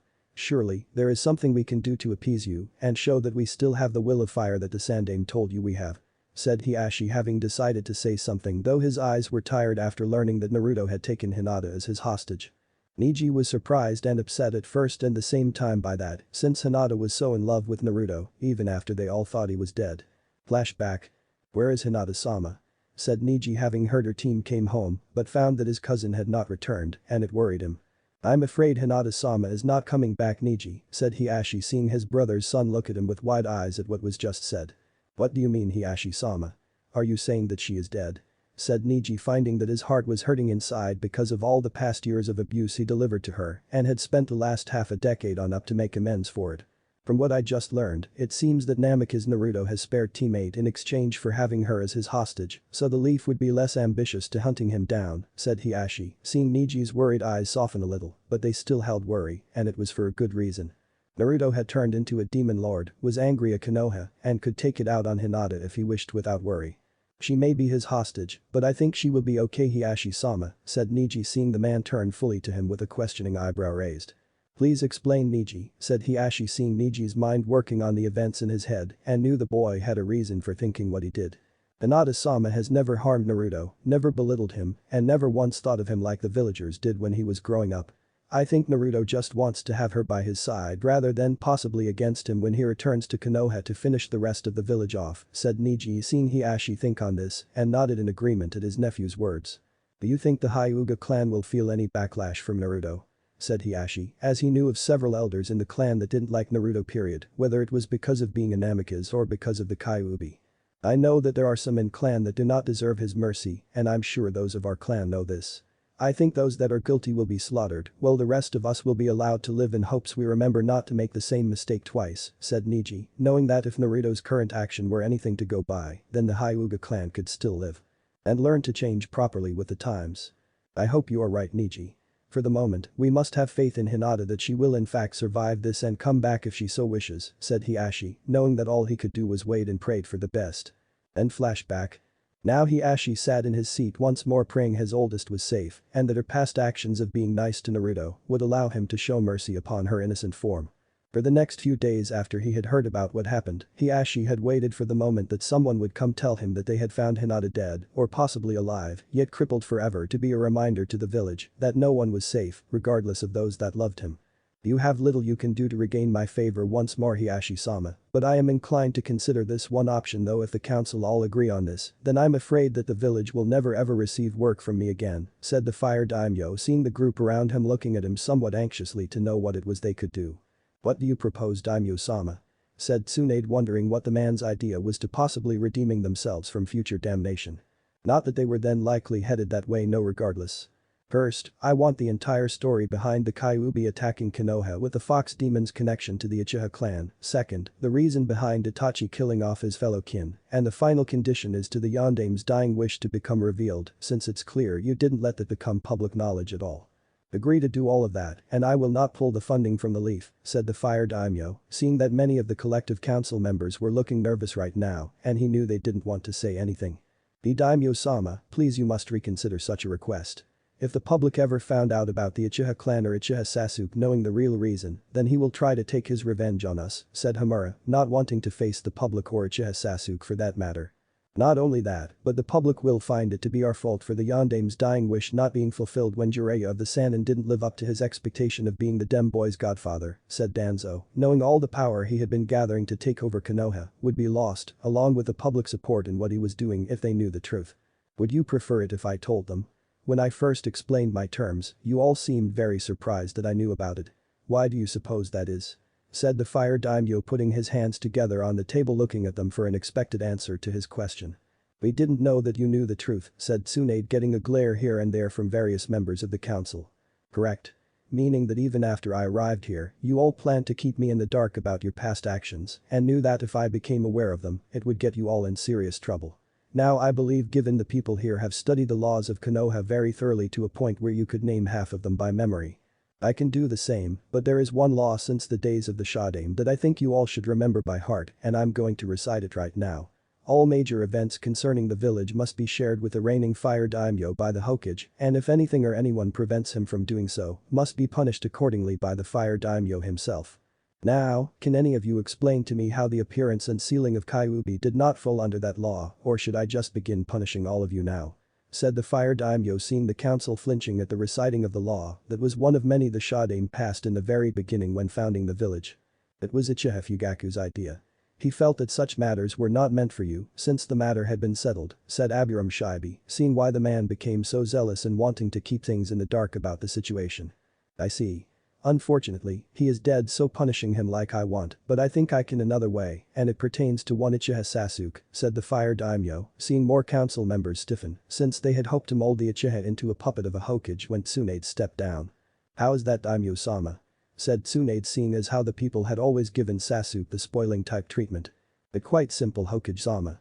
I hereby order the boy's bloodline sealed up and never to be passed down the line of his clan until further ordered, said the fire daimyo, now getting an uproar from the council, saying it was unfair only to be silenced by a hand slamming down and the man's bodyguards taking a step forward with swords ready to be drawn at the feudal lord's command. Now there's a punishment I can get behind. Besides, I doubt Sasuke will want to rebuild his clan, considering he's never once looked at a girl, much less taken one on a date, and I wouldn't be that surprised if he stayed on his side of the fence when it came being in a possible relationship. Tsunade holding back a smirk, while Danzo, Hamura, and various other council members now pleased for the fire daimyo to rethink his actions. We need the revival of the Uchiha clan, said Harunoyasha, as she had been having high hopes in having Sakura be married to Sasuke, and it wasn't possible if the young man's prized bloodline was sealed off. Those eyes could help us in the future against the demon that threatens to destroy us, said Danzo, knowing that if the Uchiha Sharingan could control the old Kyuubi, then maybe Sasuke's eyes could control the new one. Your choice of words speaks volumes, Danzo-san. It seems I was correct in my beliefs that the will of fire has indeed died out in the leaf, and I should look elsewhere for a competent shinobi village. If I cannot have proper shinobi that possess the will of fire in Konoha, then I will hire shinobi that possess the will of the wind in Suna, said the fire daimyo, getting up from his seat and left with his bodyguards, much to the pleas from the council, while Tsunade sat back in her chair and sighed. It seemed all hope was lost. Undisclosed location. Uchiha Itachi was many things, with murder being a part of his shinobi resume, but he had never in his life outside of training with Uchiha Madara been so utterly defeated in his entire life like he had at the hands of Namikaze Naruto. Upon fighting the demon lord, Itachi tried to use his Sharingan immediately to make the demon in human form submit to him like Madara did the first Kyuubi, and found that it had no effect on the demon lord, much to the Uchiha's surprise. His surprise had cost Itachi dearly, as he remembered Naruto grinning wildly at him before appearing in front him, and then all went black when a clawed hand came at his face, before being taking a beating unlike any he had ever been hit with in his life. Now here he was, beaten up, bleeding heavily for well over a week now, tied up, and was stuck in some unknown place awaiting his death. Still alive, Itachi? Said a voice that Itachi knew could only belong to Naruto. Barely, said Itachi, knowing that while the body could heal naturally, it could only heal so much, and the Uchiha prodigy was fairly certain that he had a couple of broken ribs, with some of them sticking into his lungs. Good. I have just received word from my spies that the feudal lord of Fire Country has ordered your brother's bloodline sealed up, and I've decided to speed up my confrontation with your team of a brother. Before we head out, I'm going to have my medic specialist stabilize you long enough to make the trip and watch the fight that I intend to have with Sasuke. You may not be able to see the fight, Itachi, but I'll make damn sure that you'll be able to recognize your brother's screams of agony when I gut him open with my sword, said Naruto before leaving the room and shutting the door. If I could feel pity for my weakling of a brother, I would, said Itachi to the darkness and to himself before he did something he hadn't done in years. He laughed. Uchiha Itachi, the slayer of the Uchiha clan, the former member of the Akatsuki, and now just broken shinobi, laughed right into the darkness, knowing what awaited Konoha with its soon-to-be destruction. But Naruto. You seem to have made Itachi happy regarding your decision, said Yugito, walking beside Naruto with Hinata on the opposite side of the demon lord, looking over Itachi's medical chart. Why shouldn't I make him happy? He did the old man a favor in killing off most of the Uchiha clan. It should be fitting that aside from Uchiha Madara, that the last person from that clan to die would be the one that crippled it. Said Naruto, knowing that he would have to hunt down Uchiha Madara again after decimating the man in mist and letting the man escape, so he would know there was someone stronger than him that was higher up on the food chain outside of Kami. I'll use my healing creams and my chakra to heal some of his wounds, but I doubt even my skills will allow him to survive long enough into the fight with Sasuke, said Hinata, who had become Naruto's prized medic of his group and had learned a great deal from the vast knowledge he had acquired for her to learn from. Do not worry about that, Hinata-chan. I have faith in your skills in keeping him alive just long enough for him to hear Sasuke scream out in pain at least once. How goes our Snake-san in these days? I take it he's not exactly being bold to venture outside of his territory, knowing that he'll have to deal with me, said Naruto, turning to Yugito, who nodded and blushed when she saw that look of approval in his eyes that he gave Hinata. Naruto even called them the blushing sisters on account their faces got red so much around him that they looked like they were family if their eyes or hair weren't different. According to our spy network we took from Jiraiya, we learned that the titled leader of Akatsuki, known as Pain, if what Kisame told me before he died is true, is meeting with Orochimaru to discuss bringing him back into the organization to fight you, and he is brining his partner named Konan, said Yugito, wondering what Naruto was going to do about this. This could become an annoyance. We'll interrupt this little meeting, kill those three, and then refocus our efforts back on Konoha before we deal with the remaining members of Akatsuki. Contact Kimimaro and tell him to meet us on the borders of Rice Country so we can all go deal with this together. Knowing Orochimaru, he'll use some forbidden jutsus that will become a nuisance to us, and I don't want to have them get an edge over us in any way, said Naruto, seeing the Yugito nod before heading off to contact the loyal albino, but gave a fierce look to Hinata, who retuned it and went so far as to stick her tongue out at the Nibi vessel, making the said vessel let out a hiss. "He's mine," thought both women, glaring at each other before Yugito reluctantly has to retreat to carry out her mission for her demon lord. "The two of you are never going to get over this territorial thing with me, are you?" said Naruto, having watched their display of something close to a fangirl stare off. "Sorry Naruto-kun, it's just that I really do care about you, and when I learned you were the father of Subaku no Tamari's child, I thought I lost my chance to be with you. I know demon lords don't consider women they mate with and have their children to be that of illegitimate status, but I do feel that having your child would be an honor in itself for me, and I was hoping that," said Hinata, blushing up a storm, as she couldn't believe she was even saying this out loud to him. Hinata was beginning to wonder if she was in some kind of fantasy dream she normally has during the week. "But you would be one of the women I chose to give me children," said Naruto, finishing her sentence and increasing her blush 1,000 times over. "Would you?" said Hinata, her heart beating in her chest, and in her mind she was praying to Kami that he would say yes, with the possibility of taking her right there on the spot. Such was the way of her fantasies. "I would, but the dangers present require that such actions be done after our enemies are destroyed," said Naruto, seeing Hinata nod, though she was slightly disappointed, but she shrugged it off and knew when the time was right she would get her chance. "What about Yugito-san?" said Hinata, knowing that in her good nature she had to ask and hoped slightly the woman would get her share of Naruto too. If only a slightly smaller share. "I told her the same thing I told you just now, Hinata-chan. She will be one of the worthy like you, but she will have to wait a little longer, and I will see to it that it is worthy the wait," said Naruto, his eyes holding a hint of mischief in them that made Hinata blush further and made her have a small nosebleed, indicating she was having some perverted thoughts again. Had Naruto or Hinata been paying close attention, they would have realized Yugito was hearing everything that was said between them. "See kitten. The Hyuga is not getting any right now either. Just be patient for now and you will be rewarded in the end. Do you really wish for his enemies to go after you or her while with child to get to him?" said Nibi, having heard what Yugito did while her vessel went to get Kimimaro. "No Nibi-chan, you're right. I should trust in the fact Naruto wouldn't have her before her enemies are killed, but why did he do it with Tamari when she was just in greater risk if it's discovered the child is Naruto's and turned down the request by Gaara?"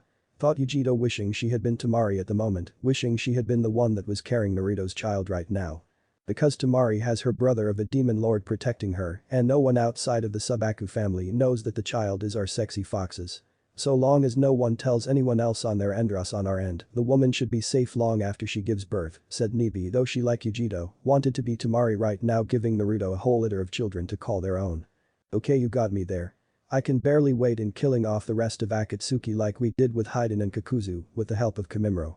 Immortal my sexy kitty ass," thought Yugito, remembering how she barbecued Kakuzu and Kimimaro sliced off Haiden's head using a whip made from his spinal column that, while gross, was still pretty effective. Granted, Haiden didn't die right away, but a mixture of Naruto's charka combined with Anibi's later did the trick in breaking the spell Haiden's god Jashin had on him, and they melted the man down into ash. "My favorite part was you letting me come out to play and tearing through a surprise kiss him like a fish I just ripped out from the lake," said Nibi, licking her lips sensually at the thought of tearing into Naruto when the time was right, but her being in pregnancy would affect Yugito as well with unstable flowing of chakra. The others Nibi would have to wait, but considering how horny she was now at thought of being claimed by Naruto was making things difficult and wished she could just jump the demon lord right now. "I feel glad knowing I'm not the only one that suffers from not being with Naruto-kun," thought Yugito, who got a hiss at by Nibi and blushed when the cat demon retaliated by creating images in her head of them all being together going at it. "If I suffer I make sure it's way worse than it is for me," said Nibi, laughing at Yugito's blushing face with nosebleed and the yelling of the cat demon's name. Regardless of their increased horniness, life was still good. Amic day Tamari give birth. Tamari screamed out in pain as the contractions were hurting more with each second that passed by and she had broken all 5 fingers of Kankuro's hand while the said man was pleading for her to let go. Gaara watched amused at Tamari hurting their brother and he couldn't help but wonder when Naruto was going to arrive and say hi to them all.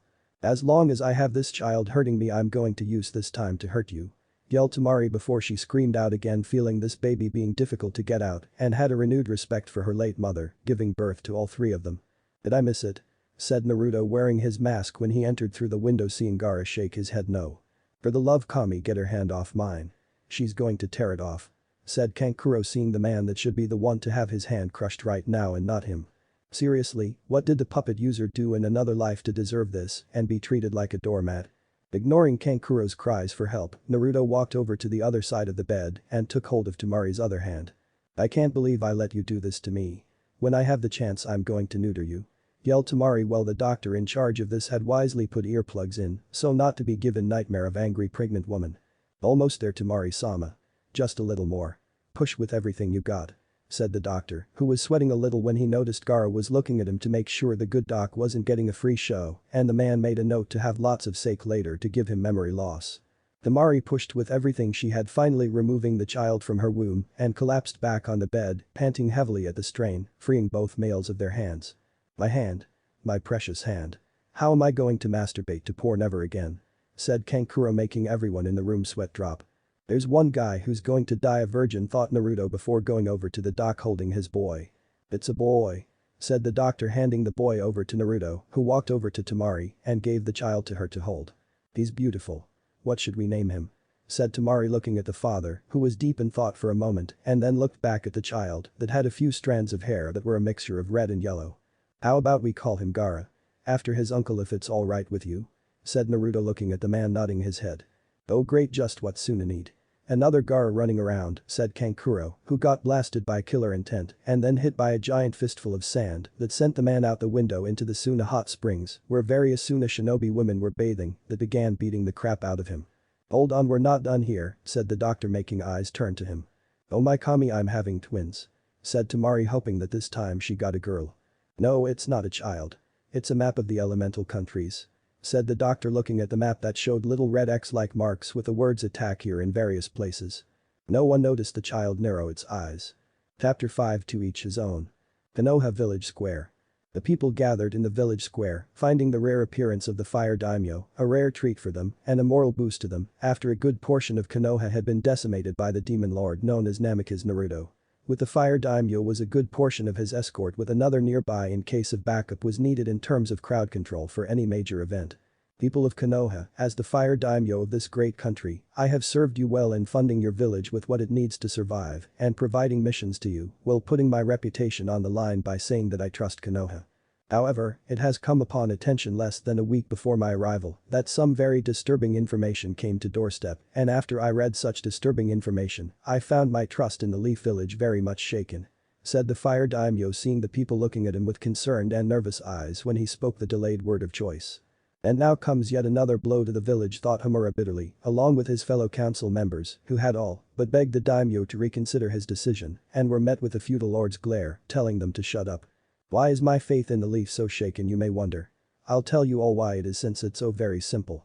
When the Kyuubi attacked your village, the Yondaime sealed up the demon inside a baby boy that had been just born that fateful night, and right before he died, the man wished for the child to be seen as a hero for what he contained.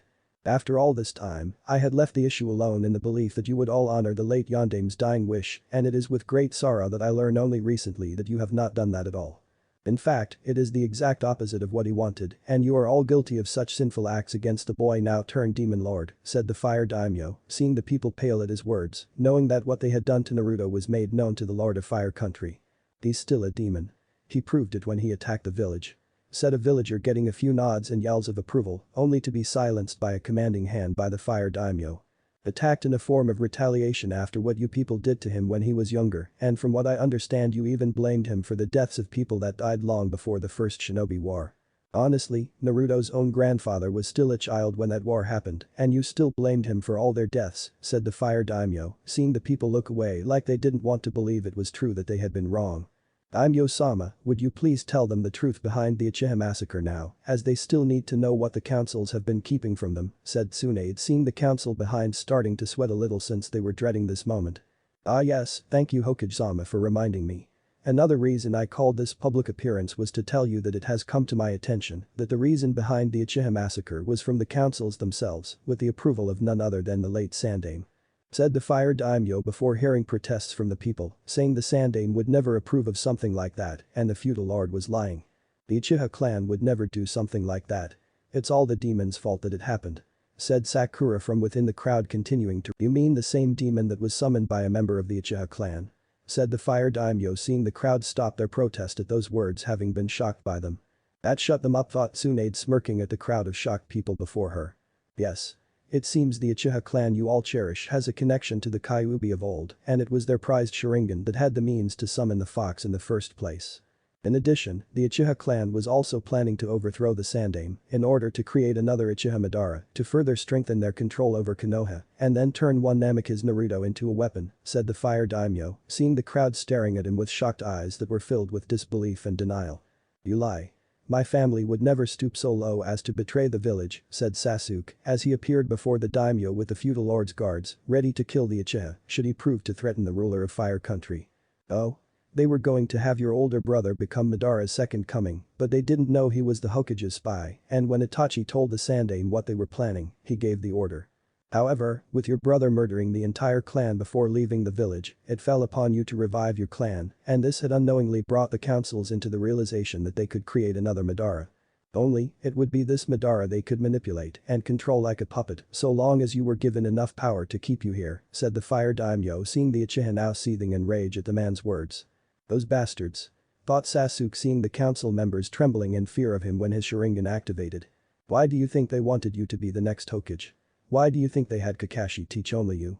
Personally, I'm glad that Naruto is coming here to kill you all, as I've decided to let him do just that and not lift a finger in stopping him, said the fire daimyo, seeing the people begin to panic at that news. Save us. Cried out a villager, with other cries being similar in that regard. You can't do this. We are your people, said another villager, with more pleas for the man to save them from near destruction. Why should I help you? You didn't honor the Yondaime's dying wish and brought this upon yourselves. You love a traitorous clan over the one that has given just about all and everything to protect you from death. I hereby wipe my hands clean of you and declare you to be on your own. Furthermore, I declare that effective immediately, Uchiha Sasuke will have his bloodline sealed off and never to be used again or passed down into that of offspring until I say otherwise, said the fire daimyo, walking away with his escort following while the crowd was calling back for him to save them from Naruto. I wish to respectively ask you to remove that last stipulation regarding the arrogant and weak Uchiha, Daimyo-sama, said Subaku no Gaara, appearing in a whirl of sand with Kankuro and Baki behind him. Hazuki-sama. What are you doing here? Said the fire daimyo, waving his guards to stand down, knowing that Gaara would not attack, knowing that the wind daimyo would not tolerate any more mindless battles. I ask you this on behalf of a dear friend of mine known as the Yaokage, or as the Leaf knows him as Namikaze Naruto, said Gaara, earning many gasps from everyone around them, and the fire daimyo raised an eyebrow. Really? Why? Said the fire daimyo, having heard the history behind Gaara and Naruto, finding that these two were like cousins with similar past problems. Because the demon lord that has become Namikaze Naruto wishes to fight one Uchiha Sasuke and kill him here before killing everyone in Konoha that has wronged him, said Gaara, seeing the people panic at the thought of the demon coming back to finish them off. I see. Very well. Namikaze Naruto will have his chance to kill Uchiha Sasuke and all those he deems guilty, said the fire daimyo, before continuing his leave of the village once more, while still ignoring the protests of the villagers and shinobi. You all brought this upon yourselves. You chose to follow the councils that are made up of mostly civilians and outdated shinobi, rather than trust the work of probably the best seal master in all of the elemental countries. You chose the Uchiha clan over that of the Namikaze clan, and now you are all going to pay for it like I am, because I didn't stay with my sensei to keep you all in line. Said Tsunade, walking away to do her own work, knowing that people would panic, try to find some way to escape, but in the end she knew they would die, and she would too for her crimes against Naruto. We must do something or else we will die. Said Yasha Haruno to her fellow civilian council members. Sasuke seeks power, right?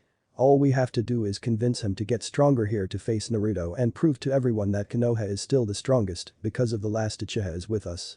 Tsunade and the fire daimyo may have given up, but I have no intention of seeing that damn demon get the last laugh in all of this, said Danzo, with the other two members of the Shinobi Council that were the Sandaime's former teammates nod at this. There's work that needs to be done, said Kaharu, knowing they needed to fight back since they were not ready to just die yet. Sound Village.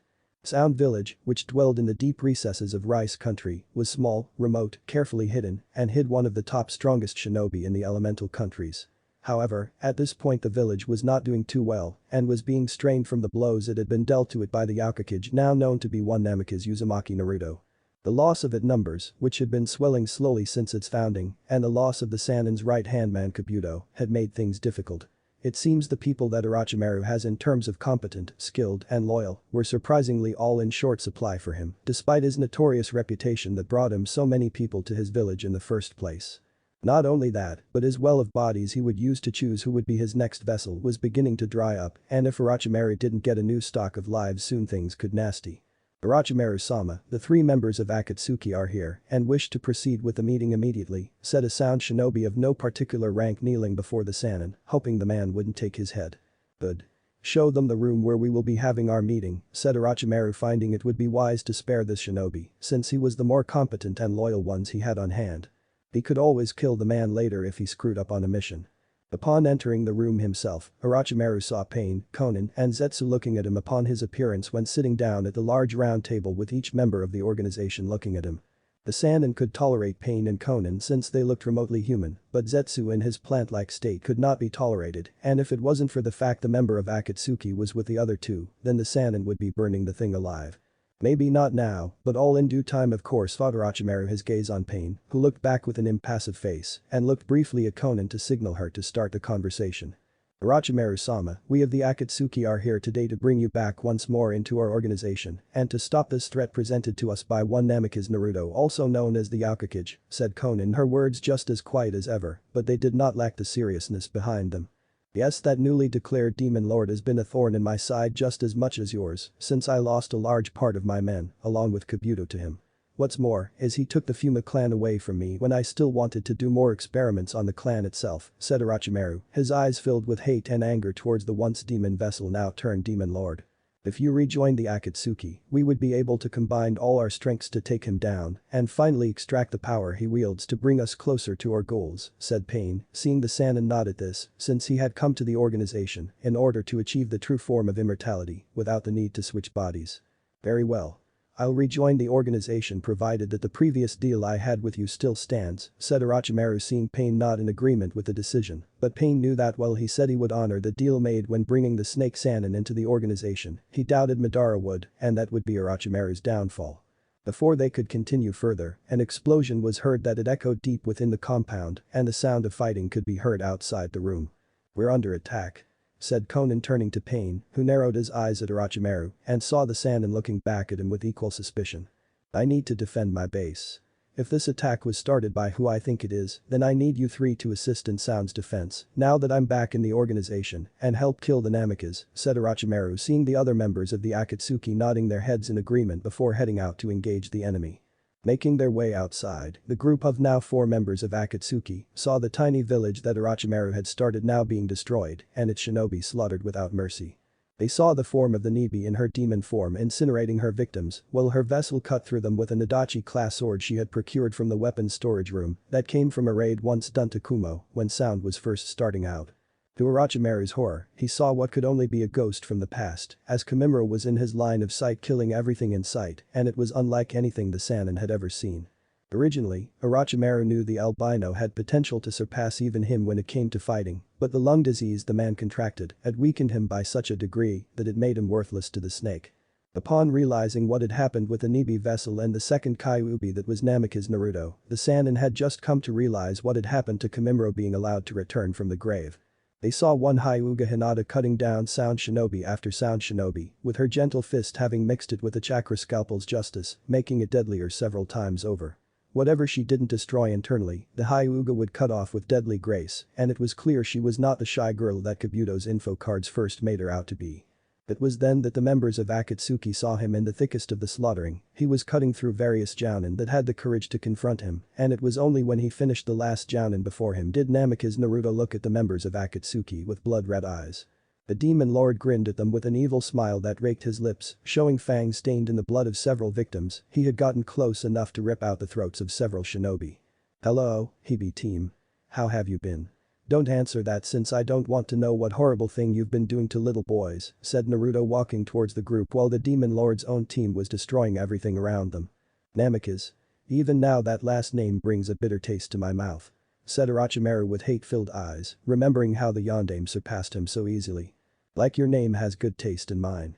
Now shut up and die, said Naruto, as he moved quickly was soon behind Zetsu, who tried to get away, but couldn't when Naruto pierced the Akatsuki member's skull with his sword before bringing it down halfway, and then proceeded to finish the man off by spinning horizontally, killing the plant-like man easily. Orochimaru snarled at Naruto before summoning his own sword to use in battle. Pain had summoned his other 5 bodies, and Konan began to use her paper-like abilities. Naruto just smiled at them all before he caused his body erupt with demonic chakra shaking the ground around them, making his foes stumble back, and after letting out a mighty roar of power dashed forward right for Orochimaru. The Sannin tried to fight back only to fail when Naruto's knife-like weapon stabbed him in the side, his back, and his right leg before one of the 6 pains knocked Naruto away from delivering the death blow to Orochimaru. Shedding his skin, Orochimaru got rid of his wounds and began running through hand signs before slamming them down into the ground. Forbidden Jutsu. Impure World Resurrection. Said Orochimaru knowing he had one trick up his sleeve that would tip the balance in his favor. Naruto just waited for the golden coffin with the word fourth to rise from the ground, while Pain and Konan wondered why the demon lord didn't try to stop it knowing full well what it was. When the coffin finally stopped moving, the front of the standing coffin fell down, revealing the body of Namikaze Minato aka Konoha's Yellow Flash. Aka Naruto's father. This is it? This is what you're sending against me? Said Naruto, not impressed by the sight of his father's form, even when Orochimaru had a kunai with a seal tag on it and grinning cruelly at Naruto. You won't be so bored for long once I plant this in your father and you can face his full fury while I control him in the process, said Orochimaru, his grin never leaving his face, and Naruto just stood there watching with an almost bored expression. Naruto? Is that you? Said the yondaime, seeing the boy now young man and his dead-like eyes widened slightly seeing his son now since his death. And the flesh pops, said Naruto, his chakra flaring ever so slightly before turning to the other members of Akatsuki to back off and his own team behind him ready to fight. Last I saw you was when you were a baby. You had blonde hair then, so how did it turn to red and of that color? How has the village been treating you? Were they able to honor my dying wish like I asked? Said the yondaime, seeing his boy a little more closely now and saw Naruto now had crimson eyes with slits. You really are a righteous baka, dad. They did the exact opposite of what you wanted. Your sensei lied to you when he said he would take me in, your student Kakashi betrayed me for the Uchiha that was on my team. And I was denied every possible chance to grow as a shinobi in the village, even though I was able to win almost every fight I was sent in with shinobi that were supposed to be on par with my so-called sensei. However, that part of me is in the past, and the current present had me destroying my enemies before I turn my full attention to Konoha in order to burn it to the ground, said Naruto, seeing the saddened look in his father's eyes at knowing his dying wishes ignored. I see. I'm sorry, my son. I truly am for putting you in that position, but I could trust no other, and even if you did turn out from what I gather from your chakra to be that of an actual demon, I just want to say that I don't hate you. In fact, I couldn't be more proud of you, said Minato, as he smiled at his son, who smiled back and was glad to have his father back if only for a short time. Enough of this drama. It was bad enough with sensei having to talk to his predecessors, but this makes me want to vomit, said Orochimaru, about to put the seal tag in the late yondaime, only to have the man spin around and grab Orochimaru's hand that held it before breaking the wrist that made the Sannin drop it. You always were too arrogant when it came to your seal work, Orochimaru, said the yondaime, seeing the Sannin look at him in shock, as did the other members of Akatsuki and Naruto's group too. This is impossible. Said Orochimaru, finding that the body of the yondaime was now filling itself with life and the man looked like he was alive again. Only for someone that doesn't understand what exactly I did when I sealed the Kyuubi into my son all those years ago. You see, with your jutsu, you have it so the souls that you call from the underworld become your slave, but the thing you forgot was when I fought the Kyuubi, I summoned the Shinigami, and my soul belongs to him for all eternity, for that is the price I pay for summoning him. Since you brought me back, my soul is still under the command of the Shinigami, and right now he's telling me to kill you, so you can finally enter hell, since you've been cheating death for too long. Said Minato, forming a Rasengan in his free hand before ramming it into the surprised Sannin's skull, taking it right off in an explosion, sending the remains everywhere behind the now dead body of Orochimaru. I perfected that, by the way, using my mastery of the elements I got from absorbing the Kyuubi into my body in a way to make myself a new demon lord, said Naruto, seeing his father turn to him and smile at seeing his son looking all grown up and being a shinobi while being a demon lord too. It's good to know I chose wisely in the one to seal the Kyuubi into. My only regret in the matter was I trusted the fools in Konoha to honor my dying wish, said Minato, as he let a tear fall from his eyes down his cheek, and it was then that his body began to decay, meaning his time was up. I'd add, said Naruto seeing the body turn to nothingness, and the demon lord let out a heavy sigh before turning around to see the last two members of Akatsuki staring at him, knowing that if they made a move, the demon lord's subordinates would stop them. We must make an attempt to retreat Pain-sama, said Konan seeing that they were now vastly outnumbered even if Pain had unleashed his other 5 bodies. No. We must stay and kill this demon lord along with those that follow him. Once we do that, all of the shinobi villages will bow down to us and make us their masters, and only then will we be the true gods of the elemental countries, said Pain, now activating his Rinnegan ready to fight this demon lord to the end. Please Pain, stop this. If we surrender now maybe they will show mercy and awe, said Konan screaming in pain as she was knocked away by her partner who looked at her with angry eyes, and it was then the only female of Akatsuki realized this was not the man she knew anymore. I will not surrender. I am a god. A god does not surrender to a lowly demon lord, no matter how powerful that demon lord may be, said Pain turning to face Naruto, while Naruto himself readied his weapons for battle. Don't you know the old saying Pain team? Even a god can die. All you need is a way to kill one, said Naruto before moving forward to attack his foe of 6, while the said 6 prepared to fight back. Naruto moved faster than anyone could ever imagine him moving, but each one of the 6 Pains were able to see his movements when one of them couldn't until it was nearly too late. Right when Naruto moved to strike, one of the Pains saw it, using the Rinnegan to help the one being attacked to block the sword or knife that threatened to destroy the targeted Pain body, and after some time it was getting on Naruto's nerves. It doesn't matter how fast you move, demon. I am a god and with these godly eyes I can see all of your moves and I will be able to stop you without worry, said Pain smirking at the demon lord who growled before smirking himself and getting a wicked idea that went through his head. So you're saying that with those godlike eyes you can see everything, right? Well, here is a little something that you don't want to see with those eyes. Demonic Heart.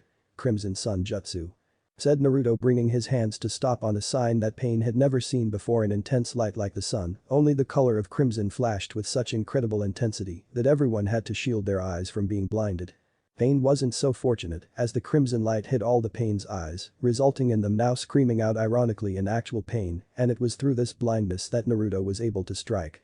Within a matter of moments into their blindness, Naruto had ended their lives either with the end of his sword or a clawed hand going through a chest where the heart was. Until of course there was only one.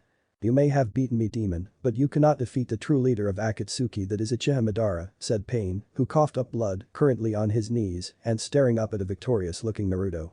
Do you think Madara will have the same control over me as he did the original Kyuubi? If you believe that, then you are a fool, and all I can tell you is that the Sharingan eyes that man possess will not manipulate me. Besides, Itachi tried that already and completely failed miserably for his efforts, said Naruto seeing Pain look up at him in shock at that news before smirking at him again. Madara is stronger than Itachi. Even if you resist the power of Madara, he will still kill you and continue to use his power to further manipulate all things in the world to his liking, said Pain, before his smirk left him at the sound of Naruto laughing, only this time it was a cold demonic laugh. Didn't Madara tell you how he barely escaped me when I conquered Mist? I will let you in on a little secret about that. You see, I let Madara escape. You heard me, Pain. I spared Madara willingly, simply to let him know that I could take his life anytime I wished, and I will take his life along with that of his descendants when the time is right, the Sharingan be damned, said Naruto, bringing both his sword and knife to Pain's neck before taking the head clean off in one clean slice. With the man now dead, all that remained was Konan, who was now on her knees almost like she getting ready to pray, but her face showed that she was at peace and was ready to die. Pointing to Kimimaro and Hinata, Naruto motioned them to pick her up and he walked over to her to face her now slightly fear-filled form. So I'm to die standing up, I take it? Said Konan, staring into the crimson slits that were Naruto's own, while the demon lord just looked into her very soul. No. Tell me, why didn't you try to fight me when you had the chance, and why are you so sure I was going to kill you right after Pain? Said Naruto, seeing the woman look at him with surprised and somewhat afraid eyes. Because I knew it was pointless to try. Even if I did succeed in weakening you, the group that came with you here would have stopped me and ended my life. As to why I was so sure you were going to kill him after Pain, I thought that because you were my enemy that you would do the same in ending my life, and I accepted that, said Konan, who heard Naruto laugh at her like it was some kind of joke, and it once more stunned her to no end. Where have I gone down this road before? Ah yes, with Niji, with him spewing things like fate and how some things you just have to accept. While I admit that what you just stated was in fact true, it does not make it any less a baka-like belief, and I'll have you know I've been in situations where one can just lie down taking it like a winded dog. I could have taken it lying down, but I didn't take it lying down like you were about to do, and it's because of those times that I became stronger than anyone could have imagined," said Naruto, seeing Konan look at him with surprise, as if she finally understood how he defeated the Kyuubi sealed inside of him and how he became so strong in the first place. "So what happens to me now?" said Konan, wondering what the demon lord had in store for her should he choose to keep her alive a little longer. "Same thing I do with everyone that seems to give up on life. I'm going to give you a choice of two options. Option 1, I kill you. Make it quick, clean, and painless since you never really hurt me personally. Option 2, you join me. You help me make things better for everyone in the world by slaying evil, which is much better than helping it, and further repenting for your sin you helped commit with Akatsuki," said Naruto, seeing the woman look at him with surprise, as did his group, since they never expected him to give her the option of mercy to begin with and wondered why he was doing it in the first place. "Why are you giving me a choice at all? Why not just kill me and be done with it?" said Konan, wondering if the demon lord had another reason in keeping her alive. "Because I believe that whatever reason you followed this pain guy around was not such an evil reason when you first started out. When you saw how things changed you thought you could reason with him into staying on the right path, but the more he progressed the more you followed, and soon you found you were in too deep to turn back," said Naruto, seeing Konan nod, as that had been the case. And she knew that despite all her attempts to convince Pain to change his plans even just a bit, the man would not budge. "That's correct. By the time I got in too deep I knew that the man I cared for was lost, and I felt the only thing I could do was follow the shadow of what he once was to honor him in some way," said Konan, seeing Demon Lord's eyes soften a little in understanding, since many have followed others for similar yet different reason. "And now that he is dead, you have nothing else to live for, except working for me to make up for past sin, and I only offer you this once. Do you say yes? Or do you say no?" said Naruto, seeing Konan struggling with herself with the offer, as she should be since her confidence in Pain had begun to waver ever since she saw the change in him when they joined Akatsuki, and it shattered when he shoved her down like she was nothing. Like all she had done for him and Konan herself meant nothing to him. "At least if I join, I know I can make a difference that Yuhiko wanted to make originally before he became Pain and fulfill our dream like we wanted. Naruto is indeed the child of prophecy we heard about," thought Konan before she came to her decision in what she wanted. "I can tell by the look in your eyes you wish to join me," said Naruto, seeing the look of renewed purpose once more in those eyes, and she nodded to him. "Yes. I will join your group, Yakukage-sama," said Konan, bowing to the demon lord she now swore her allegiance and life to. "Welcome to the group, Konan," said Naruto, smirking at the woman, who removed her Akatsuki robes and the straw hat revealing her beauty to the group. "She's beautiful," thought Kimimaro, looking at the woman before him, and found there was a strange feeling in his heart now when looking at her. Could he be in love? "From here on out you will be my subordinate like the others are to me, but at the same time I need to stick you with a partner to ensure your motives stay true and help me end the last bits of evil left in the world," said Naruto, seeing the woman nod her head at him and turn to the person that would be her partner, seeing Kimimaro looking at her with piercing eyes that for some reason made her blush slightly for some reason. "Well, at least now I don't have to worry about her going after my Naruto-kun," thought Yugito, Nibi, and Hinata before looking at each other, giving an intense glare that said he's mine. "On it. We'll head back to base to rest before we head to Konoha to crush it, and when we're done, we'll seek out Madara to finish him off," said Naruto, getting a nod from the group before they headed out for some good old-fashioned rest. Konoha 2 weeks later. "So what the Fire Daimyo said was true. You want to make me your version of Uchiha Madara to use to control Konoha," said Sasuke, his arms crossed and his face a scowl while looking at the council members before him. Uchiha Sasuke was not amused. Then again, when was he ever? Barely, and very few in between would most likely be the best answer to that question. The council members from both sides were pleading with him to have an audience with them, and finally, after the countless hours upon days of begging while playing to his ego, did he cave in to have a meeting with them in secret away from the Hokage's ears. "Uchiha-sama, you must understand we did what we did because we needed the village to stay as it was, and your clan was going to betray everyone around them for personal glory. However, our intentions now to make you the next coming of Uchiha Madara is totally different than what your clan wanted, since had they succeeded with Itachi, they would have had no need for you anymore and possibly killed you due to your lack of skill when compared to your older brother," said Hamura, seeing Sasuke's scowl become a glare with his eyes flickering between black and red. "Say I agree to this, what's in it for me besides the power you were going to give me in the first place and the means to possibly kill Naruto?" said Sasuke, knowing that there had to be a catch in this somewhere for them. "Simple. We want you to be Hokage of Konoha that will succeed Tsunade. She has long since showed signs of not being worthy of the title as Hokage, and her judgment has been clouded with her connection to the demon, along with Uraya being injured by the said beast. Your clan was connected to Kyuubi, originally Uchiha-sama. If you can become strong enough with your Sharingan to control the demon, you will be able to command him to be your loyal servant and will make the other elemental countries fall to their knees in submission. You could be the true ruler of all the land around you, and should anyone try to rebel, it would be child's play to summon your pet to deal with them and show that you are superior to all, said Danzo, knowing that the thrill of being in control of power always played to an Uchiha's will. How true you are, Danzo-sama. I've always wanted that loser licking my boot since he first became my teammate, but I never got the chance to make him, but now with this opportunity, I will make him do, and will make it a public event for everyone to see at my coronation as the 6th Hokage of Konoha, said Sasuke, grinning evilly at the thought of humiliating Naruto in such a manner. Konoha Hospital. Tsunade had been able to finally get Jiraiya off the crucifix and was able to patch the man up despite his protests in the matter since he didn't want to live. She had placed several Anbu to keep an eye on the Sannin should he try to end his life by his own hands and went so far as to make sure restraints were in the room to be used if he tried to do it at least once. She should have saved me, you know. It was such a waste of time when she should be preparing for the oncoming storm that's off on the horizon, said Jiraiya to one of the Anbu in the room that had a hawk mask on. You shouldn't talk like that, Jiraiya-sama. Once Tsunade gets you back on your feet, we know you can come up with the seals needed to vanquish the demon like the Yondaime tried to do years ago, said the Hawk Mask Anbu, only to get an empty laugh from Jiraiya, like it was some bad joke that everyone laughed at out of pity. You don't get it, do you? Even when Tsunade fixes me up, I'm not going to fight Naruto at all, and I'm not going to help in his attempted murder, though it should be entertaining to see him kick the crap out of everyone, said Jiraiya, sensing the shock that came from the Anbu in the room at his little proclamation. Why Jiraiya-sama? Said another Anbu, who wore a cat mask and was wondering like the others were too, since none of them could believe that the Sannin that trained the Yondaime would just let the village die. Damn, you Anbu are idiots. I mean, why should I even defend, much less give my life for a village that treats the Yondaime's son like crap?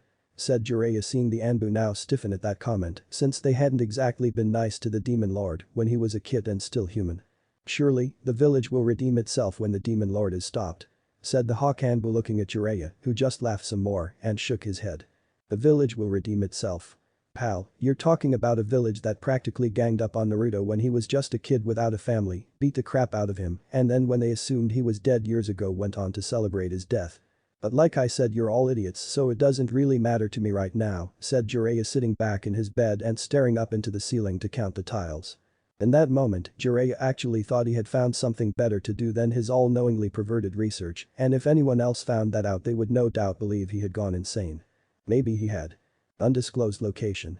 Konan walked forward while her guide partner Kimimaro held onto her, as she had been blindfolded when the group returned to the Yakukage's base of operations and would have to be until Naruto gave the green light, so to speak, in trusting the new addition to the group. Konan herself didn't mind since she had nothing left to fall back on in terms of Akatsuki, since all it would give her if she did was death and she couldn't go down that road. Kimimaro will show you to your quarters, Konan-san. They're right next to his, so I don't expect you to be late in reporting to him when the time comes. Now you two get some much needed rest, as I need you to be at full strength when we destroy Konoha and show them what it means to suffer a demon's wrath, said Naruto, seeing Konan and Kimimaro nod in understanding before they to head to the designated rooms. Hinata, prepare Itachi for transport, and Yugito, come with me. I need to take a look at your seal to give Nibi more freedom, said Naruto, seeing Hinata glare at Yugito before heading towards the room she kept Itachi in a pyre-restrained condition. Yugito herself was a little giddy since she would have to remove her clothes in front of her Naruto-kun, and if she played her cards right could get to have him do much more than look at her seal. Inside of Yugito, Nibi was also happy since more freedom for her meant more fun time to spend with Naruto, and given how she had been trapped in the young woman's body for so long without the means to relieve her frustration in certain areas after so long made her feel all the more ripe with anticipation. You did remember to wear that skimpy thong today, right? Said Nibi, making Yugito blush a deep shade of red, and told the demon to shut up or Naruto would be onto them. The two walked into a room with seals all over it that were all highly complex before they reached the center of the room with the biggest seal above and below them. After Naruto sent a pulse of chakra out, the seal became active and the demon lord turned to face the demon vessel. Not to sound perverted, Yugito, but I need you to strip for this and show me the seal on your back, said Naruto, having seen the seal on her back when he right after he saved her in Kumo. We've both been waiting years for this. Said Nibi, licking her lips at Naruto as she saw him through her vessel's eyes and was swishing her tails wildly at her. Obeying Naruto's order for her to strip, Yugito did just that but was a little disappointed in him stopping her from removing her pants and wished he let her so she could show him just how wet she was slowly getting down there. She still had her black and bluish bra on, which she would have take off soon after, but Naruto told her it was alright, and it was then the former Kuma woman realized she was not going to get any action from the demon lord just yet. Soon. But not at the moment. Business with my seal first, then the love-making will begin, and then all will be well, thought Yugito, trying to hold back the perverse giggle that wanted to leave her body, but kept it in check since it was time to be serious. I'm removing the bra. I need to see the entire seal, said Naruto calmly, though Yugito was delighted beyond anything, since all she had to do was turn around and flash him her female assets at him after he was done. Patience, kitten, soon he'll be all ours, said Nibi, who could barely restrain herself in the thoughts of gaining more freedom and finally be able to show off her beautiful naked human body to Naruto. Sitting in a chair in the center of the room, Yugito waited patiently like her Nibi guest had instructed her to, and had to hold back the shiver of his touch on her back when he began crafting seals on her with sealing ink over the current seal work done to her when she was born. She felt him cover certain areas of her seal while removing others that kept Nibi restricted, and according to Nibi was easing the restraints the original seal had on her. Mnemonic sealing art. Seal reconstruction jutsu. Said Naruto after finishing his work and activating the new seal that made Yugito gasp at the strange feeling the new seal on her back was creating. When the seal stopped glowing, Yugito was going to slump forward, but Naruto caught her and let her lie back on the chair and watched her breathing in slow breaths while trying to ignore the woman's ever-impressive assets. Within moments of finishing, Nibi came out of Yugito's body in all her beautiful humanoid form she took when not a giant two-tailed cat demon, and Naruto had to admit the Nibi was quite the looker. It was then Naruto realized that female cat demon was naked with long blackish blue hair, well-firmed breasts, and had two tails just above her rear that barely covered her private lower area when she moved to cover the front of her form. Thanks a million, Naruto-kun. Now that I have more freedom with less hassle on my poor Yugito-chan here, I can now show you my human form and give you a proper demonstration of it, said Nibi, walking seductively towards Naruto before wrapping him up in a deep lip-locked kiss that Naruto returned after a quick few seconds of surprise now ending. I take it that all this time you spent inside Yugito-chan has made things frustrating for you, said Naruto, as a smirk almost appeared on his face, and Nibi smirked back before kissing him with more heated passion while her hands groped his muscled abs. You have no idea. All those days, months, and years locked away inside Yugito-chan was unbearable because I couldn't be with my Kyuubi-kun. But now you are Kyuubi, even if that's not your name, I see you as someone I can get to know very well and help me enjoy my newfound freedom, said Nibi before kissing Naruto further, which he returned and found her hands underneath his shirt digging into his skin. Don't leave me out the equation here, said Yugito, having gotten up from her chair to move behind Naruto after seeing the two demon lords making out and wanted a piece of the action. I suppose I have kept you two waiting long enough in this, but let's do it someplace else that would be more appropriate. Like my room, for instance, said Naruto after he felt Yugito's arms wrap around his waist and her breasts press against his body. And then there was one, thought Naruto, who scratched the little form of Nibi's head along with Yugito's own with his hands and wondered when he should be intimate with Hinata. It was clear that the Hyuga woman had suspected something was going to happen with him and these two vixens, but he would make it up to Hinata and make sure she got her time with him. She deserved that much after being possibly the only person in Konoha to treat him like a person and not a demon, and by Kami he was going to see to it Hinata got all that loved returned come hell or high water. Chapter 6, Judgment Day. Naruto stirred in his sleep, finding that he had slept a lot longer in his large bed than he originally thought, and it was the sound of a purring demonic cat that stirred him awake fully now. Upon opening his eyes, Naruto saw one cat form of that was Nibi sleeping on his chest, and her vessel that was nigh Yugito with her head snuggled into his muscled frame, along with her still connected to him at the waist. When it was over, Yugito along with Nibi had once more exhausted themselves once more and were both once more asleep in bed with Naruto covering them so they would stay warm. It was clear to Naruto, who was now wearing pants, that both women sleeping in front of him were now going to be pregnant with each carrying his child inside of them and would no doubt act like Temari had just before her child was born.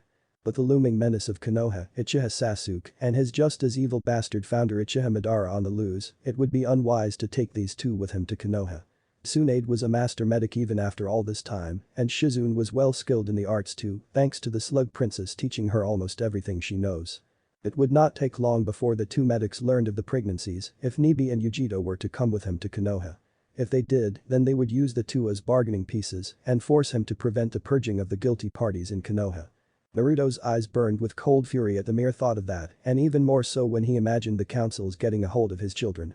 The turning of his children into mindless weapons, making them submissive to their touch, and making them feel like they were nothing except expendable tools to use before throwing away after dissecting their bodies to learn their secrets. Do not worry Nibi-chan, Yugito-chan, and soon to be Hinata-chan. I swear on the souls of our future children that Konoha will not lay a finger on any of you or our children when they are brought into this world, said Naruto, as he left to find Kimimaro and Konan to put those two to work. Walking down the hall, Naruto spotted Hinata with a medical chart holding information concerning Uchiha Itachi, and she had a seriously professional look on her face. He had figured that Hinata used her Byakugan to see what happened earlier with the other two women and wasn't happy at being left out. He would make it up to her later, but first thing first, Naruto needed to deal with the current business at hand and then deal with the angry fire of the Hyuga woman before him that had the figure of an angelic goddess. Itachi is ready to be transported to Konoha Naruto-sama, said Hinata walking with him as her love walked towards the two rooms of two people he needed to speak to and saw Naruto look back at her with a kind smile, showing he was in fact pleased. Good work Hinata-chan. Your skills as a medic are far surpassing of that of Tsunade and her skills with healing others, said Naruto seeing the woman blush slightly, but frowned when she forced it away and didn't want to look at him despite her apparent desire to do so, given the fact he was only wearing pants while at the same time being shirtless. Clearly, Hinata was still angry with him for not including her in his sexual conquests of women and wanted to be a part of it too. Still, Naruto wasn't going to apologize since he had actually planned for the order to be Hinata going last among the girls he was going to be with and felt that Hinata truly needed to stop being so hesitant when it came to him. If she wanted to be with him, then she would have to be bold and try getting him herself when the opportunity came like it did with the other two. Knocking on both doors, Naruto waited for them to be answered while shooting Hinata occasional glances when she wasn't shooting him any and wondered how long the sexy Hyuga woman beside him could wait until the right time came to pounce on his being. He would certainly make it happen before his trip to Konoha, but that time was closing fast and Naruto didn't want to make Hinata feel left out of his circle of lovely women that made him feel complete inside. You called for us Naruto-sama, said Kimimaro as he appeared from his room, as did Konan mere seconds from opening hers too, and both ready for their assignment. Kimimaro, I need you to go see Subaku no Gaara and Suna and tell him I need his help transporting Uchiha Itachi to Konoha. Konan, you are going to pay Jiraiya of the Sannin a visit in the hospital since his wounds prevent him from being out amongst the populace of Konoha and deliver to him the 6 heads of pain. He'll recognize you no doubt, but when you go see him, I want you to be masked so he won't know what you look like and blend in with the populace while spying for me, said Naruto seeing the two subordinates nod in understanding since the demon lord before them was clearly thinking several key steps ahead. What should I do upon my return Naruto-sama? Said Kimimaro wondering what else he should do once his task was done. You won't be returning here Kimimaro or at least not yet. You are going to meet me at the given rendezvous point with Gaara to take Uchiha Itachi to Konoha with me. Have Gaara bring his sensei Baki with him while Kankuro takes over as temporary Kazekage until his brother returns to Suna, said Naruto seeing the albino understand since it would mean they could be there to provide support. What about me Naruto-sama? Said Hinata wondering what role she would play in all of this. You Hinata-chan are coming with me up to the rendezvous point to help keep Itachi stable and make sure that he doesn't die before Sasuke does. Said Naruto seeing Hinata nod her head and kept her face calm on the outside while inside she was trying to keep her anger alive only to find it was slowly dying away since she came to the realization that the demon vessel along with said feline demon weren't going with them. The pregnancy is a means to keep them here thought Hinata as she understood some of Naruto's unorthodox strategy that kept everyone guessing. We'll leave immediately Naruto-sama, said Kimimaro bowing as Konan followed his example and they departed from their master's presence to do their given mission. Come Hinata-chan, we have to make further preparations for one Uchiha Madara once Konoha is gone, said Naruto motioning for her to follow him and she was soon beside him while trying to keep the blush off her face that wanted to appear from seeing so much of her love's muscled upper body. Konoha Hokage Tower. Are you sure you want my help with this Hokage-sama? Said Shikamaru, who wasn't exactly liking the idea of helping fight Naruto and had expressed as much to the woman when she summoned him to her office. Yes. Naruto has become a master tactician in fighting every village thus far and winning in each fight. However, none of the villages had a tactical genius like that of the Nara clan and I need you Shikamaru to prepare a strategy that will subdue Naruto so he does not destroy Konoha, said Tsunade, seeing the Nara frown at this since this was obviously troublesome as he would no doubt put it. And want to turn it down. Can I ask you a question Hokage-sama? Why are you siding with the village that hates Naruto? Said Shikamaru as he had never understood this woman in charge of the Leaf Village but then again he didn't really understand any of the other women in his life and thus kind of made the whole issue with women a pain in the ass. Because I'm the Hokage. Ironically enough, I was made the Hokage by the very person who wanted me here in the first place, and while I can't hate Naruto for his reasons, I just can't let the village die since it's a part of my grandfather's legacy. I have to defend it. Shikamaru, as the Hokage of the Leaf and as a member of the Senju clan that founded it, said Tsunade, seeing Shikamaru nodded her in some form of understanding, but his face also showed that he didn't like it either and made a mental note to try to speak to Naruto if the opportunity ever came. I'll see what I can do, but I can guarantee that none of the other rookies are going to like it, said Shikamaru, getting out of his chair and leaving to tell the others since he would need their help. You're not the only one, thought Tsunade before Shizune came in with a medical report on Jiraiya's condition. I spoke with Jiraiya-sama again today, and he's not going to fight Naruto or help make any seals to possibly weaken him like you wanted, Tsunade-sama, said Shizune, seeing Tsunade narrow her eyes a little before letting out a sigh and leaned back in her chair. His heart's not in this fight and I imagine several others in the village won't do it either, said Tsunade, looking out at the village, seeing them trying to get on with their everyday lives, but the populace was in low spirits from what the fire daimyo told them and was slowly destroying their happy lives they helped create over the years, using Naruto like a punching bag. Well, now this time the punching bag was going to punch bag, only with claws and teeth to give it that animal-like look that makes it all the more dangerous. Can you blame them for not wanting to fight Naruto? The village treated him like he was a demon, Jiraiya left the boy to fend for himself, Kakashi betrayed him, and then you with Kushina, said Shizune, only to be silenced by Tsunade, with a glare telling her student not to finish that sentence. I'm sorry about that, Shizune, I really am, but Naruto needs to grow up and let go of his pain like we all learn to do, said Tsunade before she felt a blast of killer intent from her student, who looked at her with angry eyes and slapped her across the face. You're such a hypocrite, Tsunade. Always thinking what people should do knowing full well that's not how the world works. I seem to remember a time when you lost your little brother and my Uncle Dan during the war. You haven't even followed the same advice you're saying Naruto should follow right now, since you never let go of the past. It's no wonder he wants to burn this place to the ground, said Shizune before leaving a shocked Tsunade to sit at her desk while her mind processed Shizune of all people slapping her across the face. I hate my life, thought Tsunade before closing her eyes and trying to get this now major mind-blowing headache from tearing her skull in half. Undisclosed location. Naruto sighed again as he plopped himself on his couch in his home with one Hyuga Hinata following him, resting her head on his chest while feeling around his body and touching his muscles, enjoying how ripped the man she loved was. The two had finished planning the downfall of Uchiha Madara, as the man was all alone now without a single member of Akatsuki left to stand on, but now the problem seemed to be Hinata, as she was still upset and that she didn't get her turn with Naruto. When seeing how Yugito was fucked into a sexual coma for about 3 hours and more before waking up to have it all over again.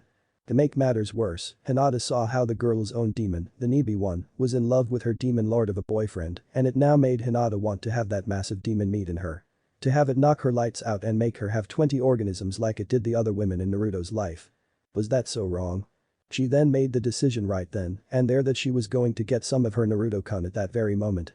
She then picked her head up and moved her body so that she was sitting on the demon lord's lap, making Naruto wake up to see Hinata right in front of his face. Without saying anything, Hinata planted a huge lip lock on Naruto, who was surprised at first but soon got in it and now had his hands on Hinata's rear end, rubbing it and enjoyed how nice it felt. Hinata meanwhile had her tongue in Naruto's mouth while she had her hands at the hem of his shirt, trying to get the evil piece of clothing away from her hot crimson-haired man. Naruto compiled after breaking their make-out session and removed his shirt along with Hinata, liking how big her C-cup breasts were and was hoping they would grow to be Tsunade's size someday when the girl stopped developing. Hinata then started to kiss on his neck while running her hands over his body and heard a chuckle from Naruto as he continued rubbing Hinata's well-toned ass. I see we're very anxious today, huh? Said Naruto as Hinata once again started the battle of the tongues again before she started to kiss on his neck again and the demon lord let out a moan at her offensive attacks on him, well pleased she was being so bold. Of course I am. You have no idea how much I both want and need you right now.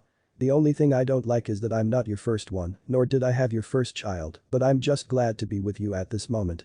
Hinata said, looking Naruto in the eyes with her head on his, showing him how much she loved him. Something she was finally happy about expressing to him. Very well then. How about we take this somewhere else? Naruto said as they both were consumed by fire. Naruto got off Hinata while said girl wrapped herself around her Namika's lover. The said former blonde had his arms around her, holding them together, feeling the heat that was radiating off each of the others' bodies with the smell of sex all around the bedroom, which Naruto loved due to his heightened senses. Naruto-kun, thank you for taking me with you.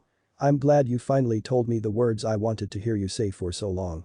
Hinata said, looking at Naruto, who let out a deep chuckle. Don't worry Hinata, for you will have moments like this a lot more in the future, said Naruto, wrapping them up in the bed sheets and let themselves drift off into the land of dreams. This was their calm before the storm. Rendezvous location a few days later. Naruto stood waiting for Gaara to appear while Hinata waited beside the stretcher that held Uchiha Itachi, with IV drips and other things being pumped into his system to keep the man alive. Of course that was the least of Naruto's problems right now, as Nibi along with Yugito were protesting to Naruto on how he was going to go to Konoha to destroy it without them and how they wanted to be by his side always. The demon lord explained to them, or rather reminded them, that they were now more than likely pregnant with his child. How they would be used as a bargaining chip against him and have their children taken away to be used for evil of ambitious men like Danzo. Yugito and Nibi were reluctant to admit it, but their shared lover had a very unfortunate point and further conceded when Naruto told them Hinata was only going to go as far as the rendezvous point before heading back, since she was no doubt pregnant herself. This was met with further growls and hisses from the two at the Hyuga, who glared back since it was only fair she get her turn with a man they all loved and procreated with him in the process. Just remember Hinata, when this is over, I'm having you take charge at the base while I'm gone, and we'll have you along with Yugito assist Nibi with her pregnancy. Her pregnancy comes sooner than humans, so it will keep you both on your toes and hopefully have you two working together. Think you can handle it? Said Naruto while never looking away from where he was waiting for Gaara and sensed Hinata nod in his direction. Of course Naruto-kun, said Hinata, as she didn't mind anymore as she got what she wanted, and that was to be one of the mother of Naruto's many children. No sooner had she said that did Subaku no Gaara, Kimimaro, and his former sensei Baki looking as serious as ever, though there was a hint sereneness in them. Like the man had a reason to relax if just a hair around Gaara and not be afraid of the younger man he called a Kazukiage. Hey Gaara. Ready to transport Itachi for me? I know what I'm asking is a lot from you since I'm taking you away from your paperwork along with Temari and your nephew. How is the little tyke by the way? Said Naruto, wanting to find out how his son was doing these days. Yes. My nephew is fine. For some reason though, my nephew seems to be trying to kill Kankuro and has gotten my brother in a lot of trouble with women, said Gaara before smirking at the memory of Kankuro running for his life after little Gaara calling Kankuro Iro uncle in front of women, making said women beat the crap out of the puppet master. Kankuro would try to retaliate, but little Gaara would always run to Temari and Temari would always finish what the other women started for trying to beat up her son. He's a chip off the old Namika's block. I never liked perverts either, and I doubt Temari likes them too. So don't worry about your brother or someone trying to corrupt my son into being one, said Naruto, seeing Gaara smile at that since perverts didn't make good husbands unless they were being perverted with the women they loved. Let's go then, said Gaara, using the sand in his gourd to wrap Itachi in before making the body float over to him and held the Uchiha tightly in the sand. Agreed. Hinata. I'll see you later back at home real soon. Kimimaro, you are with me, said Naruto as he began walking with Gaara and Baki towards Konoha. Yes Naruto-sama, said Kimimaro bowing to Naruto as he was happy to be of service once more. Naruto-kun wait. Said Hinata as she rushed over to him and plants a kiss on his lips before handing him a scroll filled with clothes. Thanks Hinata-chan. What's this? Said Naruto, looking at the scroll sealed up with clothes if the kanji on it for looking sexified was any indication. Something for you to wear to Konoha. Something I, Nibi, Yugito, and Kimimaro helped put together while you were away in Konoha. I hope you like it, said Hinata, as she had spent many hours with them making it and felt it would make him look incredible in it. Thank again Hinata-chan. The same to you too Kimimaro. I'll wear it now before we get to Konoha, said Naruto before he summoned a horse-sized toad and ordered it to take Hinata home. With Jiraiya incapacitated, Naruto didn't need to worry about the toads blabbing to the broken Sannin about where his base was to Tsunade and have her send a whole army of shinobi after him. You're lucky to have someone like her and the other two in your life, said Gaara, while Naruto opened the scroll to find the clothing the trio of women and one albino designed for him. You can be too Gaara. All you have to do is find that special someone, said Naruto as he began to change with Gaara, creating a sand barrier to shield himself and Baki from seeing his form. There is no such woman for me, said Gaara sadly, as he had always believed that while he could love his family that he couldn't find anyone to love him like in the way Naruto's women loved him. I don't know. I think I know a girl you might like, said Naruto with a grin on his face that was hidden by the sand curtain. Do. Said Gaara, knowing that if there was such a woman in the world then he would gladly seek her out and learn more about her. Her name's Fuma Sasam from the Fuma clan. You don't mind orange hair, right? Said Naruto, finished getting dressed and put on the glasses with the yellow tinted lens with the zigzag rims. No, I don't mind orange hair actually. You look very intimidating in that, said Gaara, seeing Naruto now wearing a crimson leather trench coat wrapped around his form and the glasses were indeed very unique as well. Thank you. After we're done in Konoha, you should head to Wave Country and go see Sasam so you can get to know her better. I guarantee she'll like you, said Naruto, as he had a feeling those two together would hit it off very well and give him his son a cousin in a few years. Those two would no doubt drive Kankuro up the wall. And Suna at the moment. Kankuro soon shivered while working on the paperwork while Tamari was in the room with him smothering her child with love and affection. What is it, Kankuro? Said Tamari, as she hadn't seen Kankuro shiver like that since she had him do little Gaara's diaper changing for 2 weeks after she saw him chase her little precious baby around the house when her son drew on the puppet master's puppet with the words Kanki is poopy nose written in bubble letters. I felt a disturbance in the force. Where Gaara finally finds a woman of his dreams and has a kid that makes me miserable, said Kankuro shivering again and hope that no such thing ever happened. Really? That's great. Soon my little Gaara is going to have a cousin who can help beat up his hero uncle and get away with it because I'll hurt a certain hero uncle if he tries to, said Tamari seeing her baby giggle with excitement while Kankuro paled at that since he really didn't want that to happen. Oh Kami, if that does happen, I might as well become a hermit or something and live out my days not trying to get laid while wishing I could at the same time, thought Kankuro before looking at little Gaara and saw the evil grin on the boy's face. You will bow to me, said little Gaara pointing a finger at his uncle while making said Uncle Kankuro get even wider in the face and began working furiously on the paperwork in front of him. The life of a hermit sounded good right about now. Act 2 at the rendezvous. Subaku no Sasam. It has a nice ring to it, said Gaara liking the sound of it with a smile on his face as the group headed towards Konoha and its inevitable fall at the hands of the second generation Kyuubi that was once the first one's vessel. Konoha Hospital. A few days later. Konan walked through the halls of the building that reeked of death and sickness to her former sensei's room, finding that it was guarded by 2 Anbu with more inside no doubt guarding the weakened Sannin. Still, she was an S-class missing nin and was one of the top 3 strongest members in all of Akatsuki when she was with the now seemingly dead organization. An army of Anbu didn't have the strength to stop her. With that in mind, Konan walked to the doors, knocked out the guards, and opened the door seeing several Anbu in the room, now looking at her with surprise, clearly being sensed behind their masks. Moving with blinding speed, she knocked her adversaries down before she stood in front of her probably crippled sensei and saw him smile back at her. Hey Konan.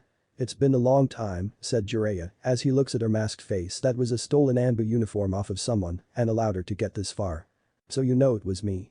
You always could tell who was who and if they were not what they seemed, said Konan, as that was one of the things she could not do and was sure that Pain couldn't either. Why are you here? I didn't think bedside manners were your thing unless it was with your leader, said Jiraiya seeing the woman nod though that part of her life was behind her now. Naruto-sama wants me to give you this. It's his way of showing you that the prophecy will be fulfilled by his hands and not by Pain's own, said Konan as she showed him the scroll that had 6 other smaller scrolls sealed up inside of it and Jiraiya had a feeling he knew what was in each scroll. The fact she said Naruto-sama spoke clearly of where she was now in the world that was not at Pain's side anymore. I see. When is Naruto arriving to kill the Uchiha? Said Jiraiya as he wanted to be there if possible for this event and wanted to praise his student despite that his said student did this to him. Today, if my calculations are correct. If you can make it to the stadium to watch the fall of the Uchiha, then please do so and see the godson you left behind in order to show everyone what fools they were in the process, said Konan before leaving the room and set out to meet her master while hoping that Kimimura would be here soon with Naruto. Konoha front gate. Their arrival caused a blur of panic as Naruto walked side by side with Gaara, who had Baki slightly out in front and Kimimura on the other side in front of Naruto. Hovering above them in a large cocoon of Gaara's sand was the slowly dying and heavily sedated Uchiha Itachi. The Chunin guarding the gate ran to alert the village of Naruto's arrival with the Kazukiage and the battered Uchiha clan murderer. Naruto of course didn't care about such things as he walked into the village without worry and headed straight for the Chunin exam arena knowing Sasuke would arrive immediately to fight him. However, no sooner did Naruto make it into the village square that had the path which led to the stadium was he met with an army of shinobi from Chunin to Anbu in full combat gear and what was more is some of the rookies were there with them. No many mind you, but enough to make his feel some form of sorrow, knowing that the Sandaime that he thought of like a grandfather had failed to protect the young generation from the older one's hate. So I see you guys are siding with the village on this in regards to me being your enemy and an evil demon, said Naruto, while Kimimura brought out his bloodline's power so he could fight for his master to the very end. Not all of us, Naruto. I find this really troublesome just standing here since most of us do not want to fight you. We're all here on orders from Tsunade to stop you from destroying the very village her grandfather and granduncle founded years ago, said Shikamaru, as he really didn't want to fight his friend and from the looks of the other rookies, their feelings in this matter were mutual. Well, except Sakura and Kiba, that is, but they don't count. Speak for yourself, Nara. This guy took Hinata-chan from us. I demand you bring her back right now," said Kiba, growling at Naruto, who smirked at the Inyazuka air and adjusted his shades at the bridge between them.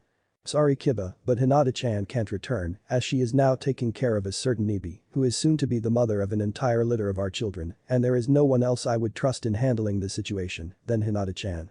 Besides, it won't be long before Hinata is in the same boat as Nibi and my other love Nai Yugito," said Naruto, smirking at the now angry Kiba, who understood what Naruto meant and was seriously pissed off about it.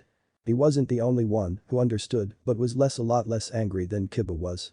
"You got her pregnant," said Niji, as he was slightly pissed off that Hinata had been with someone but was pleased it was with a man she loved and someone powerful enough to protect her always. "Yep. The thing about a male demon lord seed is that it's very potent. You should ask Subaku no Tamari about it, since she is another woman that helped sire me a child," said Naruto, seeing the bug-eyed looks from Shikamaru and the worried ones from Gaara. "Are you sure that it's really wise to tell them about my nephew, who is in fact your son?" said Gaara, knowing that such knowledge could send wave after wave of assassins and kidnappers after his family. "Don't worry. Tamari can handle protecting her son, since she can raise holy hell if someone so much as a glare were thrown at little Gaara. Remember how she put Kankuro in the hospital for 3 months when she caught him trying to turn little Gaara into a pervert?" said Naruto, smiling at Gaara, which made Gaara smile back and nod at the memory. "Kankuro still couldn't walk right for 3 more weeks when he got out of the hospital. Not to remove you from memory lane, Naruto-sama, but I do believe you have to get to the stadium to kill Uchiha Sasuke in front of the entire populace and then most of the populace themselves," said Konan, appearing beside Kimimaro, who smiled at her and she him since she was no longer wearing the Anbu mask, allowing everyone to see her face. "Thank you, Konan-san. Now if you'll excuse me, I have an emo of an Uchiha to kill the stadium," said Naruto, wrapping all his friends and allied in crimson chakra before they vanished in a flash of crimson light before the shinobi army that was once in front of them. "Leave it to Naruto to have something like that up his sleeve," said Shikamaru, heading towards the stadium along with everyone else, as they believed that Sasuke could defeat the demon lord with his power and felt they didn't have anything left to fear. "Just you wait, Naruto.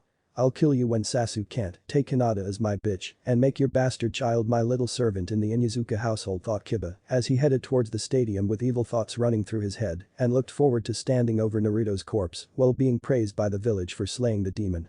"Hokage Tower. He's here," said Shizune, having run into Tsunade's office to tell the Hokage that the boy she considered her little brother had returned once more to the village. "So it begins. I assume the councils and Sasuke know already," said Tsunade, seeing her assistant and student nod at this, since the councils made it clear to keep an eye on things that happened when pertaining to Naruto. "Yes. Everyone is heading to the stadium right now. Everyone thinks Sasuke will win, as they believe his Sharingan contained Naruto like Madara's did with the first one," said Shizune, as she didn't believe that would happen for a second and knew the village was in for a rude awakening. "Might as well join them," said Tsunade, putting on her Hokage coat and hat, though it felt wrong for some reason for her to wear it. Like she had lost the right to it long ago. "Konoha Stadium. Looks like everyone is all here. Gaara, take Baki, Konan, and Kimimaro with you to your own private box to keep an eye on Itachi. Make sure no one tries to free Itachi or help Sasuke try to kill him," said Naruto, seeing his friend nod in understanding and left with the other members of the group to their own private section. No sooner had the group left for their spot to watch did Uchiha Sasuke make his own little appearance and had a smirk on his face like he was superior to everyone around him. In the stands, up in the cage booth, Senju Tsunade sat in her chair with the various members of the councils sitting with much anticipation and at the thought of the power they were going to obtain through Sasuke when he takes control of Naruto with the ever-powerful Sharingan. "It's been a long time, team. Still thinking you're better than everyone as usual," said Naruto, seeing Sasuke frown a little at that before smirking again. "I know I'm stronger than everyone, Naruto, as I've mastered my Sharingan eyes to make them unstoppable, and with them I will make you submit to me like Madara did the first Kyuubi," said Sasuke, activating his Sharingan eyes, while Naruto stayed as calm as ever since those eyes held no power over him. "Is that why the councils have been spoiling you, silly? Thinking that with me under your control, they will gain power from controlling you using more so-called power that they have to give you in exchange for your loyalty? Not that you ever had any to begin with, since you would sooner betray your own mother for a quick increase in it than actually work your ass off to get it and attain the full measure of it all," said Naruto, now seeing Sasuke scowl at that since that hurt very deep to home. "I could care less about the councils. Once I have you under my control, I make you my little pet with a collar, food bowl, and everything else one needs to have when taking care of a pet. When this is over, I'm going to make you lick my boots clean with your tongue and have you do it front of the whole village to be my first act as the new Hokage of Konoha, said Sasuke smirking evilly at Naruto, who just flipped Sasuke off and made a hand motion to come make it happen. You talk big Sasuke, now let's see you back it up and show me this power that you say is stronger than my own, said Naruto, his power now flaring to life all around him, his eyes blazing with crimson fury. Bet him Sasuke-kun. Show him what a real man can do. Teach that demon a lesson, said Sakura in the stands with all of Sasuke's fellow supporters. Troublesome woman, thought Shikamaru, who prayed that Naruto won and that Sasuke finally got his ass handed to him like he should. Sure enough, Sasuke did, or rather tried to, before moving at breakneck speed and tried to land a punch on Naruto's face. However, the Uchiha found he couldn't as his body was knocked back by crimson chakra that formed into a large claw and socked the so-called prodigy back 20 feet. Is this it? Is this all the power you have? Using speed and the Sharingan in the thoughts you could use both to best me? At least use a jutsu or something because everything else is just boring, said Naruto, seeing Sasuke scowl at him and began going through hand signs. Fire style. Dragon's flame jutsu. Said Sasuke, shooting red-hot dragon's fire at Naruto, who covered his right hand in red chakra and forced a fire jutsu to stop at his hand. Weak, said Naruto before putting away his shades, making Sasuke get angry at Naruto while wishing he could activate his curse seal, but couldn't since Orochimaru was killed and the curse seal had left his body. I'll show you weak, you filthy demon. Tsukiyomi. Said Sasuke, showing that he had the Mangekyo Sharingan and that he wasn't afraid to use it. At first, nothing happened as Sasuke stood there with a confident smirk on his face and Naruto still standing too with his face an unreadable stone-like face. The people of the village had assumed that Sasuke had won and forced Naruto into submission like he said he would. However, that all changed when Naruto blinked a few seconds later and then proceeded to laugh at Sasuke's surprised face when his attempts failed. Surprise. I'm still here, I'm still me, and now I'm going to have the distinct pleasure of finishing you off before Itachi joins you, hell. Said Naruto before moving at unmatched speed and punched Sasuke in the gut. The punch itself had knocked Sasuke right off his feet before he was hit with one after another and another from Naruto, hitting Uchiha with blow after blow of unmatched fury. The people in the stadium watching could only stare at the horror that was befalling their Uchiha savior as he was now being beaten to a bloody and unrecognizable pulp by the demon lord they thought the Uchiha had the power to control. How? How can he beat me? I'm an Uchiha. He's nothing but a freak, an abomination, and a loser that couldn't pass the exams 3 times. Thought Sasuke before his thoughts were interrupted by a knee to his gut that sent him into the air, only for Naruto to appear behind him and sock him right in the face with a crimson-covered fist that sent Sasuke into the ground, creating a crater 15 feet deep. You seem surprised that your Sharingan didn't work on me. The reason it didn't work was because my will was stronger than yours. It always has been and always will be. For you see, the soul powers body, and the purer the soul, the stronger the body is in resisting things like what you tried. My soul is pure, yours is not, and because of that you'll never be stronger than me, Sasuke. You'll always be that weak, sniveling little child who ran away from his big brother when he killed the Uchiha clan and the one you begged not to kill you like a coward, said Naruto, landing in the crater next to Sasuke before picking up the beaten Uchiha by the throat and created a Rasengan in his free hand. It can end like this, thought Sasuke, despite the fact his body was so messed up right now, he couldn't so much as move his pinky finger and could barely see with his eye swollen shut. Die along with your brother and the rest of your kin. Rasengan. Said Naruto, slamming his attack right into Sasuke's stomach, making the Uchiha's body explode into hundreds of pieces. Sasuke-kun. Called out Sakura as her love had been lost to the hands of Naruto and she was utterly speechless at the sight of Sasuke's remains scattered everywhere. Foolish little brother, said Itachi in a whisper, but his voice still echoed into the silent and very much stunned stadium. With his final words spoken, Uchiha Itachi died and his soul left for the deep regions of hell where the rest of his kin awaited him. He's dead, said Gaara, sensing no heartbeat echo into his sand. Finish him off, Gaara. No point in having his body lying around for these vultures to take apart to learn its secrets, said Naruto before Gaara did as instructed and crushed Itachi's body into nothingness. All Leaf Shinobi loyal to this village, kill the demon and avenge the Uchiha clan. Said Danzo, pointing a finger at Naruto, who looked up at the people and beckoned them all forward to take his head. Hey Danzo. You want my head? Come get yourself. Said Naruto before taking out a handkerchief and wiped Sasuke's blood from his face and then burning it. Tsunade can fight the demon. You are a Sannin and have the power to cripple him with your medical jutsus, said Hamura, pointing at Tsunade, who looked at the councils and then back at Naruto, seeing him staring at her with crimson eyes that told her now was the time to do what was right rather than what people told you was right. No, said Tsunade, seeing the councils look at her with surprised eyes, as did the people in the audience below her, and wondered why she was refusing. No. Why? Said Kaharu, now angered by Tsunade's refusal of the Shinobi Council's direct commands, before seeing the younger woman slowly rise up from her chair and remove her Hokage robes. I can't fight against a demon who has attacked a village I don't feel deserves defending and has lost the will of fire that inspired my grandfather to found Konoha, said Tsunade before turning to Jiraiya, who had now made it over to the cage booth, though a limp was noticeable, and smiled at her for doing the right thing for once. For too long, Tsunade had let things get out of hand, let the councils do as they wished, and let the people get away with hurting the son of the Yondaime for so many years. The revelation of what had become of her grandfather's village had been beaten in her quite literally by Naruto, as he had made her remember what it meant to care for someone, and that she had been responsible in his suffering for what happened to his mother years ago when she brought him into this world. Jiraiya had been right when he said that Naruto would make sure they all paid for their crimes, and like usual the super pervert was right. The day was the day that the Leaf's debts were paid in full. To hell with the Shodaime's will of fire. We the two councils order you and the clan heads to go down there to kill the demon now, said Danzo, as he was not about to have his plans for conquering the elemental countries ruined by some sentimental women that believed in her grandfather's beliefs, if just only believing in those beliefs right now. And the second coming of the Kyuubi that was Namikaze Naruto.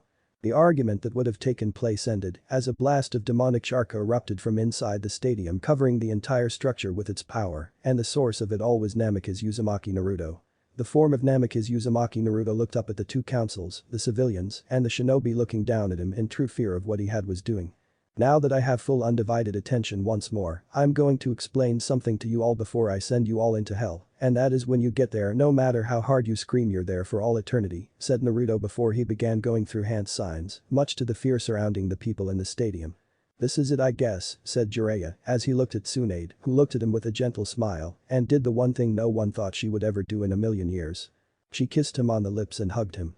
See you on the other side, said Tsunade as she held onto Jiraiya, and the Toad-san did the same.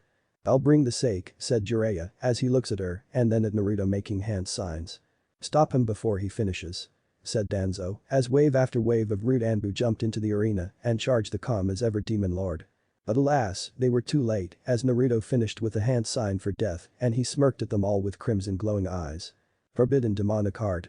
Purge of the wicked jutsu, said Naruto before the arena was surrounded in a large flash of crimson light and all consumed inside of it were lost. Judgment Day for Konoha had indeed come to Konoha.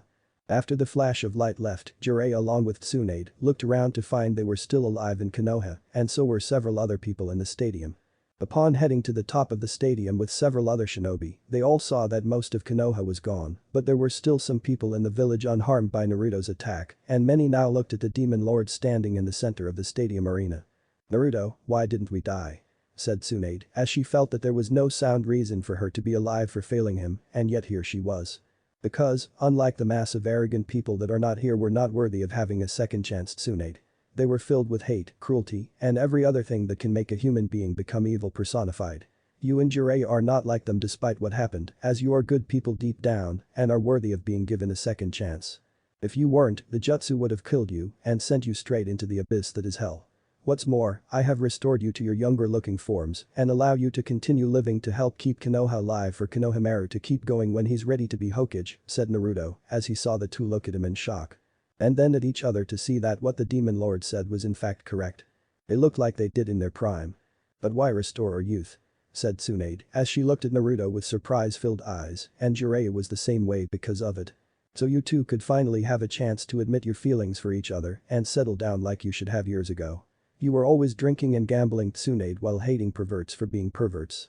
Well, you Jiraiya were constantly being the self-proclaimed super pervert and acting like a child all the time.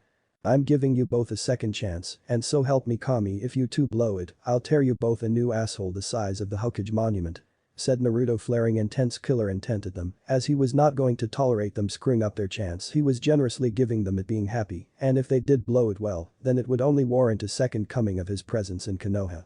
Alright. We get it. Enough with the killer intent. You want us to be aged back faster to our previous looking selves, said Jiraiya, who saw the narrowing eyes of Tsunade now aiming at him as if that was an insult to her, and stomped her foot on his to make him cry out in pain. She succeeded. I expect the both of you to keep the other in line. And don't think I won't find out if you screw things up, as I have spies everywhere, and I'll know if one of you leaves the village to get away from the other for whatever reason, said Naruto, as he turned to leave the stadium with Gaara and the others following right beside him. So want to get started getting pregnant?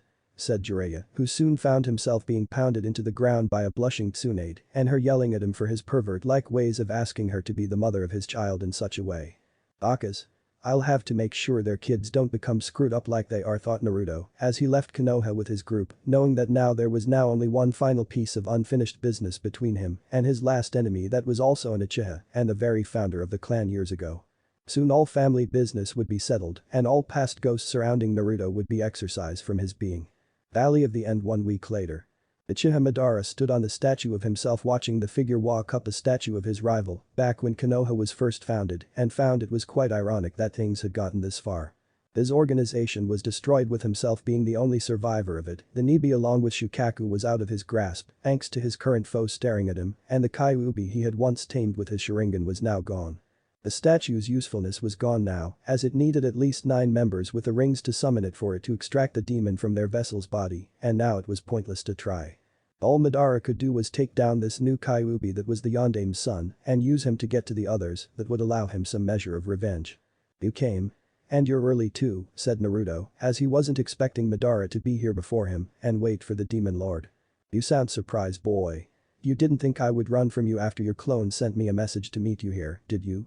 Said Madara as he smirked at Naruto, who smirked back and let out a small chuckle that echoed throughout the Valley of the End. Considering how I let you live the last time you encountered me? Yes.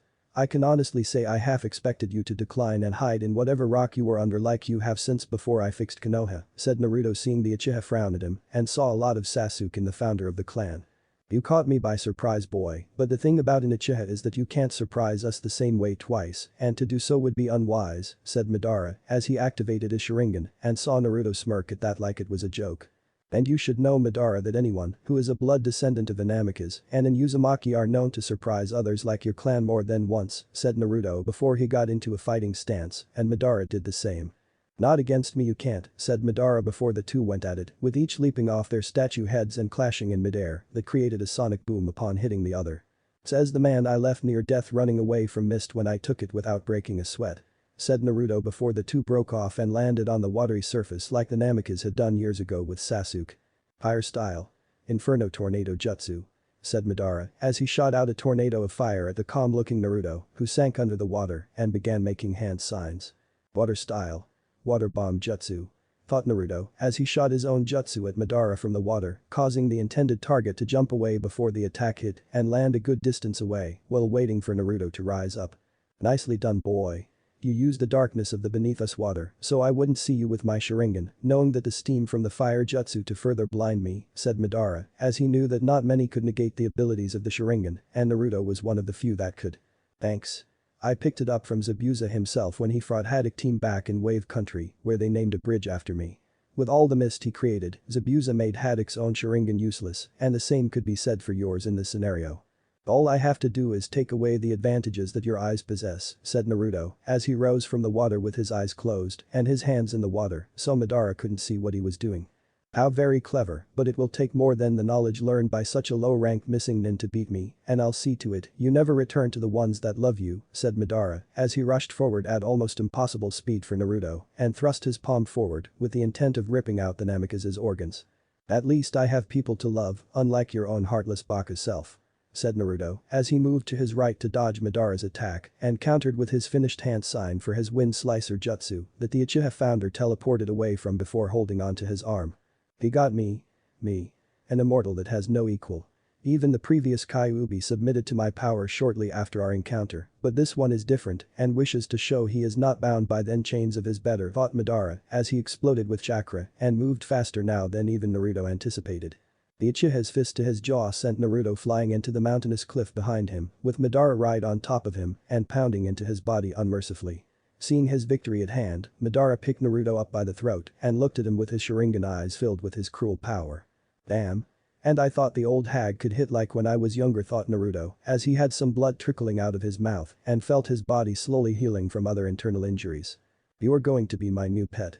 When I say bark, you will bark, and when I say you destroy what I want, I expect you to destroy what I want. said Madara as he summoned all his evil chakra to his Sharingan eyes and attacked Naruto's mind with them like he did the previous Kyuubi to force the demon lord into submission. And I want ramen that's healthy to eat morning, noon, and night with midnight snacks on occasion. But you don't see that happening, do you? Said Naruto as he attacked back with his own chakra, with it becoming a battle of wills and neither of them were going to back down. You can't win, boy. I forced the previous Kyuubi into submission and I can do the same to you. The only reason I didn't do it sooner was because there were too many variables that were standing in my way, but thanks to you removing them all, I can start over with a chance to rebuild Akatsuki from the ground up and turn you into the means to control the world into being my slaves. Said Madara as he pressed further into trying to influence Naruto to his cruel will and finding the Namikaze's resistance to his power to be very annoying.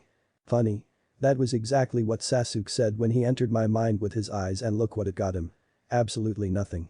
Said Naruto as he felt movement in his right clawed hand and acted on it while Madara was so preoccupied with fighting his own inner being. Ah! Screamed out Madara as the flare of chakra gave Naruto the means he needed to swipe at the Uchiha's eyes and was able to cut one out of the socket. Now if you only had white hair and looked like a scarecrow you would pass for my old backstabbing sensei, said Naruto as he landed several kicks and punches to the stunned Uchiha bleeding from his right eye socket. When I get through with you, there won't be enough to stuff in a matchbox and even less to considered ashes. Said Madara as he went through hand signs and prepared to use another jutsu. How very flattering of you. I however prefer that there not be anything left of you and simply let the Shinigami deal with you when I remove you from your body, said Naruto as he formed the Rasengan and saw Madara form the Chidori. Sasuke seemed to favor this jutsu like Haddock did in regards to killing you. I think they had the right idea in using it to kill you, said Madara as he grinned a grin that didn't look human and the eyeless socket on him didn't help either. And I think you, like them, are a total baka and you're going to die here where you should have years ago, Madara team. Said Naruto as he charged forward with Madara doing the same and both had grins on their faces at the thrill of this conflict being ended in this manner. Chidori Rasengan. Said Madara and Naruto at the same time before they were mere seconds from the other in putting one jutsu against the other. Then Madara pulled a hat trick and teleported behind to surprise Naruto before shoving the Chidori right into the back of the Namikaze's skull. I hope you don't mind that I decided to cause that incident you had between Sasuke here with me in his place to be a little different, said Madara with a smirk on his face that left to be replaced with shock as Naruto went poof and found himself being tackled to the mountain cliff while held down by a few Naruto clones with the original now standing right in front of him. Really? I could have said the same thing about myself playing this differently, but you had to go first like all the Uchiha you helped breed and take the spotlight, said Naruto in a mocking fashion as he thrust his hand into Madara's remaining untouched eye and pulled it out much to the protest of the Uchiha himself. You fool. Have you any idea what you've done to me? Said Madara as the clones were dispelled and the original was now standing on the cliff looking over him. Yeah. I took away your immortality or whatever the hell you call it, said Naruto before he crushed the eye in his hand and smirked down at the man's rage-filled face. Damn you Namikaze. I refuse to embrace defeat and death like so many before me have in my place. I will not be like other mortals. I will not die. Said Madara, shouting the last part into the heavens as if to defy Kami in some way, and already his body was feeling the effects of losing his eyes. He was beginning to age. Oh, you will die, Madara. But not by my hands, Kami's, and or even the Shinigami's own, even though I'm sure he would certainly like to be the one that does it. The one that will kill you this day will simply be time itself, said Naruto as he saw Madara's hair color go from jet black to gray to white and the man's once handsome face was now old with wrinkles covering his skin with said skin color turning pale. Deathly pale. Damn you Namikaze. Said Madara as his few choice words were never finished and the infamous founder of the Uchiha clan died with his once young-looking body having become nothing except into ash. It's finally over. All that's left now is to be with my family, said Naruto as he turned to the statue of Madara, flipped it off just for the fun of it and disappeared in a swirl of crimson flame. Epilogue 4 years later in Suna. Help. Gaara is trying to kill me. Yelled Kankuro as he tried to pry off little Gaara while said child was beating the crap out of him and had the help of his fellow siblings. Where's my money? You owe me money from losing that huge bet 2 weeks ago, Uncle Kankuro, said Gaara as he bashed Kankuro's makeup-faced head into the ground while his half-brothers and sisters were all helping too.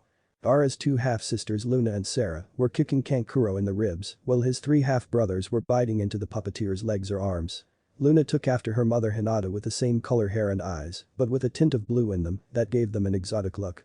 Sarah took after Yugito and had acquired a taste for fish like her too, like the former Nibi vessel, while also having to fight the urge to scratch chairs when no one was looking. Their three half-brothers that were in fact triplets were named Dante, Virgil, and Nero, with all of them having silver hair that came from their mother's side of the family that was Nibi. She loved those three the minute they were born, as she smothered them with all her love, and they returned it full-fold in the process. As for Naruto, he was happy to have a family of his own and have a chance to raise children that would be loved by him. You should pay my nephew what you owe Kankuro. A Subaku never takes back a bet that is made, and even more so when the bet is lost to us, said Subaku no Gaara as he watched his brother try to get away from the beasts that were tearing into him. Of course, Kankuro would never call them that and risk the chance of dying a terrible painful death before losing his virginity. Where are the parents to these creatures? Said Kankuro as he let out a scream seconds later when Luna and her half-sister Sarah began biting his arms.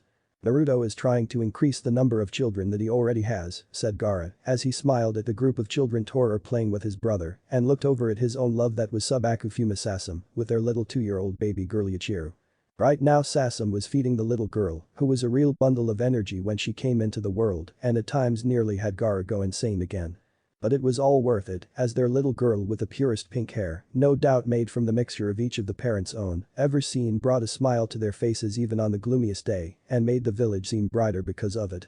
That and she constantly called Kankuro Fruity Man Lady because of the makeup that the puppet master swore was war paint. Crap.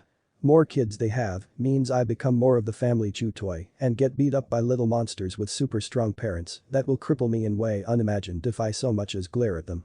Thought Kankuro with that horrible realization, as he knew that the instant Naruto married all those women with one being Temari, it was not a marriage where the brother of the bride warns his brother-in-law about the penalty that would arise should anything happen to the said woman, and that made things all the more depressing. Why couldn't Kankuro been born into a normal family where he could make all the well-known threats to brother-in-laws when they marry family? As it stands, they don't want to be disturbed, so we are the acting babysitters for next few days and keeping the children away from their intimacy, said Gaara as he looked over at Sasam again and she winked at him that caused a blush to cover his face. Someone was going to get some tonight. Namika's estate at the moment. Naruto lay in bed with all his lovers and mothers of his children, all with happy content looks on their faces from their hours upon hours of love-making. It had been a grueling couple of years regarding the pregnancies that each woman had with hormone imbalance, mood swings, and the occasional jutsu that was aimed at the man that they loved. But in the end, life was good, as any jutsu they used was cancelled out, and Naruto made sure any if not all anger issues concerning their mood swings were targeted at Kankuro. The end result was Temari ordering little Gaara to hurt Kankuro repeatedly when her little brother never saw it coming. Do you think we're pregnant again, Naruto-kun? Said Nibi as she loved being pregnant with his children and the thought itself was making her so happy that each day she was wishing for it to come true with each day they made love. I hope so, Nibi-chan. I really want to have as many children as possible with all of you. I want to be a father to our children and love them like any father should, said Naruto as he had longed for family and now it was finally within his grasp. There is no better man than one that wants to settle down and have lots of children while taking responsibility for them, said Hinata as she was just as giddy if not more about being pregnant than Nibi and wanted another child that was a boy this time so she could give Luna a little brother. Would you have me any other way? Said Naruto as he looked at the woman snuggling into his right side along the abs and kissing his physique at the same time. No. We want you as you, Naruto-kun. No other version of you would be better than the one we have now in this bed and wouldn't trade you for anyone else in the world, said Temari as she held onto him tighter and felt the ring on her finger press against his back. Temari remembered at the wedding if anyone objected to the union of Naruto marrying her, Hinata, Yugito, and Nibi, where Gaara had to use his sand to cover Kankuro's mouth, along with that of his puppets. Temari had little Gaara shave Kankuro's head for that. That's good. Because I don't feel like changing anytime soon, said Naruto as he kissed them all and was able to press their forms closer to him. Someone's up for another round, said Yugito as she felt little Naruto rise within her and saw Naruto have a fox-like grin on his face. Well, all this talking kind of got me excited, said Naruto as he squeezed Yugito's rear and made her moan out in pleasure. That and you have 4 naked women on top of you, said Temari as she moaned when his hand squeezed her breast, out-pinched her nipple. That too. Said Naruto before they all laughed and once more began the long pleasurable process of creating life to give their children little baby brothers or sisters. Oh yes. Peace for Namikaze. Naruto had finally come out last. Fin. Amic trial of Konoha's guilty. The mass of people that were once in Konoha found themselves in a massive courtroom surrounded by hellfire, demons of all sorts, and the devil that looked like Ned Flanders at the prosecution's table. Does anyone else find something wrong with this picture? Said Kakashi as he saw the many demons looking down at them from the second floor of this courtroom. This can't be right. I was doing the world a service in hurting that demon. Why should I be punished for that? Thought Danzo as he was sitting at the defense table with the other members of the Shinobi Council and the Civilian Council members too. Don't worry everyone, I'll be able to help you win this case and get you out of here, said a man sitting down next to Danzo wearing a cheap sky blue suit with fake smile. Who are you? Said Kaharu as she narrowed her eyes at him and wondered why he was even here. Oh, let me introduce myself. My name is Lionel Hutz. Defense attorney for all future damned souls that feel they are getting screwed over for their actions. You have nothing to worry about, as I was watching Matlock last night and though the sound was off I think I got the idea behind it, said Lionel Hutz as he opened his briefcase and ate a sandwich that thus made the briefcase empty. We're so screwed, thought Kakashi as he sighed in defeat and wished to just get his punishment over with. Now that everyone is here, it's time for everyone to begin, said the skeleton that was the Grim Reaper who was the judge for this case and banged the gavel. Okay. Before we get underway let's set some ground rules. We get a bathroom break every 30 minutes, said Lionel as he had a weak bladder and would need to relieve himself soon. Fine. The jury will then be picked by me, said Ned Flanders as he had a smug look on his face and the defendants looked at him with horror on their faces. Agreed. Wait no, said Lionel as he had done the same thing before and found that he had screwed up. Again. Silence. I give you the jury of the damned. Martha Stewart, Barry Bonds, Saddam Hussein, George W. Bush, said Flanders, but the man he spoke just interrupted him and raised his hand. Wait. I'm not dead yet. In fact, I have to write my memoirs so people will understand me better, said Bush, who cowered under the devil's gaze and the cold eyes. Listen pal, I did a favor for you, said Flanders as he was getting upset and wasn't in the mood for any more complaints. Yes master, said Bush as he looked away in shame and the other snickered at him. As I was saying, O.J. Simpson, Adolf Hitler, C. Montgomery Burns, and Superman, said Flanders as the last person for this jury was selected and many looked at the last choice with shock. Superman? What are you doing here? Said Kakashi as he stared at the Man of Steel who wasn't happy right now and ran his hand through his hair. I killed a hooker. She made a smartest crack about me being faster than a speeding bullet so I tore her in half like a phone book before incinerating her with my heat vision, said Superman as he felt that it was unfair he went to hell for that minor thing and it couldn't be overlooked. Ouch. Thought Kakashi as he had known that feeling when it came to quick sex with a woman paid to please you and how stamina was everything. This court is now in session in the crimes against the people of Konoha for the attacks on one Namikaze Uzumaki Naruto. How do the defendants plead, Mr. Hutz? Said the Grim Reaper as he looked at the worst attorney ever and the man rose from his chair to address the judge. We plead guilty, Your Honor, said Lionel and it earned him a gasp from the people behind him. No we don't, yelled Danzo, who was upset their so-called lawyer had just said they would plead guilty and wanted to strangle the man if he had two hands. Oh. Right. Sorry Your Honor, I mean not guilty. I get those two so confused sometimes, said Lionel as he laughed and ignored the killing intent of all his clients for being so reckless. We're all doomed, thought Sakura with inner Sakura nodding in agreement and waved the white flag in her head. 2 days later. As the jury of the damned reached a verdict. Said the Grim Reaper as he looked over at the jury and the Martha Stewart rose from her seat. We, the jury of the damned, find all the defendants on the crimes against Namikaze Uzumaki Naruto guilty as charged on all counts and have determined that they are all going to suffer greatly in a very fashionable way. It's a good thing. Said Martha with a smile on her face that made all the people from Konoha nervous. Damn. This always happens, said Lionel as he was working on some shoes that were under the need to be repaired and had nails in his teeth. Very well.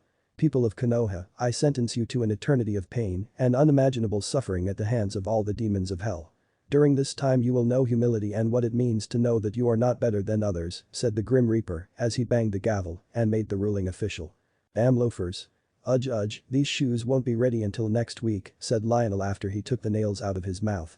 And you wanted to go to church on Sunday, said Homer to Marge with the kids as he was sitting with his family and watched the proceeding that Flanders offered him along with the rest of the family to see in exchange for getting out of going to church. What if Naruto training neglected by Kakashi and trained by Yugito, and thanks for watching my video till the end. If you enjoy this content then do consider subscribing to my channel and leave a like if you guys need the next part, comment down, and thanks for watching the video and see you guys next video.